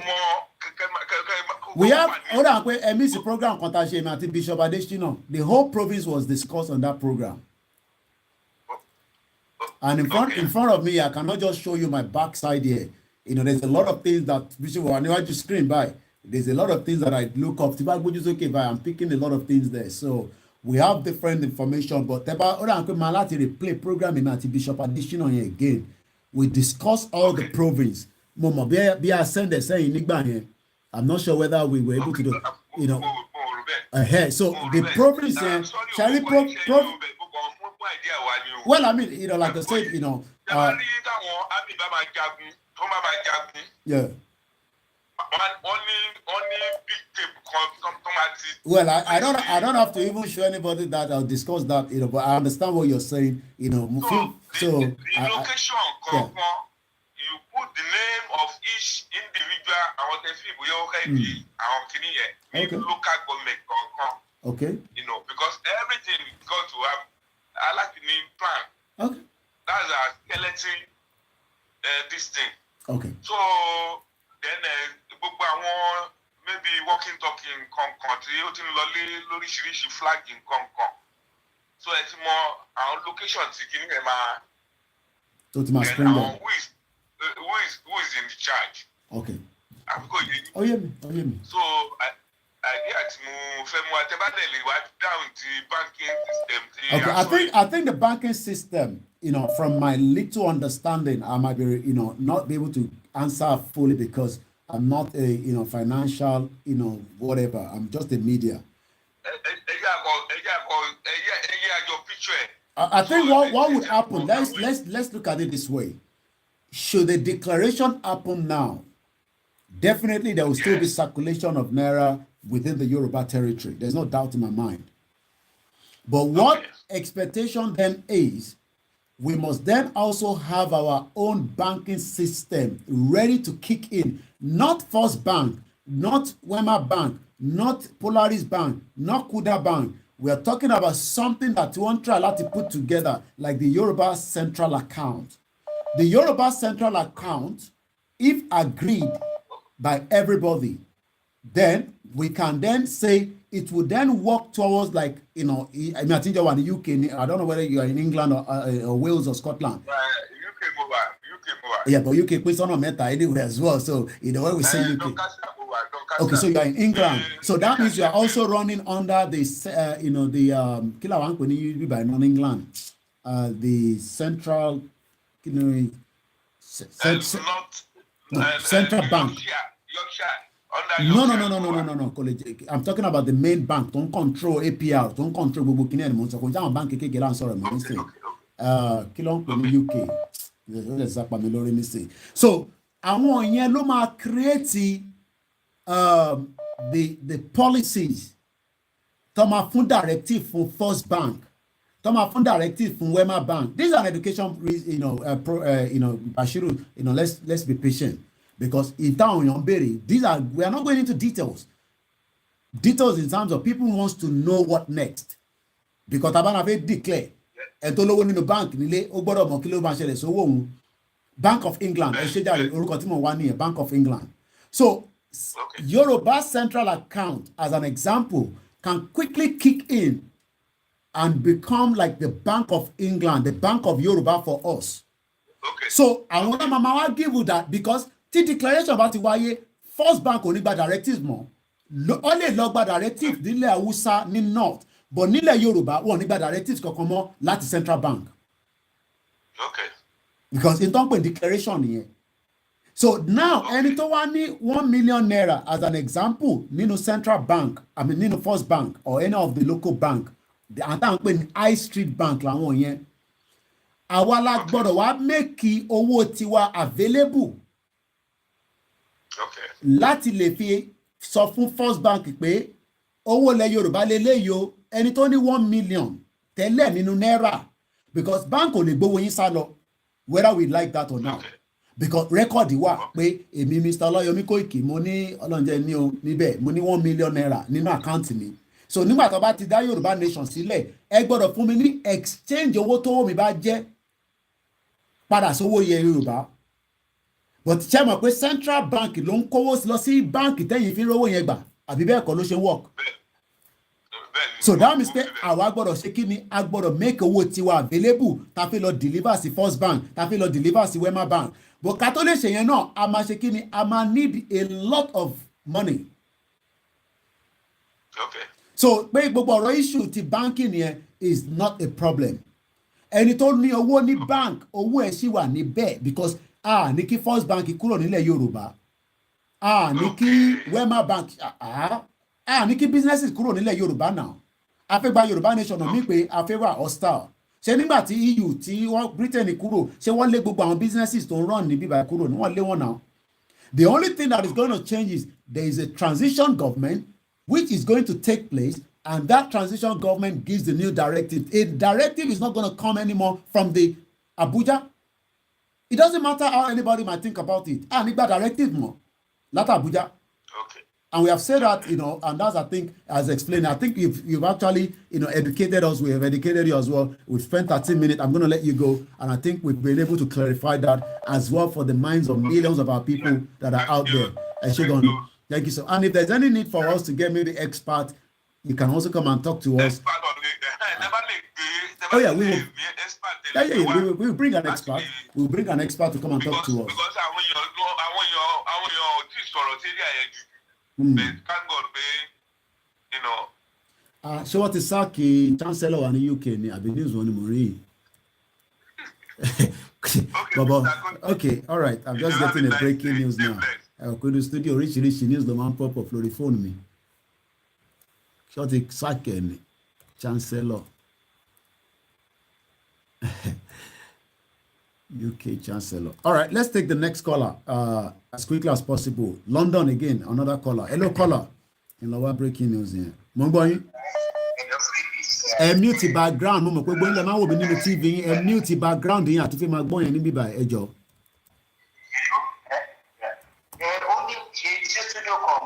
Studio line lẹ́wà lórí ẹ̀. Okay, there's a break. Ẹni sùúrù breaking news. Ẹni sùúrù ẹ̀gbọ́n mi.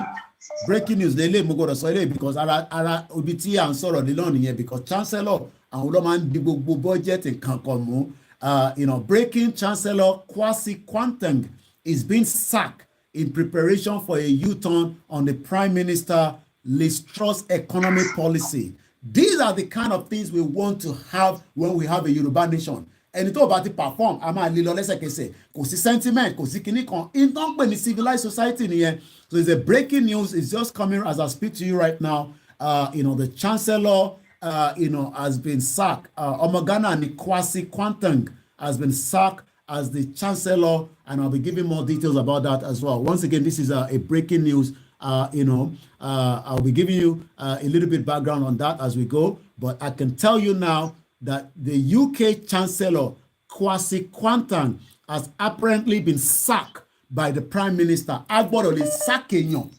Nigeria ni wọn kì í sack èèyàn because kò sí ìlú yóò gbádùn. Ẹ̀gbọ́n sókè tó ń pé ẹ mute background yìí ṣe ẹ̀gbọ́n mi mo tún gbọ́ra mi náà. Ẹ wà lórí fóònù ẹ tún gbọ́ èyí tó wà nù pálọ̀ yín. Kí ló mọ àwọn rí àṣẹ pé ókè bí àbítẹ wà ló ń ẹkọ mò ń gbọ́ yẹn máa sọ̀rọ̀ lọ.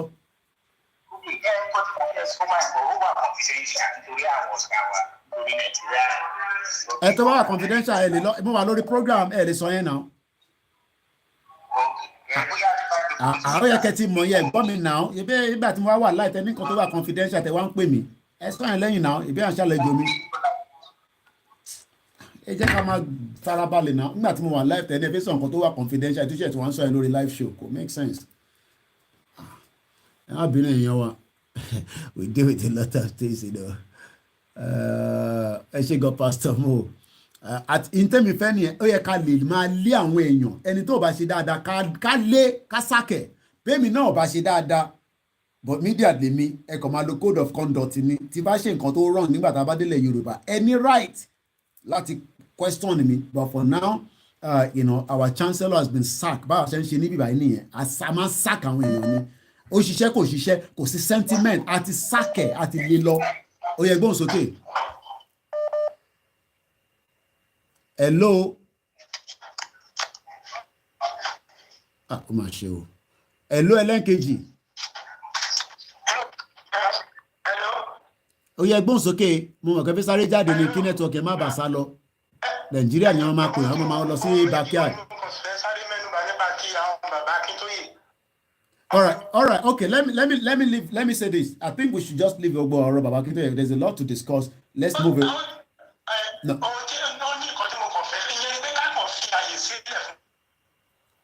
Ká ṣe kí ni ẹ? Network kan ti sá lọ. Wahala country.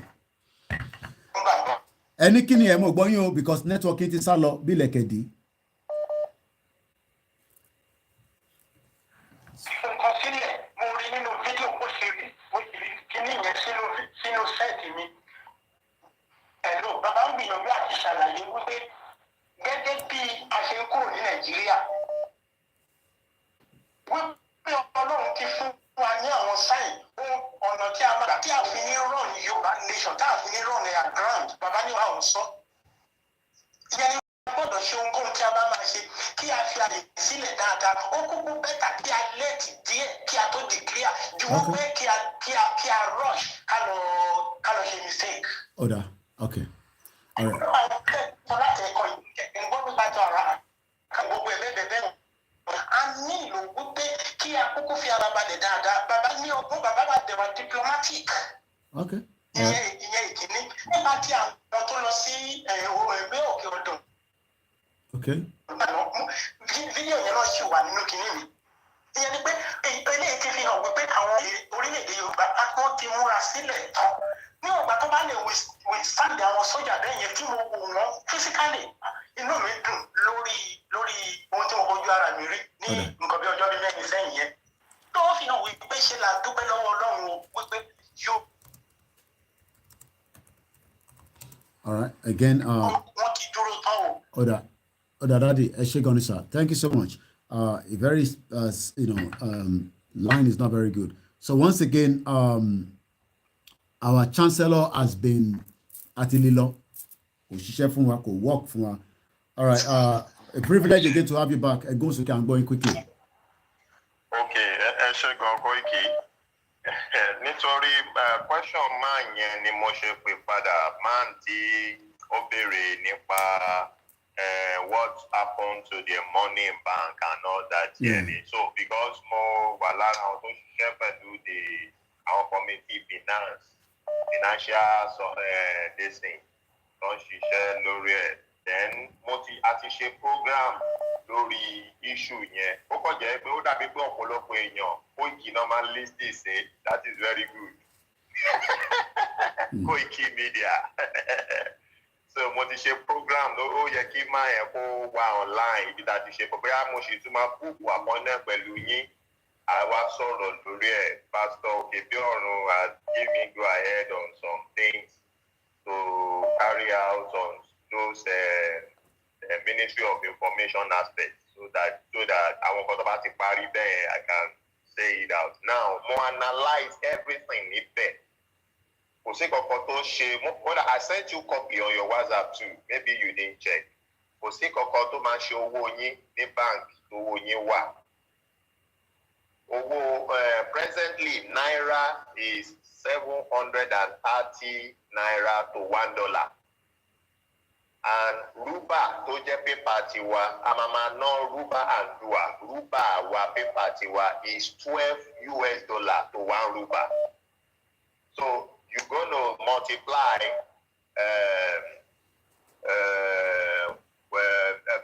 exchange a minimum of 700 naira ló máa ra $1 minimum. Okay, ká tẹ̀ wá ní minimum yẹn because àwọn exchange náà máa rí profit.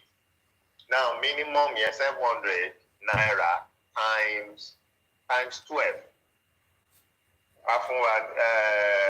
Okay, 700 naira times 12. Afun wa ní 8,400. So ìyẹn túmọ̀ sí 8,400 naira to $1. So that is the minimum you can buy ruba to naira.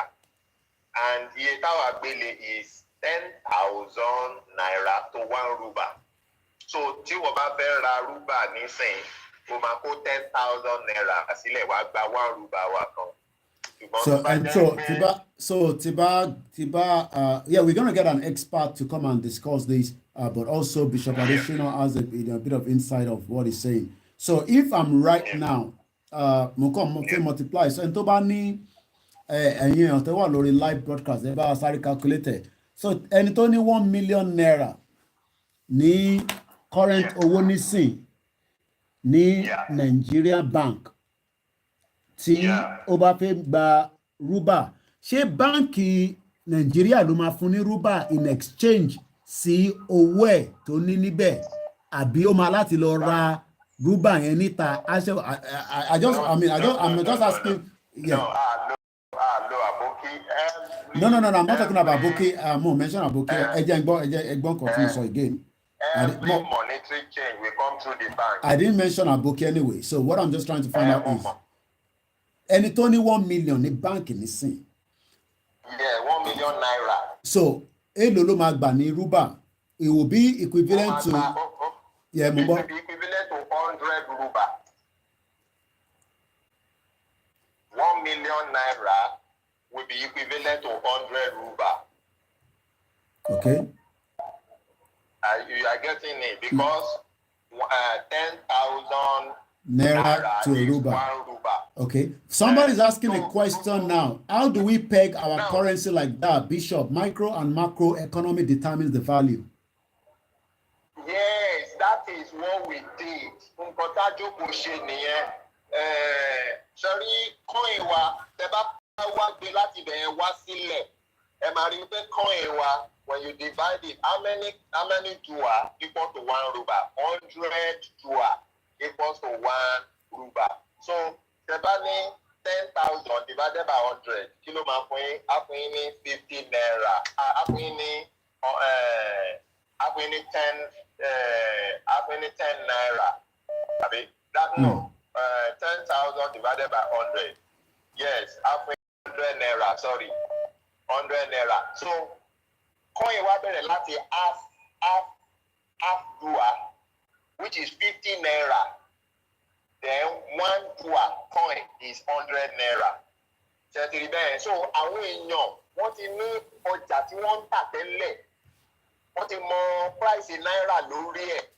Wọ́n ti mọ gbogbo àwọn kan at least àwọn ọmọ wa a ṣe ń ra súwìtì 10 naira. So tẹ́lá fún ọmọ ní half dua nísìn half coin wa half dua àgbà 85. And that is the minimum coin. That is the minimum currency. that's agba sweet márùn. So then 1 hour equivalent to 100 naira. Tẹ́ bá wo iye tó ń ta búrẹ́dì nísìnyí, búrẹ́dì is 1,200. Èló ni wọ́n máa fún ọ? 10 dua and 2, 10, that is 12 dua. Sorry, yes. 10 and 2, that is 12 dua. Coin, that is equivalent to 1,200. So, ó máa jẹ́ ká ní rọrùn fún àwọn èèyàn wa. Àtọ̀mọ́ nǹkan tó kàn ṣẹlẹ̀ ní nígbà tí declaration bá ti ṣẹlẹ̀, tíjọba wa ti take over. A máa ní time like 2 to 3 months tó yẹ káwọn èèyàn sì máa ná náírà. A máa educate àwọn èèyàn ní equivalent of náírà yẹn sí owó ilẹ̀ Yorùbá, Rúbà and Dùà. So ìgbà yẹn náà máa fi print owó lọ́wọ́. By the time tí owó bá ti ready, wọ́n máa kó fún gbogbo àwọn bank. We have in mind to print 5 billion copies of both coin and papers. Mo ti ṣe structure àti ṣe structure yẹn ó dàgbé mo send yín ní copy ẹ padà sórí WhatsApp yín kẹ́ lọ study ẹ̀. So it start from 50 naira which is half dua, 10 naira which is 1 dua, like that. 50 dua is 5,000 naira. So 50 dua méjì, that is 1 ruba which is 10,000 naira. So owó wa níyì ó ní value to náírà lọ, and that is the equivalent to the dollar. Ẹni pé dollar ni mo ti bẹ̀rẹ̀, mo ṣe equivalent from dollar. So if you want to buy ruba now, you pay 10,000 to collect 1 ruba. But if you want to give me ruba to collect naira, you will collect 8,400 naira. Because our bank wọ́n yọ charges lórí ẹ̀ which is 1,600. 1,600 tó jẹ́ profit báńkì yẹn èlò ni ní owó ilẹ̀ wa just 16 dua. Allow me, Simon Adebisi, those are security questions that cannot be answered. Do we have the machine to print on the ground? So those are very security. We don't need to tell yeah, anybody those are that one. security. We don't need to I'm tell sure you should know anybody that better. one. Àwọn tó ń ṣètò pé afẹ́ṣètò ọ̀rọ̀ ọjọ́ wa àkúrí a ní plan wípé a máa pín Any suru, Bishop, and don't be question on Instagram. What is going on in Oyo? How they are shooting people rally? I'm not aware of any rally going on in Oyo State. So maybe you want to expatiate on that. Go ahead, Bishop. Okay, so that is it. So once people know already that the coin half dua is 50 naira, 1 dua is 10 naira, you calculate it up like that. See, you get to 1 ruba. 1 ruba is 10,000. Then 2 ruba 20,000. You calculate it up 5 ruba 50,000. You calculate it up. If people don't know, àwọn ọmọ kéékèèké tẹ bá rí pépà 1 ruba lọ́wọ́ wọn ẹ máa gbà lọ́wọ́ wọn ẹ máa ní owó lọ jí ni because that is equivalent to 10,000 naira. But a ò lè rí náírà mọ́ in our society because we will mop it up. How long wà lọ́kàn wa nítorí àti mọ price àwọn commodity yẹn tẹ́lẹ̀ báyìí yẹn ló máa wà lọ́kàn wa. Okay. So roughly, how long will it take to mop up, the naira out of this, in circulation? Àwọn tó bá ti yan 5 board of directors, Reserve Bank ní orúkọ báńkì wa màmá jẹ́ Reserve Bank of orílẹ̀-èdè Yorùbá. Reserve Bank of orílẹ̀-èdè Yorùbá. Okay. Just like you have the central bank, the Apex Bank will be Reserve Bank of orílẹ̀-èdè Yorùbá. So our 5 economics tó fẹ́ fi ṣe directors àti chairman wọn àwọn ló máa sọ yẹn síta wípé we give you so period of time to mop up. Just as I know pé ọ̀dọ̀ tiwa ní 20 pounds was I think last month and tó bá ṣe ní 20 gbogbo ẹ̀yin tẹ́ jí owó ní Nàìjíríà yóò lè tẹ́ kó 20 pounds dání sáwọ́ gbogbo owó yẹn ó ti di tissue paper because wọ́n ti gbà kúrò lórí system ní bíbá so ẹ gbọ́ àìmọ̀ gbọ́ yín yẹ. So gbogbo àwọn yẹn ló máa give duration everybody might be lost in bank. Just go to bank of your choice that you are using and convert your naira back to ruba and dua. So that's just it. So ọ̀pọ̀lọpọ̀ wa tá à ń náwó coin gangan la máa ná kiri all the time coin, because tẹ́ bá fẹ́ gba paper ó máa jẹ́ maybe time ten gba salary or àwọn company tó ń ṣe transaction tó ń ṣe contract transaction ló máa ná bigger paper currency, or international transaction ló máa gbé bigger paper currency. So wípé a fẹ́ rajà a fẹ́ ra kíní coin ọ̀pọ̀lọpọ̀ wa máa ná. So it makes our money strong and has strong value. Àgùnbà tó wà ní ìlú òyìnbó yẹn náà máa bá darí wálé, because you know that with the dollar in your hand you are going to drop $12 for 1 ruba, and tó bá fẹ́ ra dollar padà from ruba, they can sell it for you like 10. They can sell it for you like 10 or $10.50, because the bank will make profit.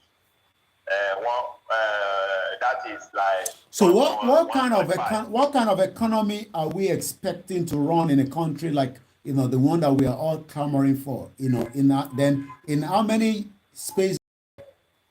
How long do we think that an economy will kick on? Then kick economy do. To the question matter, how long will that take? And then what normally helps economy to boom? Because of an economy look on boom. Cherry, economy is in progression. Economy is wà ní ilẹ̀ Yorùbá ń bí. Affect change over, power is changing hand. And as power is now changing hand, our take over, la strategy, la plan, bí a ṣe máa come out from depression, because depression láti ń bọ̀. So ṣe yé bẹ́ẹ̀. So the economy that is taking over from this depressive economy is catapulting the people from poverty to wealth. So automatically láti ilẹ̀ Yorùbá tí economy wa bá ti wà bẹ́ẹ̀ yẹn, àti dolówó láti bí lọ sí kàkà tó dá America, because láti bí one ruba is $12. Then tó bá ló fẹ́ ṣẹ́ dọ́là padà sí, ó fẹ́ ṣẹ́ rúbà padà sí dọ́là náà máa fún ẹ ní like 10. Okay. Wọ́n yọ profit wọ́n bẹ̀ international transaction. Ìwọ ló ní fẹ́ ṣẹ́ padà, and you will want to come and work in Yorùbá land to hail rúbà, because ó mọ̀ pé tó bá gbé rúbà dé America dọ́là máa yá bíà. So ti ń yé bẹ́ẹ̀. So the economy will be strong. Then we estimate one thing, because wọ́n máa share asset and liability. Ìjọba ilẹ̀ location 419 wọ́n máa share gbogbo gbèsè tó ti jẹ China and co. Wọ́n pín ilẹ̀ Yorùbá, wọ́n pín tiwa náà fún wa. Wọ́n share border and all that. So a ti estimate wípé àwọn liability tó máa share fún ilẹ̀ Yorùbá yẹn, Yorùbá máa bẹ̀rẹ̀ sí ní máa sun àwọn gbèsè. A ò mọ̀, a ò ní sọ pé a ò ní san ìdándan, a máa incur àwọn gbèsè tí Nàìjíríà máa pín fún wa yẹn. But what we suggest is that, adẹ̀tí submit fáwọn bàbá, is that irú àwọn company bíi China yẹn sìn, wọ́n máa set up the evaluation committee tó máa pè wọ́n, àwọn company la fẹ́ sanwó fún, àwọn ìlú la fẹ́ sanwó fún yẹn. Wọ́n wá evaluate ilẹ̀ Yorùbá, nǹkan tí wọ́n ṣe síbẹ̀ tó àmọ́ǹtì gbèsè tó fún wa yẹn, tó bá wọ̀ tiẹ̀. Then táwọn gbẹgbẹ fún àwọn bá estimate ẹ̀ tó bá rí pé kò wọ̀ tiẹ̀, but wọ́n ní pé tòótọ́, but gbèsè tán ní pé ó kàn wá nìyẹn. A máa wá sọ fún wọn wípé ó wù wá ká máa bá wọn ṣiṣẹ́, ó wà lórí ilẹ̀ wa, but they should profit 60%. Ká máa bá wọn ṣiṣẹ́ lọ. Ìgbọ̀n tó bá nílò àwọn olè profit pé ká san gbèsè yẹn, a máa ní kò sí wàhálà, wọ́n fi ilẹ̀ wálẹ̀, wọ́n máa lọ, a máa san gbèsè wọn. Àjẹ́bá àwọn country míì tó tóbi wọ́n pé wọ́n fẹ́ kọ́ mi, àbá wọn ṣe pọ̀, wọ́n máa wá invest, wọ́n máa bá a ṣe é dé. So to say the fact, àwọn gbèsè tí location 419 máa pín fún ẹ, a máa san.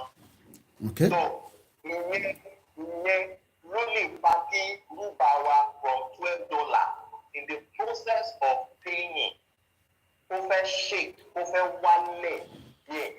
Okay. Because in the long run, between 5 to 7 years, that's owó yẹn, and then build ilẹ̀ wa. So irú $12 to $1 and then san gbèsè only falls in like $6 to $1.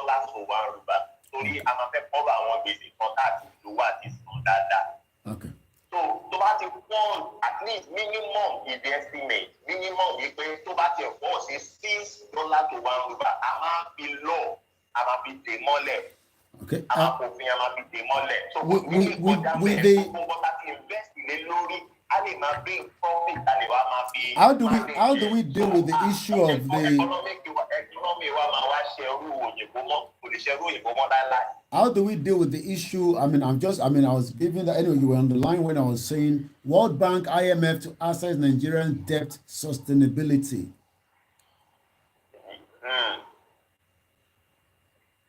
Your question. World Bank and the IMF, International Monetary Fund, to assess Nigeria's debt sustainability. How do we work with the IMF and the World Bank? Òun náà ni mo ṣẹ̀ṣẹ̀ ṣàlàyé tán yẹn, wọ́n wà lára àwọn tí wọ́n máa yan kọ́mítì tó máa bá sọ̀rọ̀, wọ́n wá estimate nǹkan tó fi owó yẹn ṣe lọ́dọ̀ wa. Okay. Kí ó tó jẹ́ wípé èyí tó pé pé a máa san yẹn wọ̀ ọ̀tẹ̀. Okay. So táwọn náà bá wá rí wọ́n bá rí pé kò wọ́ ọ̀tẹ̀ a lè máa jẹ́ kó mọ̀ wípé ẹ profit iye báyìí because we are just a new nation that is coming up. Okay. Wọ́n máa ní káwọn ò profit ẹ̀ then we bullshit them so we will pay your money but we so nǹkan tó lè jẹ́ kí currency wa at long run wọ́n máa ń demand owó yẹn tá a lè meet immediately but tó lè jẹ́ kó rọra shake wálẹ̀ nìyẹn over time but tó bá ti ń dé bí $6 to $1 a máa kó fìdí so àní kápá pẹ̀lú currency wa mọ́ a máa lo reserve wa owó ta àwọn kọ́tà tí invest náà ó ti máa mérè wa within short 7 years now a máa lo reserve wa máa fi pay back. All right. Shigoni, Bishop. Okay. It's just the way you are running your media now. You are the manager and the director of Koikimedia. You have a company. Owó dẹ̀ ẹ̀tajà, owó dẹ̀ wọlé fún yín. Tó káṣẹ̀ wá ní tó ní àwọn ọkọ̀ tẹ̀yìn jẹ lówó. Ẹ̀dẹ̀ mọ̀ pé owó tẹ̀yìn nílẹ̀ kò lè san owó yẹn at the time tó bá wá tán ní kẹ́ san yé báyìí. So ẹ̀dẹ̀ wá wò wípé ẹ̀fẹ́ reduce price commodity yín nítorí ẹ̀ mọ̀ ó dà pé ní ó há ìtẹ̀lẹ̀ ẹ wá ń gbé wálẹ̀ kẹ́lẹ̀ tí ọjà tètè lè máa yá kẹ́lẹ̀ tètè máa rí gbèsè ẹ̀ sọ. So ó wá débi tó jẹ́ pé wá wò pé no ọjà yìí gbọ́dọ̀ lẹ́ẹ̀jú báyìí lọ mọ́. So ẹ máa fix the price ọjà yín nìyẹn. So ẹ máa wo internal resources ẹ ní ìtẹ́tù máa fi meet up. So that was the plan. Shigoni Bishop for the explanation. And I think Bishop have explained quite a lot of bulk of what we wanted to know. There was a couple of calls that were coming in. Let's take some of those calls back as well. We are still live. This is a live transmission that started some almost almost 5 hours. I think we are about almost 4 hours. I think we should be winding down, like I said. But I saw a couple of 2 more calls. Let me just return those calls, and then I'm going to wind down the program. Again, I sort of okay. I'm going. Hello, Mr. Koito. How are you? Ẹ jọ̀ọ́ mo kàn fẹ́ advice àwọn èèyàn wa ni wípé kí a má ríra wa gẹ́gẹ́ bí ọ̀tá. Ṣé ti rí àwa kan tá à ń sọ̀rọ̀ lórí Yorùbá nation yìí bí a ṣe wà passionate about it la ṣe ń sọ. And ọbẹ̀ ò kì í mì ní ikùn àgbà ni. Ṣé ti rí àwa kan à ń ṣe Yorùbá nation yìí tó jẹ́ pé kò kì í ṣe online nìkan la ti ń ṣe gbogbo ọkàn gbogbo ara la fi ń ṣe. Àwa kan dẹ̀ mú àwọn nǹkan kan tó jẹ́ wípé a lè sọ torí pé ọbẹ̀ ò kì í mì ní ikùn àgbà. Nígbà tá a bá dé ilẹ̀ Yorùbá ọ̀pọ̀lọpọ̀ nǹkan ló sì máa jáde ọ̀pọ̀lọpọ̀ nǹkan la máa sọ ṣùgbọ́n tí àwa bá dàbí ṣe mọ̀ pé tí politics bá wà wọ́n ní opposition party ló máa ń jẹ́ kí party tó bá wà in power kó function dáadáa tí àwa kan bá ń sọ̀rọ̀ tá a bá ń call out àwọn leaders wa ó ní nǹkan tá a rí o torí tí ò bá nídìí obìnrin ò kì í jẹ́ kúmọ́lù àwa kan close pẹ̀lú àwọn politicians dáadáa àwa kan ní àwọn èèyàn tó wà ní positions of authority a ní àmọ́ àwọn èèyàn so ọ̀pọ̀lọpọ̀ àwa tá à ń ṣe Yorùbá nation lórí íńtánẹ́ẹ̀tì yìí ọ̀pọ̀lọpọ̀ èèyàn ní kò mọ nǹkan tí àwa kan mọ̀ so nígbà tá a bá ń sọ̀rọ̀ ẹ má jẹ́ ká rí bíi pé à ń attack ẹni we are not attacking anybody ṣùgbọ́n àwa ti rí pé Yorùbá nation yìí ilé ayé wa future àwọn generations unborn òun ni Yorùbá nation tá a bá dẹ̀ lọ ṣe mistake àwa mọ nǹkan tó lè ṣẹlẹ̀ irú èmi tí mo wà ń bí Nàìjíríà ni mo ti ilẹ̀ Yorùbá ni mo ti ń pè àwọn APC wọ́n ń béèrè ilé mi torí pé mò ń ṣe Yorùbá nation campaign mo rẹ́ni tó wá sọ fún mi wípé wọ́n ń béèrè ilé mi wípé ṣé mo rẹ́ǹtì ilé ládùúgbò ni àbí akọ ilé sádùúgbò wọ́n ń tọpinpin mi torí pé mo ṣe tábàdẹ̀ wá rí nǹkan kan tó fẹ́ ṣe gẹ́rẹ́ lórí ọ̀rọ̀ Yorùbá nation àní gbà torí pé àwọn nǹkan tó wà at stake so we are not attacking anybody ṣùgbọ́n wọ́n ní kinní kan tó ń gbó ajánu tó rí tó fi ń gbó mo kàn fẹ́ sọ ìyẹn ni ṣùgbọ́n nígbà tá a bá dé ilẹ̀ Yorùbá ọ̀pọ̀lọpọ̀ nǹkan á yé àwọn ènìyàn wa ẹ ṣé gan ni sáà. ẹ ṣé gan ni well that's the caller there. It's been a long program. I'm gonna wind it down. There's no way we can continue, but I guess there's no way we can complete the conversation. Conversation is an ongoing. I just can wind it down because I need to do a lot of the paperwork, that I have on the desk. Quite a lot of things I need to deal with, and it seems actually life I can't do that. We've heard from both sides. If you've just joined, you're gonna have to go and start again and watch it, or probably do whatever you want to do with it. Video Ọjà Ọ̀dàn is back on our own page. I want to see video and I want to pull it down. Money what? About pull it down. Lot of thing. The video is already in circulation, and I was able to find it this morning. So into bá sì fẹ́ wo video yẹn ẹ lọ sórí Koikimedia ẹ bá níbẹ̀. But in tí a gbọ́ òun ni pé wọ́n ní kí wọ́n pull down.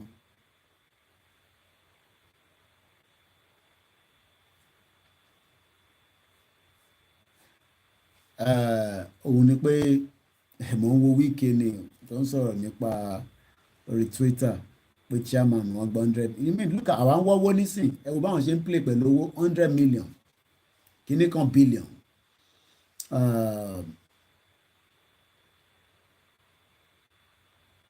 Let's say a very good afternoon. If we have the strength, we'll come back in the night. If not, we'll leave it again for another day. That's how far we can go. It's been a lot of education. It's been tense as usual. And sorry we can't take any more calls. I gotta go now. And to barayi pele mi, to ba dijo mi, eturayi bawa sọ̀rọ̀. So let us wind down the conversation. Mo fẹ́ play anthem one and then we go. So that I can do other things. If not, I can't do enough of other things, I need to speak to people and I need to do other things. I'm sure there will be more programs coming up, even after mine. Eshegbani Bishop for the analysis that you gave us. Very beautiful insights.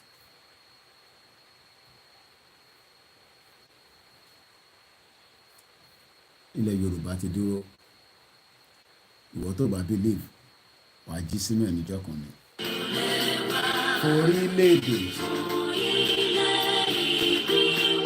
kàgbéga kàgbéga kàgbéga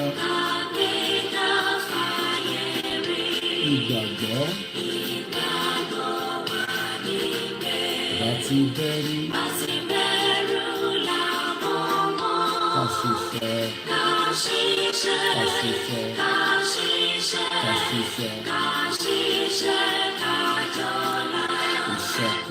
ìṣọ̀kan nítorí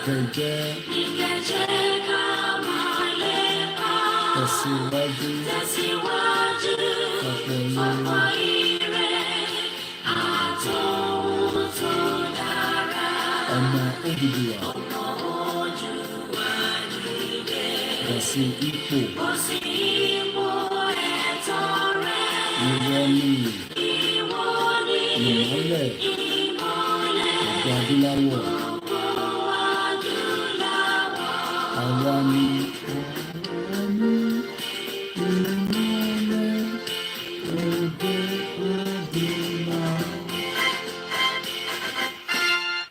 Barika Jimoh, bye for now.